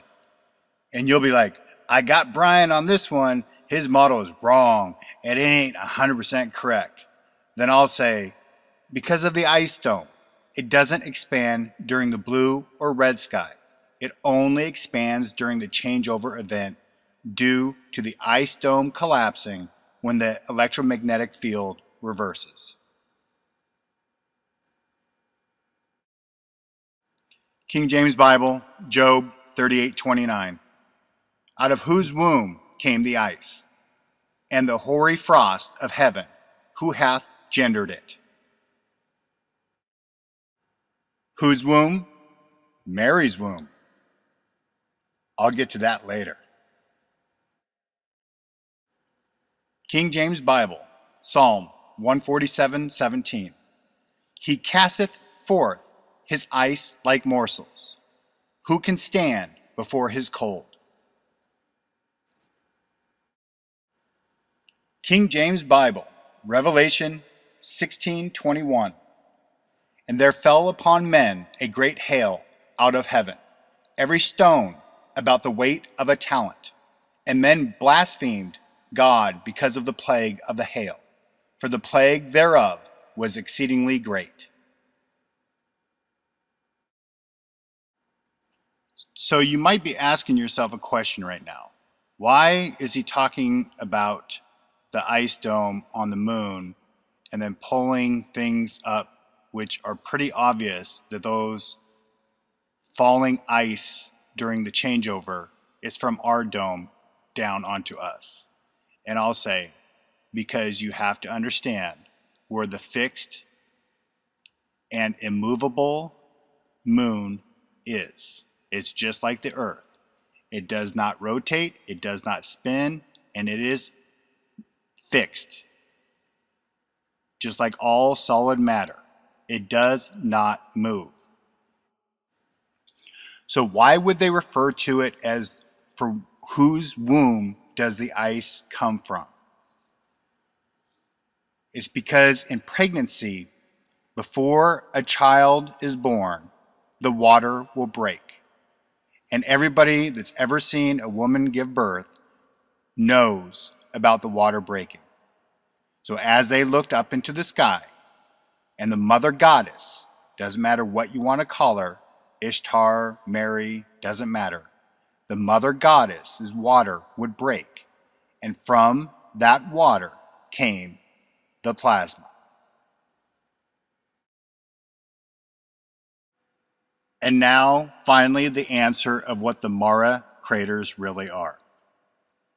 They are the collapsed ice dome structure that happened at the top of the ice dome. These are collapsed ice domes that collapsed during the changeover and during the expansion. And then as it expanded in the changeover, because the expansion can only happen in the changeover because there's a physical barrier that's holding the pressure in that David LaPont doesn't understand. He only looks at it from the electromagnetic side, but this is a physical side. The ice dome keeps the expansion from happening during the red sky or the blue sky. The expansion can only happen when that physical barrier has been breached. has been opened up, and that's during the changeover. So what happens is these open up, and then water refills when it reforms and takes its natural process when it goes into the next sky. And then that water will freeze. And then there's a little bit of plasma discharge left over. That's why you'll see a little bit, just a few of the smaller craters that are formed from the plasma discharge on that frozen lake or whatever you want to call it. But that's just frozen water. That's why you see more of those electromagnetic discharge craters around that, because that's older ice and with some debris in there. Okay, on to something else here. Every once in a while, I get absolutely fantastic questions from an email or comment section about, usually it's about something that I didn't describe very well. And here's case in point, Jason R. Hey there, Brian, how's it going? My name is Jason. I stumbled upon your work about 2 weeks ago, and I've been catching up on Mia's work also. I've learned a lot. I have believed in a flat earth for about 2 years now. Anyway, on your latest video, I guess my question is, are those seas and lakes that have froze on top of the moon dome? And here's my response. Good. Hi, Jason. Welcome. Good to hear. Congrats on getting away from the BS heliocentric model. Yes, frozen, along with everything at the bottom of their bowl, furthest away from their FP focal point. Pretty much always frozen except during changeover events. Haven't got to that yet in the series. This is Jason. Or they have always been frozen and were named sea and ocean because they were frozen bodies of water. Or are you inferring that they were at one time not frozen, but they were the waters above the moon dome structure and then froze? And this is my response. Watch part 16 on how the atmosphere is created by heat from focal point, then waters around that, and then the ice at the furthest points away from the focal point, closest to the electromagnetic dome. Now, I suggest everybody watch part 16 again so you understand that structure, because it's exactly the same structure and how the gas, water, and ice is formed on Earth and on the moon. This is Jason again. Didn't you say the moon is another structure, that there is 4 total? I guess one of the more difficult parts of this theory is having to go back into believing water can curve. I just spent the last 2 years realizing that water doesn't curve and trying to teach that to anybody that will listen. And this is from me. Yes, moon is another structure, but not part of the Vajra that has 4 domes. That is separate. Water can curve at the bottom of a bowl or glass. Water will always take the form of the container it is in. And that's a key thing that you have to understand in this, is that it's not on the outside, it's on the inside of the container. Then back to my reply. The electromagnetic bowl structure is the container for the water. You are looking at the glass through its transparent bottom, but the water is frozen there after Hell Week is over and the electromagnetic field is up and running again. Then the focal point takes form. The electromagnetic field repels water regardless of charge, hence water taking the bowl structure inside of the EM field. And then to his last point about people not listening, they'll still listen if you have the correct model and context. Me.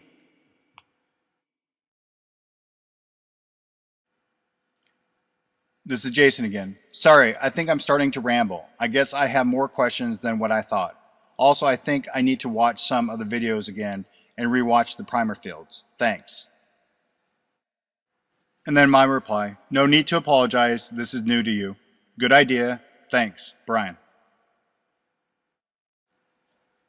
Okay, here is the structure. Now, I have not gone into this structure in detail in a video, and that's on purpose. I want people to look at this and I want them to think for themselves. Okay? And it can get confusing and it can get very frustrating at times, but here is the structure. Okay? Now, I'm not going to say exactly where everything's at yet because I'm going to do that in the next video. All right? But here is the structure. That's the structure. Look at it, memorize it, understand it, and then you'll see when I tell you where everything is in the next video. Part 26F. So where the fuck is the moon on the flat Earth?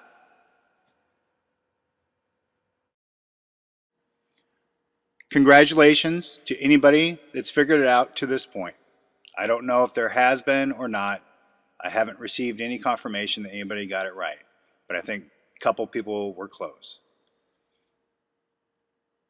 I've been showing these pictures throughout because it's super important why the architecture was built the way it was, the art was painted the way it was, because they saw where the moon was.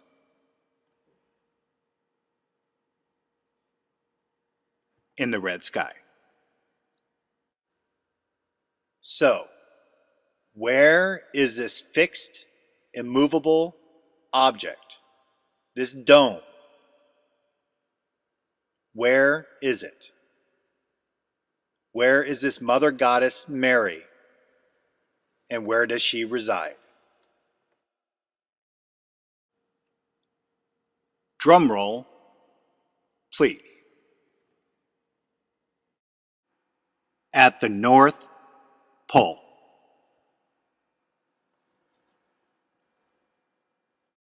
But not at the North Pole down here on our plane. It's at the top of the North Pole, at the very top center of our dome. Right about now, I can hear the naysayers screaming at their computer screen right now. This guy is a jackass. This guy is a moron. He doesn't know what he's talking about. We can clearly see where the moon is because it's moving every night. And I'll say to them, it's because you don't understand light and optics. And then there's a whole nother group of people screaming at me saying, Brian, you're a jackass. You're a moron. You have no idea what you're talking about. You clearly said in another video that the plasma is at the top center of our dome. And I'll say, yes, I did. Both things are true. Because the direction of light in the red sky, you can see our dome. And you can see the circle structure at the very center, top center of our dome. That's why all dome structures in the Vatican, the U.S. Capitol building, and all the other places have that circled there. It's because it's what they saw in the sky. So, remember the structure of the dome. Our dome and the moon's dome. Now invert it, and you can see. Now the red bowl becomes our dome, and that smaller dome is the moon. There's more to it than that, but it's the moon. Now you can see the dome as we're looking up towards it and seeing the other dome in the top circle. That dome above us is the moon.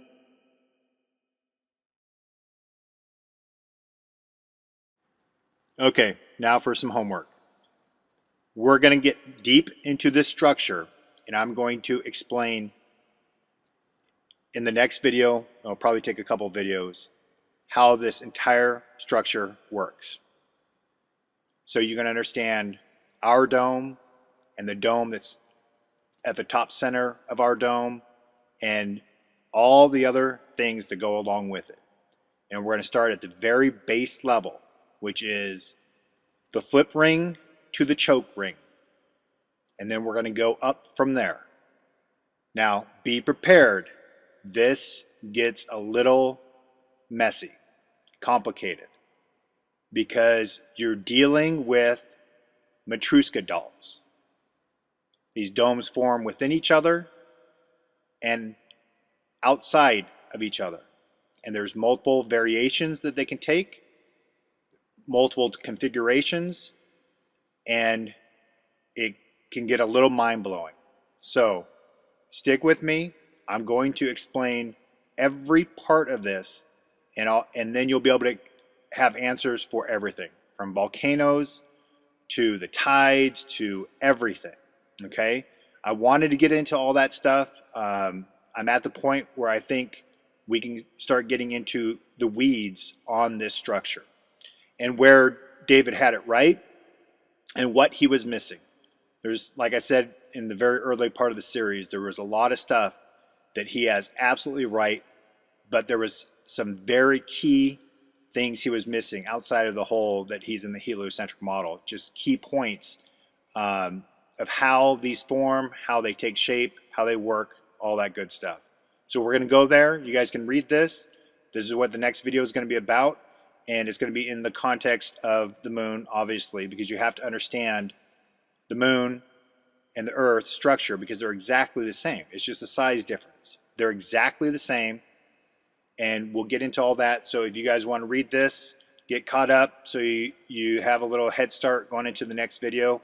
I'm not sure, I'm trying to get these done, every day or every other day, but we'll see. Because this stuff's taken me a lot of time getting in there and making these diagrams. Because I've never done this before. I've never, written it down. So it takes me a while to make sure I have everything correct. Because heaven forbid, wouldn't want to have any tiny little screw up. Because guess what? Then it's not 100%. All right, guys. That's going to be it for this video. And then I will get to you guys on the next one. And remember, plasma is not our only enemy. I want to know how you're dealing with all these conspiracy theorists on your platform. So the first way is by demoting low-quality content and promoting more authoritative content, and the second is by providing more transparency for users. So we're introducing boxes that provide factual information at the top of results that have shown themselves to turn up a lot of information that is counterfactual, such as searching for the Earth is flat on YouTube, where you see a lot of Your response is to put a box saying, nope, the Earth is not flat. Correct. Okay. And this is what she means by authoritative content from the authorities. Part 27, the 33rd parallel, explained on the flat Earth. The answer to why the 33rd parallel is the safest place to be during the electromagnetic plasma changeover. A little geometry refresher.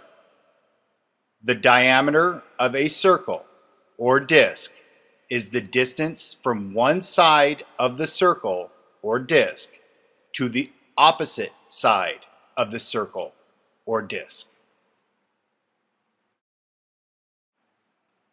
The black circle is the equator, or 1/2 the diameter of the disk. The red circle is the 33rd parallel, or 1/3 the diameter of the disk. This diagram is the answer.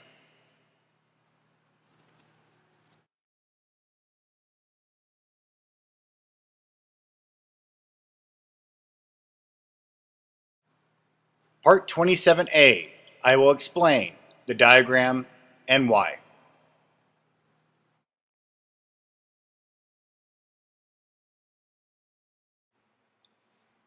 Part 27A, the dome above and inside our dome on the flat Earth.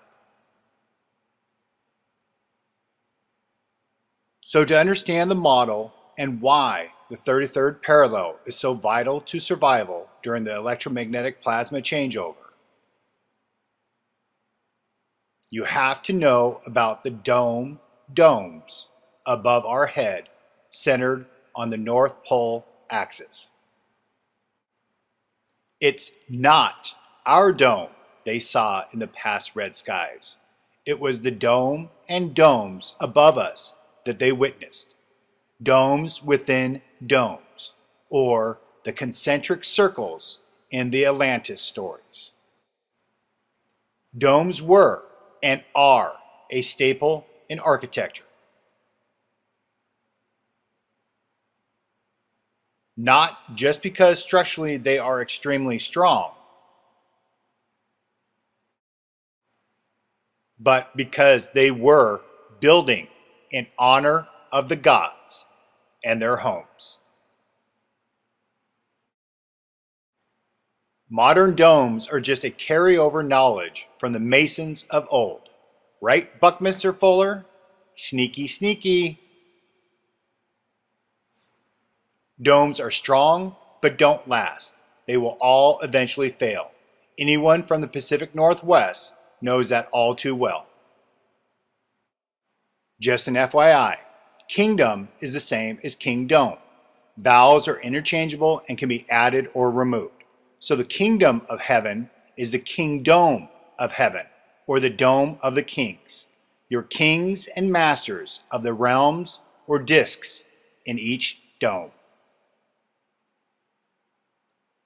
The kingdom only stood for 20 years before it became unsafe and the roof started to give way.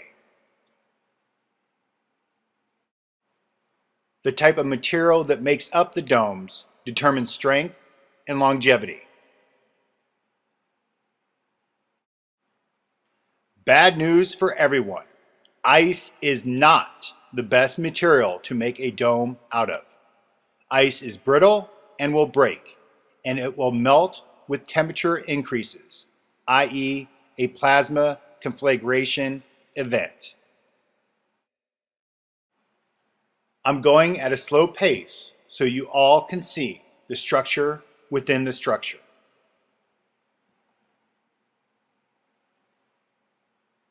The Matryoshka doll effect, the domes within domes.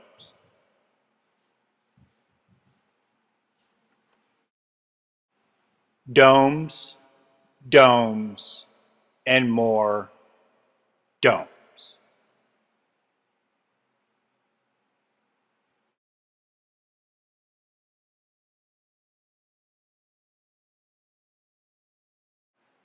Next video, part 27B, pressure and the lack of pressure on the flat Earth.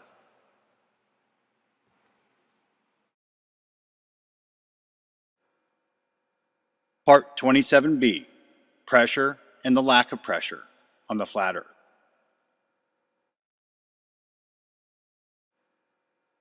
Remember, everything is life. It is either living or deceased. All life's base structure is exactly the same as the large-scale world that we reside in.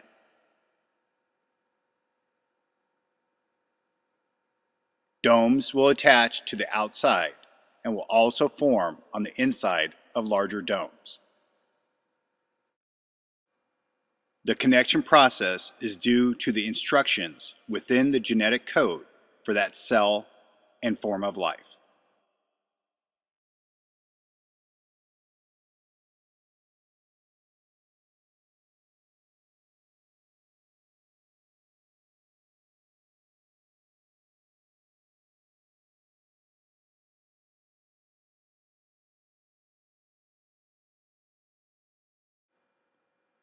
All life grows. Within growth comes pressure. Pressure causes heat. Heat causes gases. The pressure and heat creates the gases which cause the waters above and the ice dome to stay in place above. When the pressure escapes and is removed, then the structure cannot maintain its form and will collapse.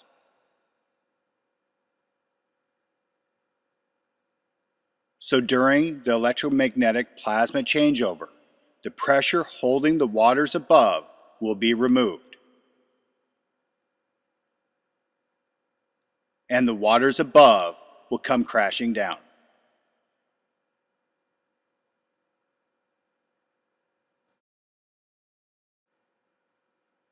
And the ice dome above us will no longer have the air and water pressure to hold it in place.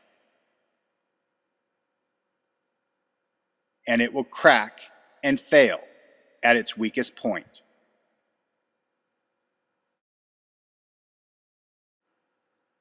Revelations 16:21, King James Version.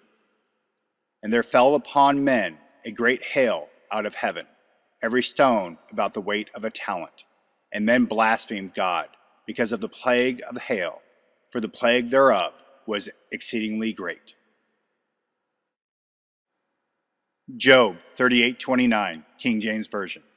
Out of whose womb came the ice, and the hoary frost of heaven? Who hath gendered it?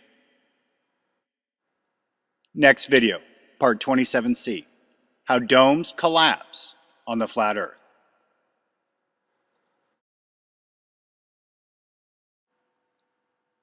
Part 27C. How domes collapse on the flat earth. The smaller blue dome above us is exactly 1/2 the diameter of our dome, the larger purple dome. Oh, by the way, now you know the answer to the southern and northern hemisphere star trail problem. I'll go into the explanation later in the series. Okay, back to the dome structure. A dome's weakest point is obviously at the top center. You don't need to be a structural engineer to understand the load forces that apply to the top of a dome. When the structure fails, this is the end result.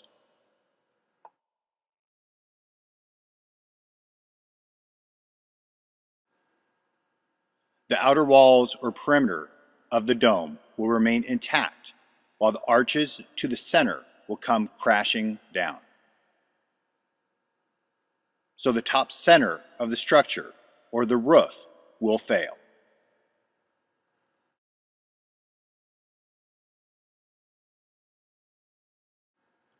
The walls will usually survive the collapse.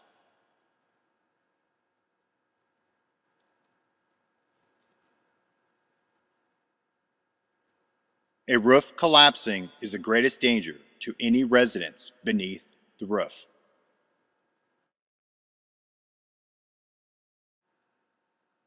If you are under the roof when it fails, say bye-bye. It's not going to end well for you. So if you are in an earthquake, they try to train people to go under the door frames on the outside or exterior wall. Your chances of survival are greatest there during the collapse of a building or roof.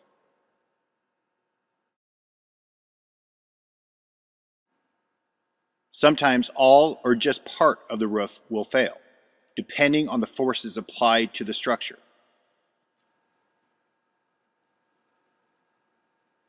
Smaller events will only take portions of a roof.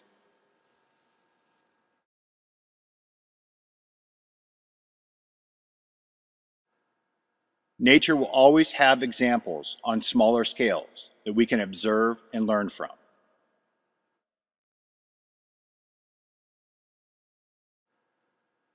A volcano's dome and collapse will show someone a similar process created from pressure. The collapsed dome or caldera will be somewhat symmetrical.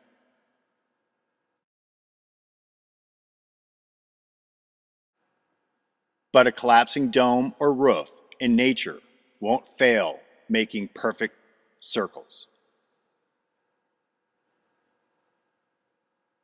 It will be uneven and random due to the different strengths of materials and other variables. The jagged nature of the collapsing roof explains why it is safest in or around the perimeter of the dome structure. Falling debris from the dome or roof above us is catastrophic to anything below when it comes crashing down. Next video, part 27D, a roof in the sky for your protection on the flat earth. Part 27D, a roof in the sky for your protection on the flat earth. The domes above our sky.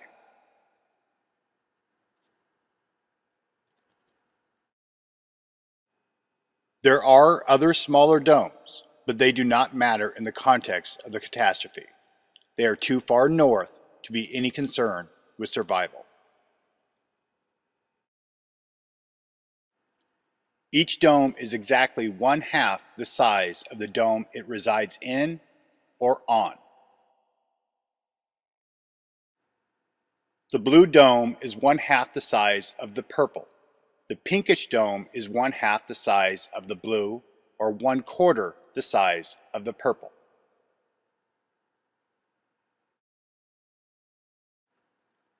Every dome has a landmass being formed and expanding in between the flip and choke rings.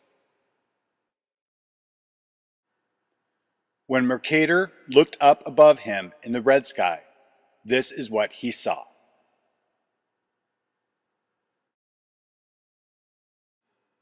The yellow landmass is actually the smaller pinkish dome's disk above us.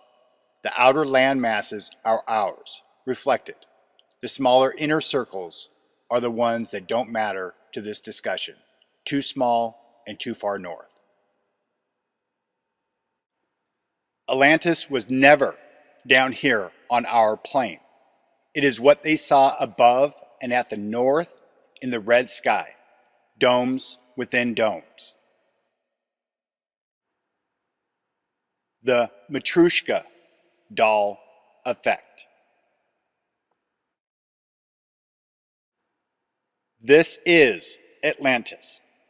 Domes or bowls within bowls, centered on the North Pole axis above our plane.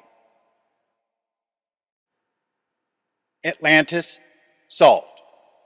That's why they thought it sank beneath the sea, because it did. The waters above during the red to blue sky changeover. Now I know there is much debate on the actual correct map of the flat earth. It doesn't matter. All you need to know is the safe parallels to be when the electromagnetic plasma changeover event happens.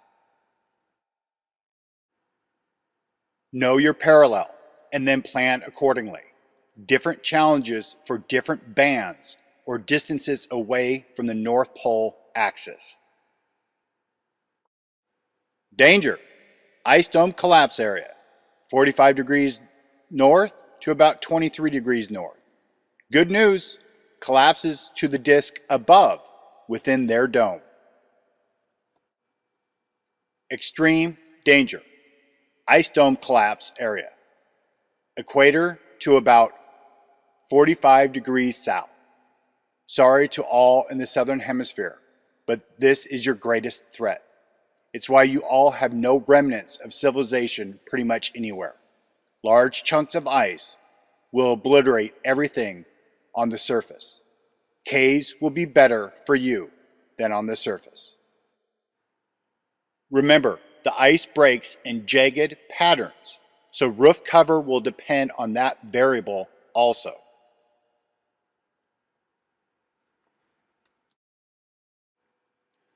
Northern roof cover. North Pole or 90 degrees north to 45 degrees north. The pinkish dome's disk shields us from their ice dome collapse. It's why most civilizations have a better chance up north, along with closer distances for trade and exchange of ideas. Don't get too excited yet, you northern folk. The model has another surprise for only you. Have you ever wondered why only the North has had ice ages? Well, they weren't caused by ice, but rather water. Yeah, floods are your enemy during the electromagnetic plasma changeover event. The price to be paid for living so close to the drain from above. Next video, part 27E, the waters up north on the flat earth.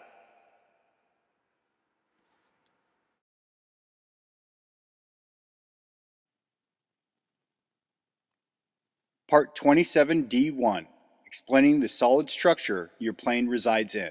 No vacuums or empty spaces on the flat earth. I need to explain the physical nature of the structure a little better for you all.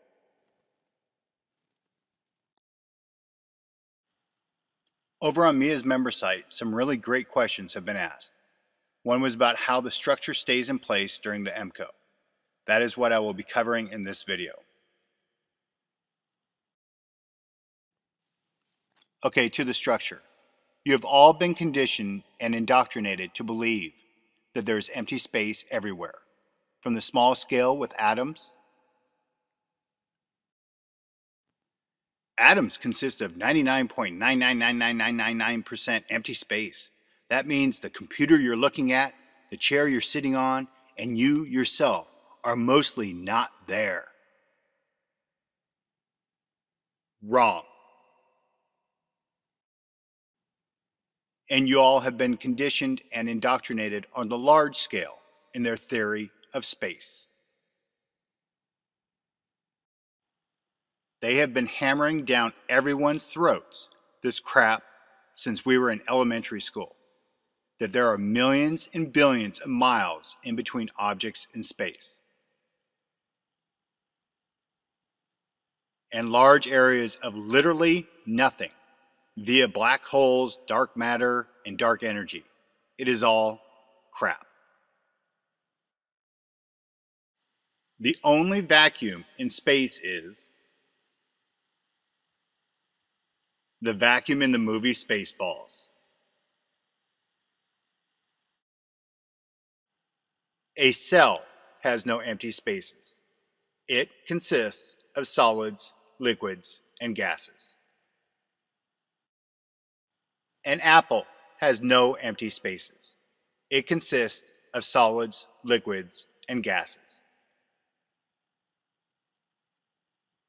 A neuron and a brain have no empty spaces.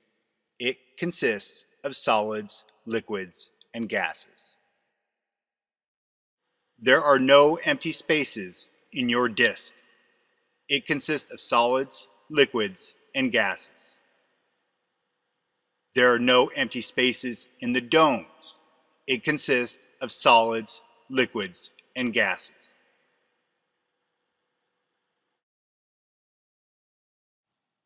There are no empty spaces anywhere. All spaces are occupied by either solids, liquids, or gases. These bowls, domes, and disks are connected and attached together to form complex structures.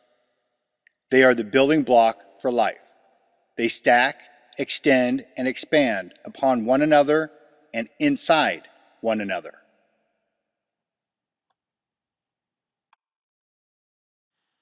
Look at these cells. Do you see how they all form domes? Two domes, base to base, form spheres, but they all build upon each other. Electromagnetism is actually two distinct things that work in tandem with one another. One, electricity. Two, magnetism. The electricity is what changes directions during the EMCO. The magnetic bowl structures do not change or move. They stay in place.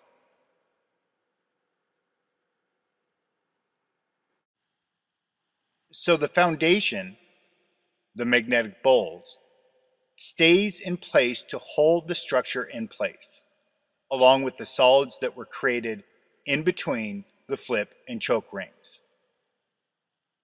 So the ice dome will fail in places because ice is brittle and it is not part of the foundation of the structure of the cell. It forms on the inside of the magnetic dome structure. During the EMPCO, solids retain the structure of the cell, mostly. Wink, wink. It's the fluids that create most of the havoc. The liquids and the gases. What a solid doesn't occupy, a liquid or gas will flow towards and fill that space. To sum up, the structure is held together by the magnetic poles and the solid matter they produce. So only the ice dome fails, but the structure remains intact.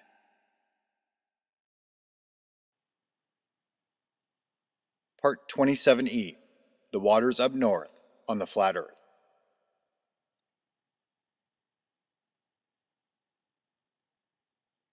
The BS CGI theory of the ice ages from the mainstream scientists, LOL.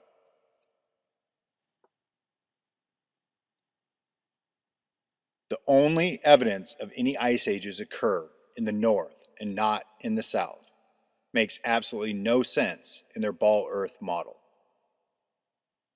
But on a flat Earth, it makes perfect sense why it would only happen in the north.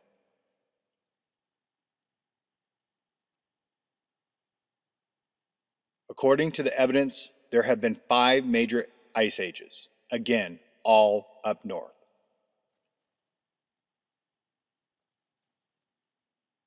These events did not happen tens of thousands of years ago. They happened at every EMPCO. And they were not ice. It was liquid waters that flooded the north, and only the north.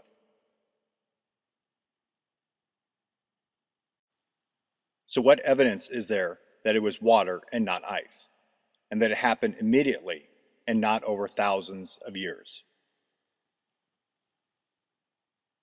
To get ice sheets to be miles thick, you have to have massive amounts of precipitation to fall and accumulate in their model. To get that much moisture in the air, you have to have massive amounts of heat to evaporate said waters. Ice Age theories claim to have huge periods of cold. Cold air does not have the ability to hold the moisture for that kind of precipitation, called the saturation point.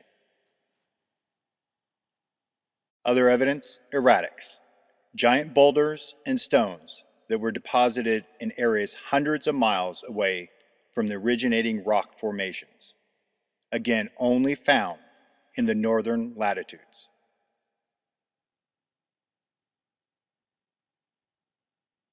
Anyone that has ever been in a flood knows the power of water.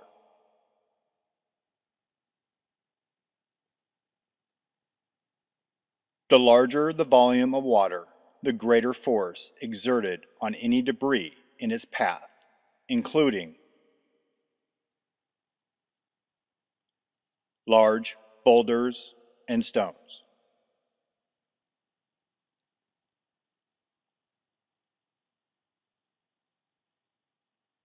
The Mount St. Helens eruptions in 1980 created the lahars, instantly melting snow and ice from the peak that moved boulders, houses, etc. Waters create the force and the lack of friction necessary to move the erratics. No different than flowing water in a river, moving pebbles on a riverbank.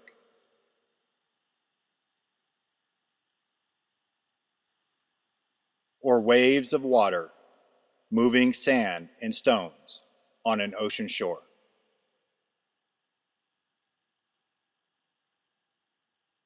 Stones, rocks, and pebbles are moved all the time in nature from flowing water.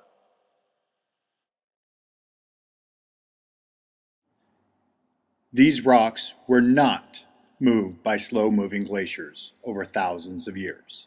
They were moved by copious amounts of water. And floods happen instantly, not over thousands of years, but say within a period of 7 days, or Hell Week. Then you have the written descriptions in our true history.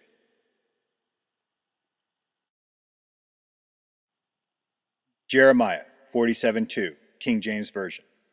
Thus saith the Lord, Behold, waters rise up out of the north, and shall be an overflowing flood, and shall overflow the land, and all that is therein, the city and them that dwell therein. Then the men shall cry, and all the inhabitants of the land shall howl.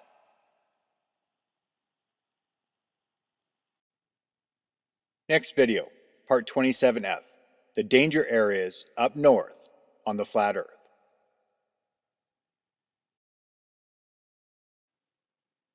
Part 27F, the danger areas up north on the flat earth.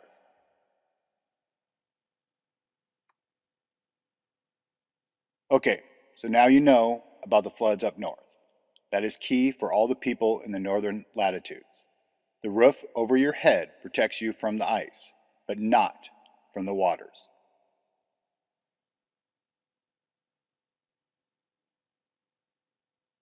The furthest extent of the waters lets you know a parameter of where the next waters will flow to.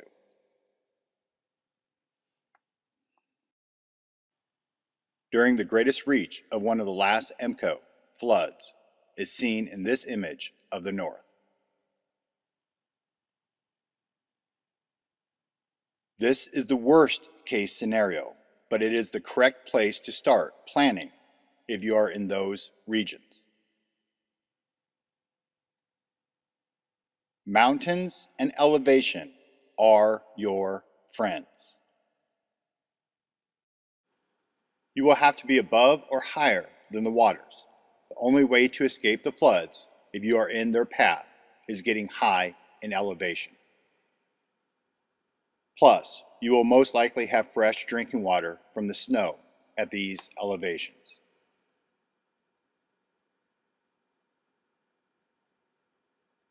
Some good news for the folks up north. The waters from the north will quell the conflagration fires in the low levels, valleys, basins, etc. But be careful, there will be fire danger at those elevations that the waters from the north do not quell. So you will have to be well above the forests and trees that provide fuel for the conflagration fires. So in your exit plan, learn and know the tree line of your local mountains.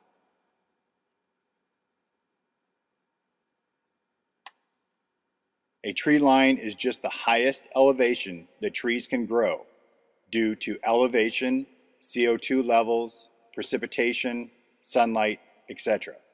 All tree lines vary depending on local conditions. The waters up north are not a tsunami wave caused from the earth shaking.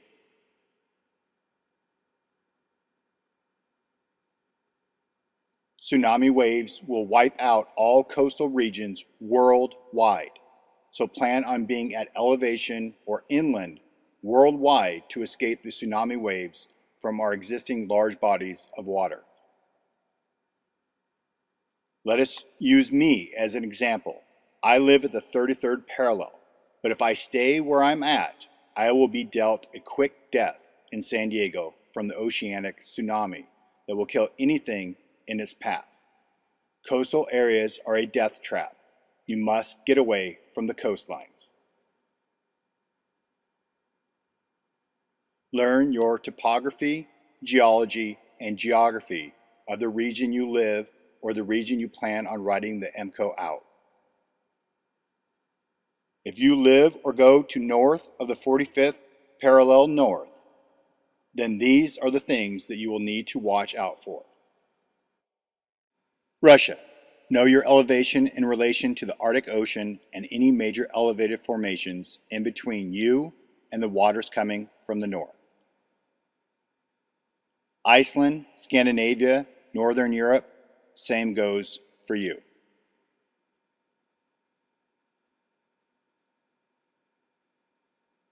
United Kingdom, ditto.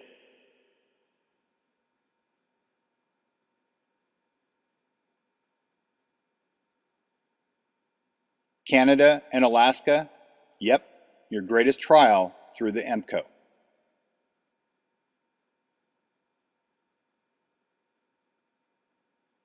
The northern states in the continental United States,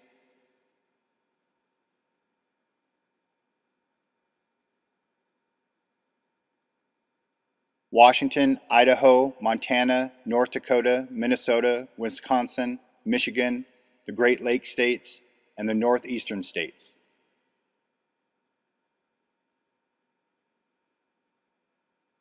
Including the Great Plains states. Those states have a low elevation that ties to the north. The Great Plains are a death trap. Enough with the bad news. The good news is the EMCO is not this year. So you have another year to plan accordingly and get everything correct to make it through.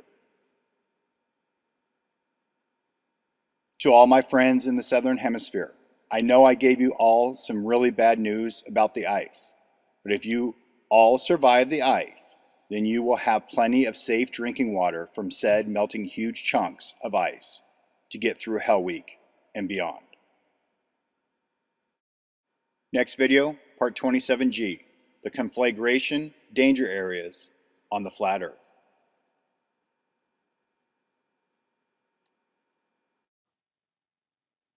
Part 27G, the conflagration danger areas on the flat Earth.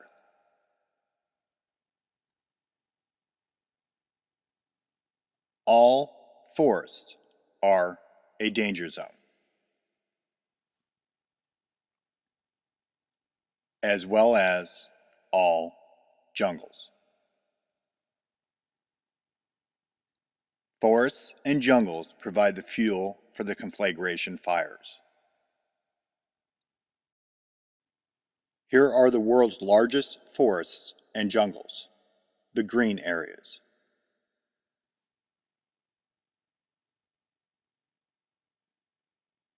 The areas up north will be quelled by the north waters.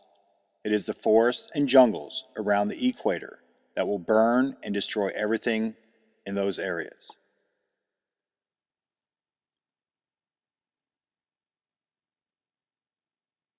The southeastern United States and South and eastern Mexico and Central America.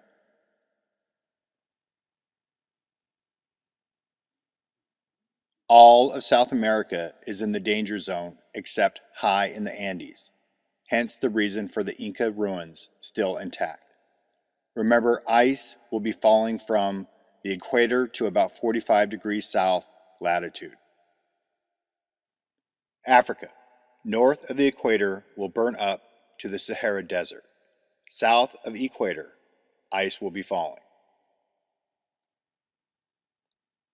Australia, ice falling, get to southern part of country by 45 degrees south, away from coastline. Hope ice wall holds there. New Zealand, conflagration danger.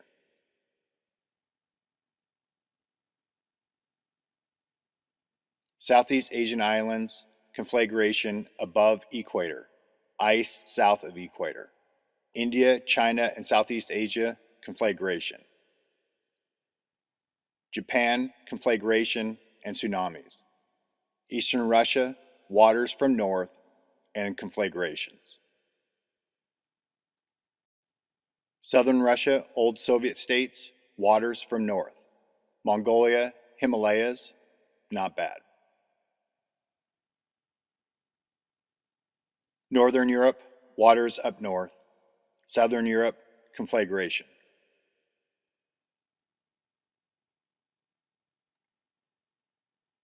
Forests, jungles, and cities will burn. Grasslands are safer but will still burn, but way more survivable.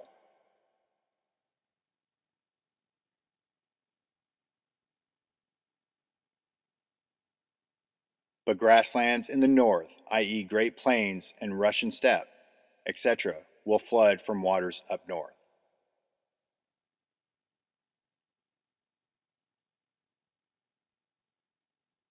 Here's the world distribution of grasslands, tundra, grasslands, and savannas. Deserts are the safest place from the conflagration. However, you have ice falling below the equator and liquefaction problem in all other deserts, and the drinking water problem. However, you may have some water from ice falling south of the equator.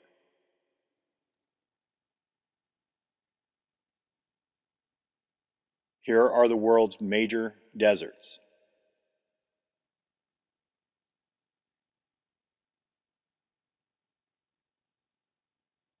I told you this wasn't going to be easy.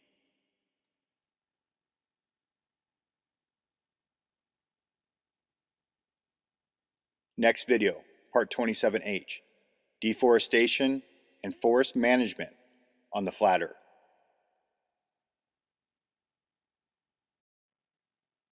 Part 27H, deforestation and forest management on the flat earth.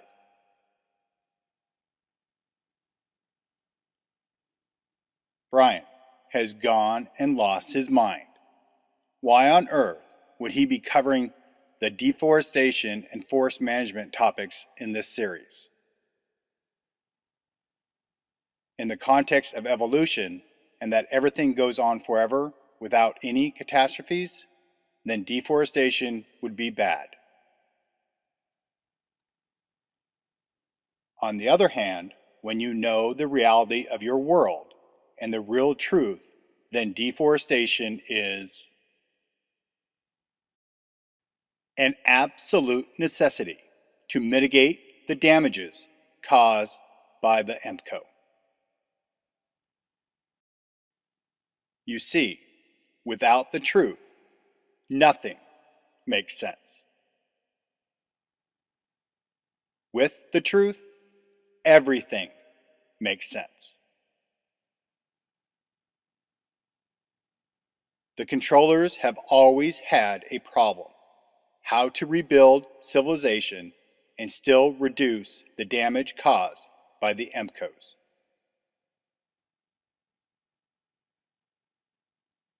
For the controllers to rebuild this, they need slaves. That would be you and this. Metals.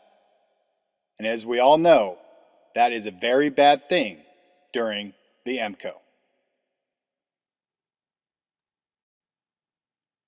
Those slaves need cheap and affordable shelter, so the controllers need this.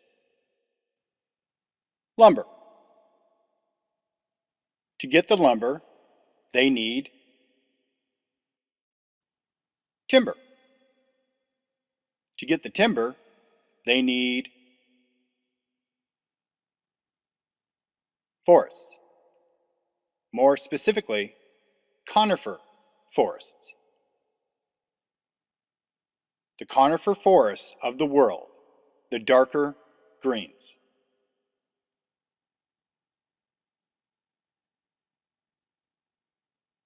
What are conifers? Pine and fir trees.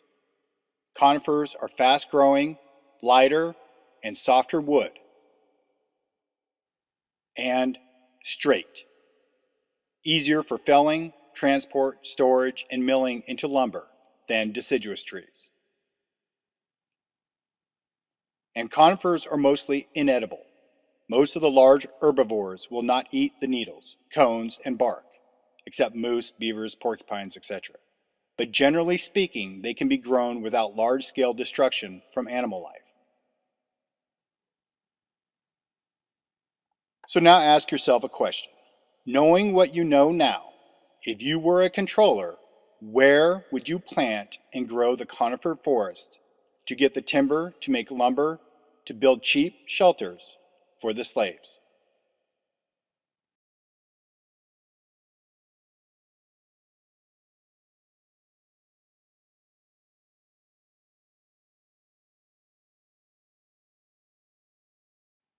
Yep, above the 45th degree north latitude.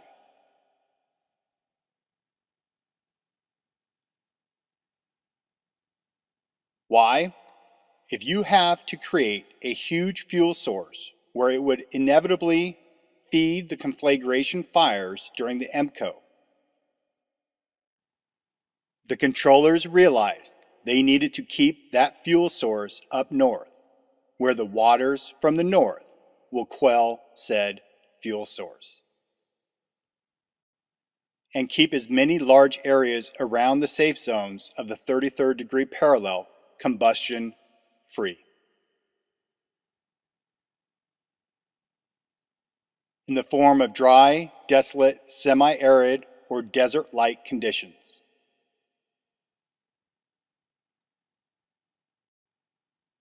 And how do they do that? Weather modification. The deforestation of the Amazon, Central Africa, and the Far East around the equator is to mitigate and to create enormous fire breaks. Anyone who has fought a fire knows about fire breaks. It is an attempt to remove combustible material to prevent the fire from going in a certain direction.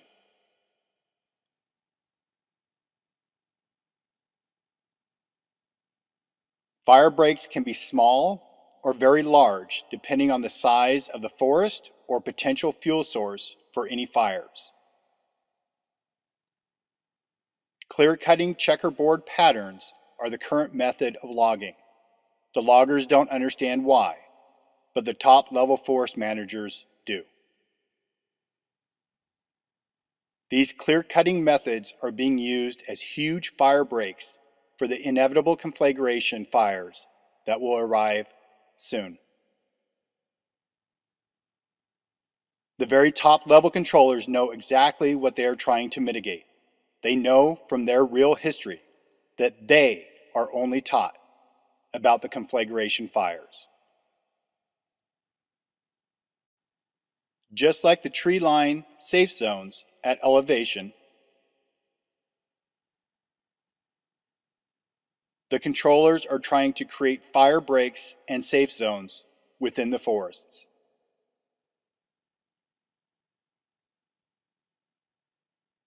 Will it be enough? No, because they do not understand the plasma and how it reaches out and touches everything. They just know it is a fire, but we all know it is so much more. Next video, part 27I, oil and petroleum on the flat earth.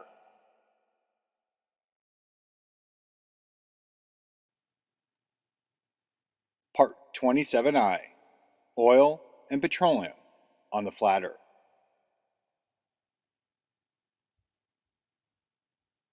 You all see this black gold and think it is finite and rare, i.e. Hubbard and peak oil. And gas and fossil fuels run our economy, and we would be in the Stone Age without them. Wrong.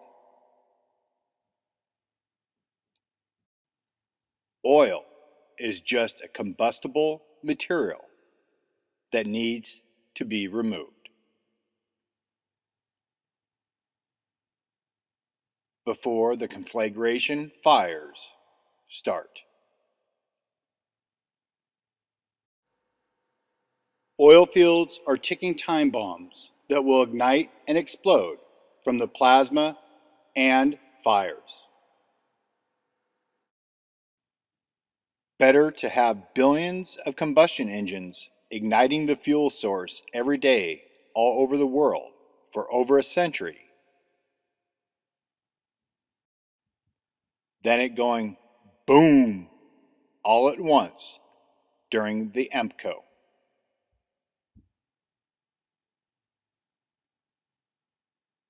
So the controllers take the ultimate hazardous natural resource and find as many uses as possible for it. Petroleum products made from a barrel of crude oil.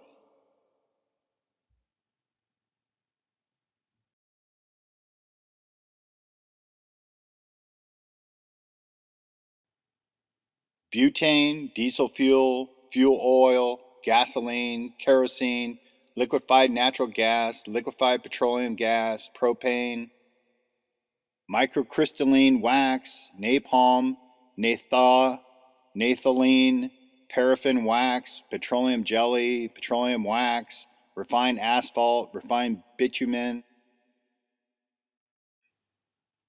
And what they don't turn into a fuel source, they make into other junk products and then convince you that you need to buy them.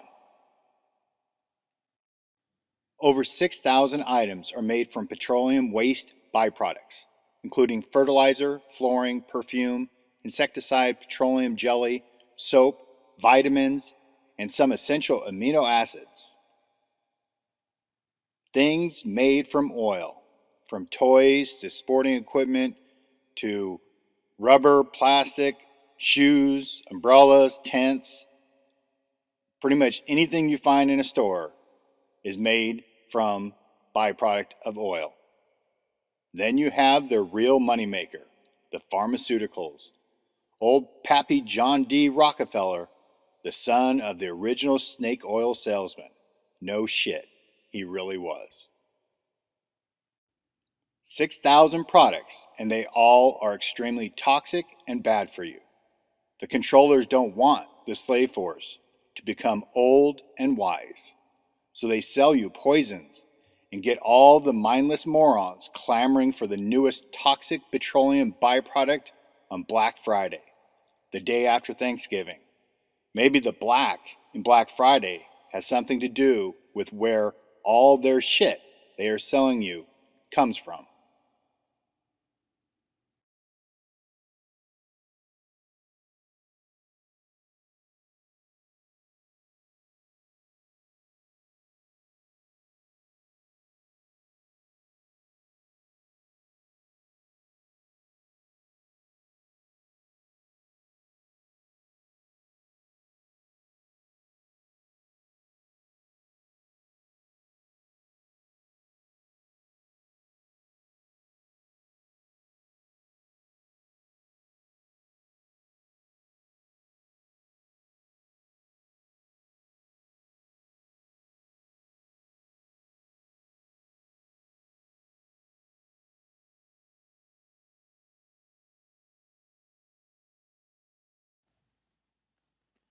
Now do you see?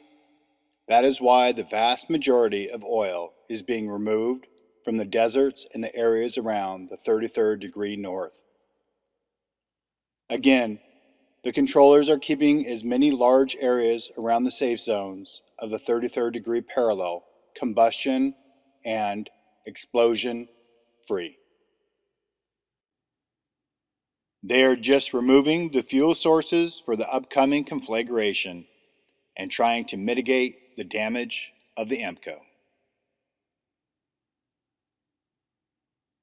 Next video, part 27J, the lesser of all evils on the flat earth.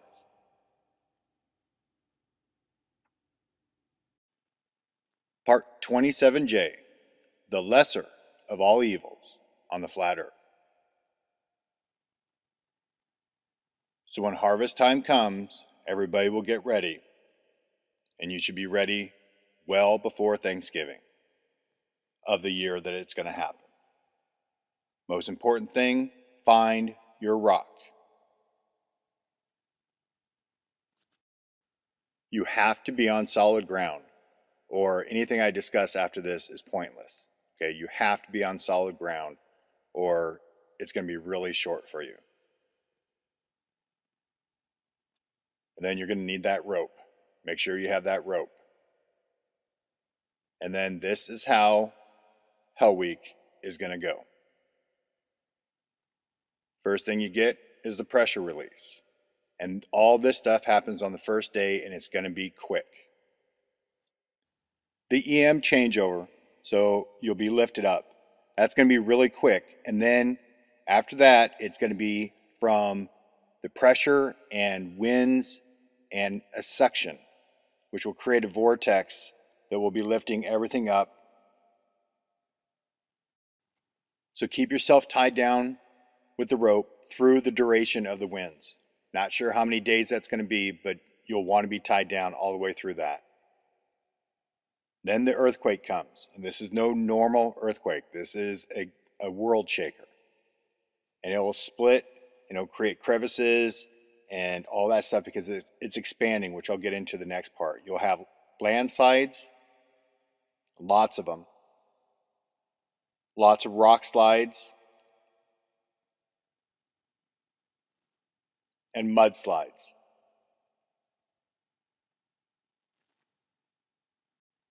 So in your exit plan, know where fault lines, not how they say they are, but just fault lines where earthquakes usually happen. That's going to be where the majority of the shaking is going to happen everywhere. But those are the really high danger areas. So know your local areas where earthquakes happen. And then you're going to get into the volcanoes. So know where the volcanoes are. And you're going to have explosions, lahars, you're going to have ash clouds, you're going to have lava that's going to be coming out from certain types of volcanoes. So you're going to have to know if that stuff is by you. So know where volcanoes are. For instance, I used to live in the Pacific Northwest. Volcanoes everywhere up there. So you have to take volcanoes into account also. So while all this is going on, you're going to have the ice dome above that's going to crack and break and fall. The ice is going to affect south of the equator to about the 45th degree parallel south. All right, so South America, south part of Africa, Indonesia, and Australia, it's going to be tough for you guys. That's your biggest hurdle.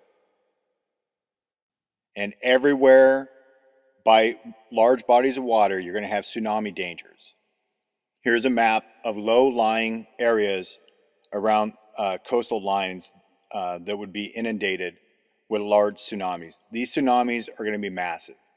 I don't know the height, but just plan on if you're not, a couple thousand feet above sea level, you're going to get hit with these things and all the debris that comes with it. So you're not going to want to be in any of these low-lying areas by the sea or other large lakes. All right, and then comes the plasma, and this is all in the first couple hours of the first day. All right, the plasma is going to change over. It's going to start igniting. And this is one thing I have not discussed yet, but I'm using a old map, but just you can envision it on a flat Earth map. The north gets hit the hardest with the plasma because the plasma is centered off of the north. The south, you're going to get some discharge from the plasma arcing, but it's going to be a lot less and it's going to be a lot more spread out. So the closer you get to the north, the more intense the plasma is going to be, and it'll dissipate as it goes away from the north along the flat plane, centered from the north. With the plasma comes the fires. All right, this is going to ignite everything. Cities, forests, everything. Anything that's combustible is going to go up in flames. Okay, so I went through this pretty thoroughly in the video on conflagration. But here is, I'm showing you all of the heavily wooded jungles, forests, and all that stuff from the 45th degree north parallel south. Okay? Everything that you see green on this map is going to go up in flames. Okay? The south of the equator, like the Amazon, right there in the Central Africa and over in Indonesia area, that will be quelled a little bit by the falling ice, but just plan on all that stuff is going to be burning and burning intensely. And the places that it's going to burn most intensely is from the equator up to the 20th parallel, because then you'll start running into the deserts that they've kept as huge fire breaks around their safe zones. Now, as far as the 33rd degree, you got to remember this is from a Western point of view. All these people that are doing all this stuff is from Western civilization, so they are concerned with North America safe zones and Southern Europe and the Middle East safe zones. They can get to those areas, and plus they don't have to deal with India and China, because India and China, they have their own long-lasting civilization, and nobody wants to get into a fight with them. So that's why it's pretty much stopped at Iran and Afghanistan. All right, but where I'm pointing out the fires, so like in the southeast United States, it's heavily wooded. That is going to be going up in flames. The Midwest will probably be mostly okay from the fires, but you're going to have the flood waters coming down through the Midwest all the way down to the mouth of the Mississippi. Madagascar, South Africa, parts of South Africa, if you want to get over to the Kalahari Desert, that's probably your best bet, but you got to get elevation, okay? The key thing in all this, if you can find elevation, you increase your survival chances 100-fold. If you're in Australia, I'm not very familiar with a lot of the topography and mountains in Australia, but you got to find elevation. And again, in the south, you're dealing with falling ice, so you're going to have some kind of cover, solid cover in caves or something like that.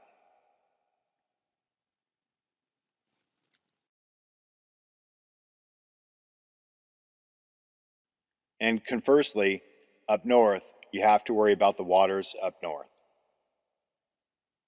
This is a good reference point to where the waters could go, but just plan, if you're above the 45th parallel north, plan on everything's going to be flooded. So elevation, elevation, elevation. You have to get above. I don't know how high the waters are going to be, but you have to get elevation. And wherever the water doesn't flood, you're still going to have the conflagration fires that you have to deal with all the forests up there. So you have to get above the tree lines if you're above the 45th degree parallel north.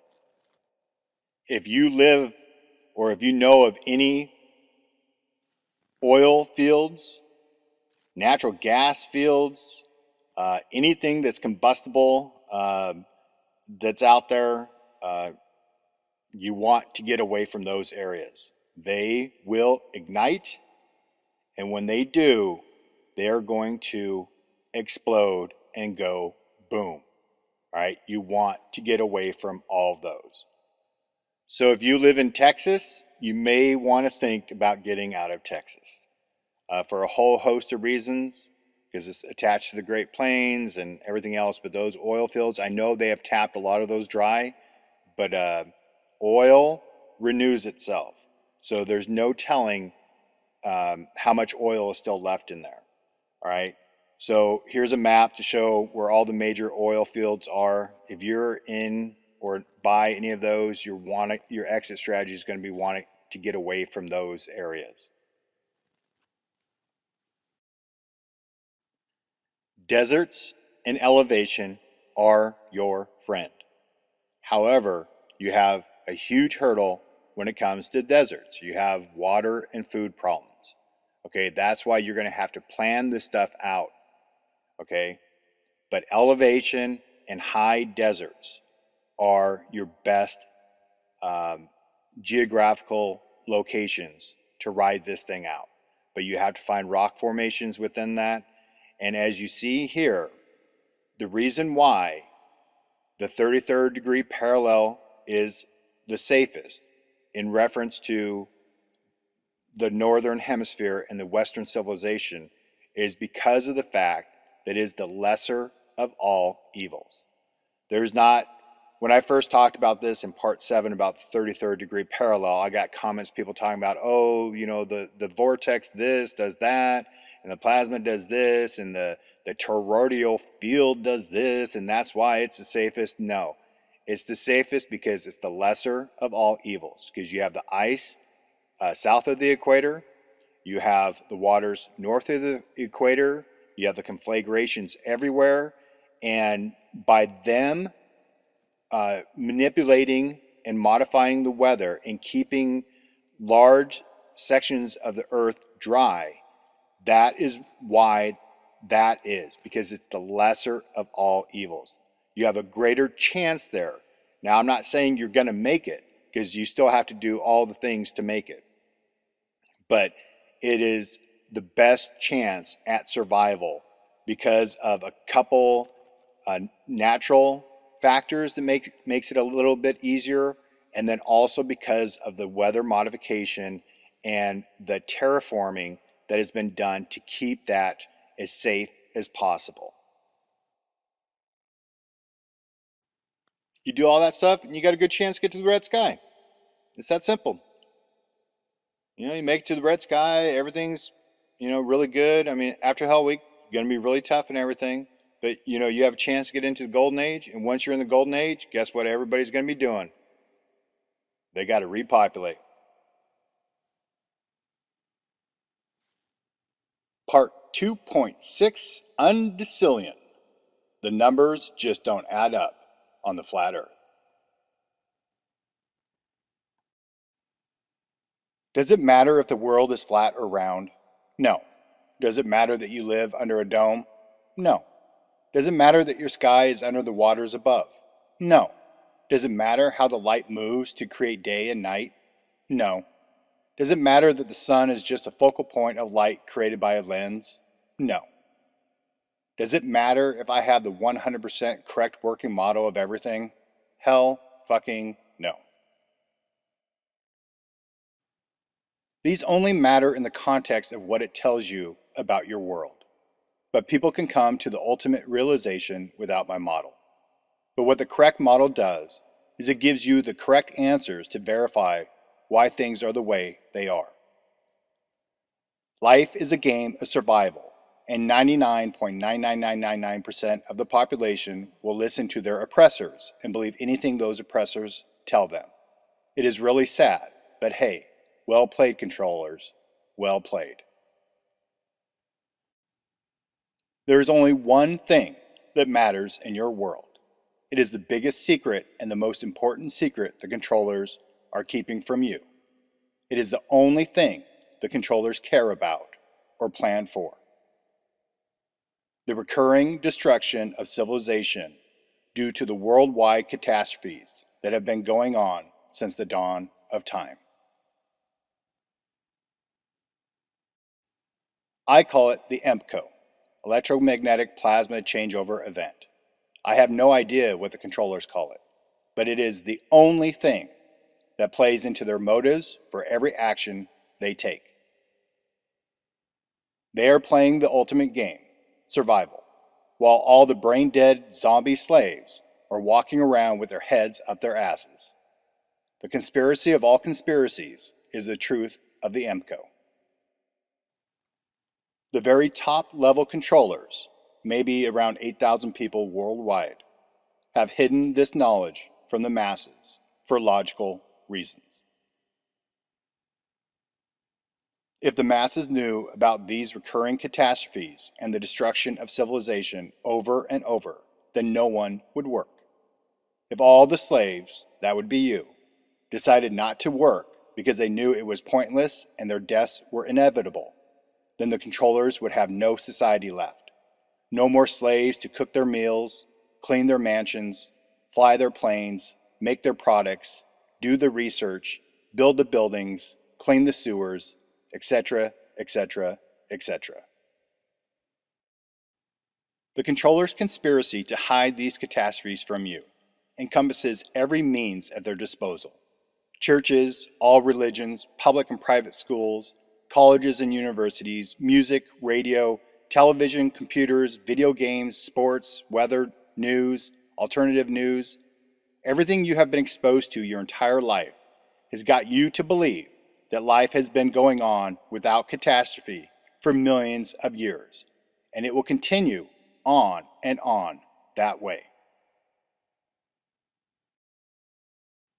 You better wake up soon, or your deserved fate awaits for your complete lack of discernment and mental laziness.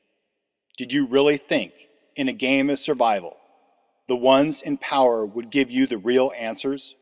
If you haven't figured out how your world works by now, then your wake-up call is going to be unexpected, painful, and brutal. I always give credit where credit is due. Velikovsky steered me on the correct path of recurring catastrophes.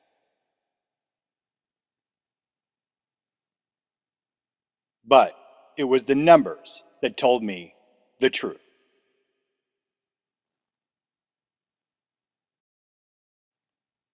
The world's population, 7.7 billion people. And the amount of time it takes for the population to double in size, also known as the doubling rate. Let's start with evolution and what they teach in schools and universities. So modern humans, or Homo sapiens sapiens, they say came around 40,000 years ago before the present.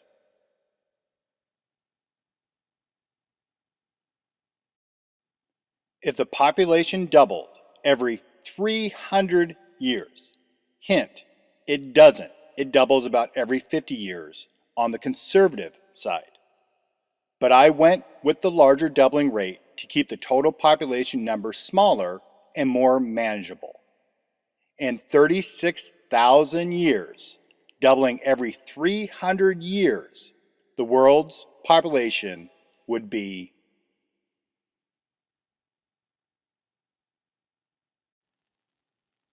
yes, that number on top.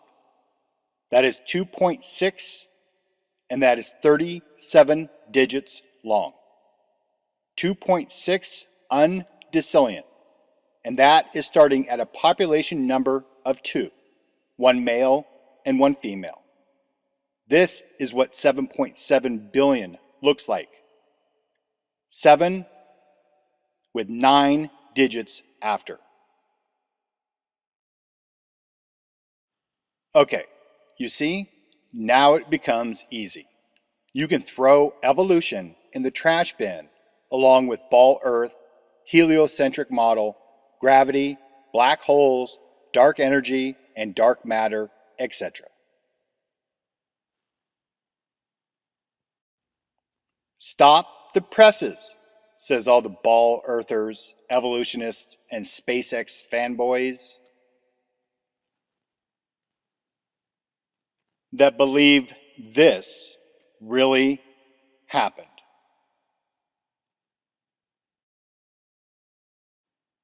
They would say, you just can't double the population like that.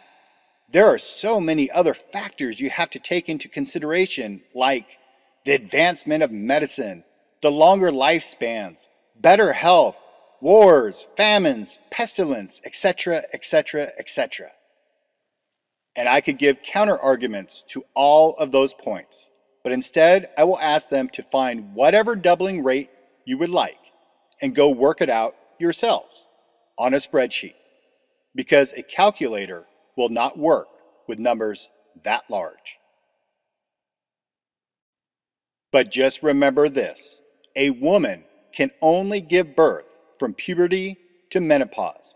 The rest you can manipulate all you want, and you will still come to the same conclusion if you are being intellectually honest with yourself. The numbers just don't add up without recurring catastrophes. Now, on to the religious teachings. This is what they tell you in churches. 6,000 years since Adam and Eve, but they had a flood, the only catastrophe they will teach in churches, and that was 5,000 years ago. So starting at 2 again, even though it was Noah and his family, let's take 5,000 years with the doubling rate of 50 years, the actual doubling rate of a viable population. The population would be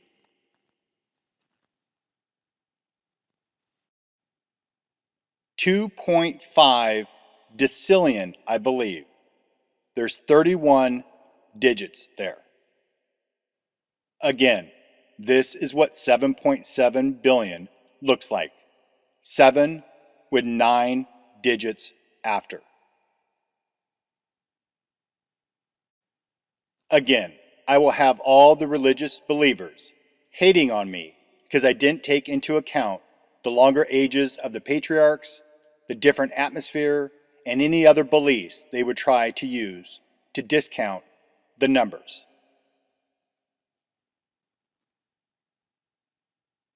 And I would respond by saying, go work out the numbers yourself and try reading the Bible again, or for most, for the first time. But this time, try having eyes to see and ears to hear. The entire collection of books called the Bible is about the recurring catastrophes. Time to stop listening to the men in robes telling you what the Bible is saying and start figuring it out for yourselves. Now on to the so-called historians. I challenge you to do the math.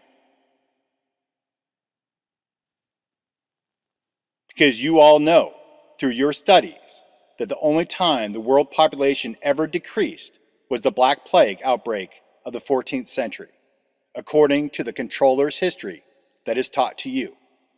Please go do the math.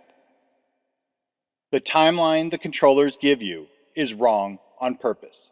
They want everyone, atheist or Christian, to believe that they live at the apex of civilization and they are the pinnacle of evolution and the greatest of God's creation. Hate to break it to all of you on both sides. You ain't the pinnacle and the greatest of anything. You are just another slave to work and to carry out the controller's plans. Now, for anyone who can still think, here is the answer to when the last EMCO occurred.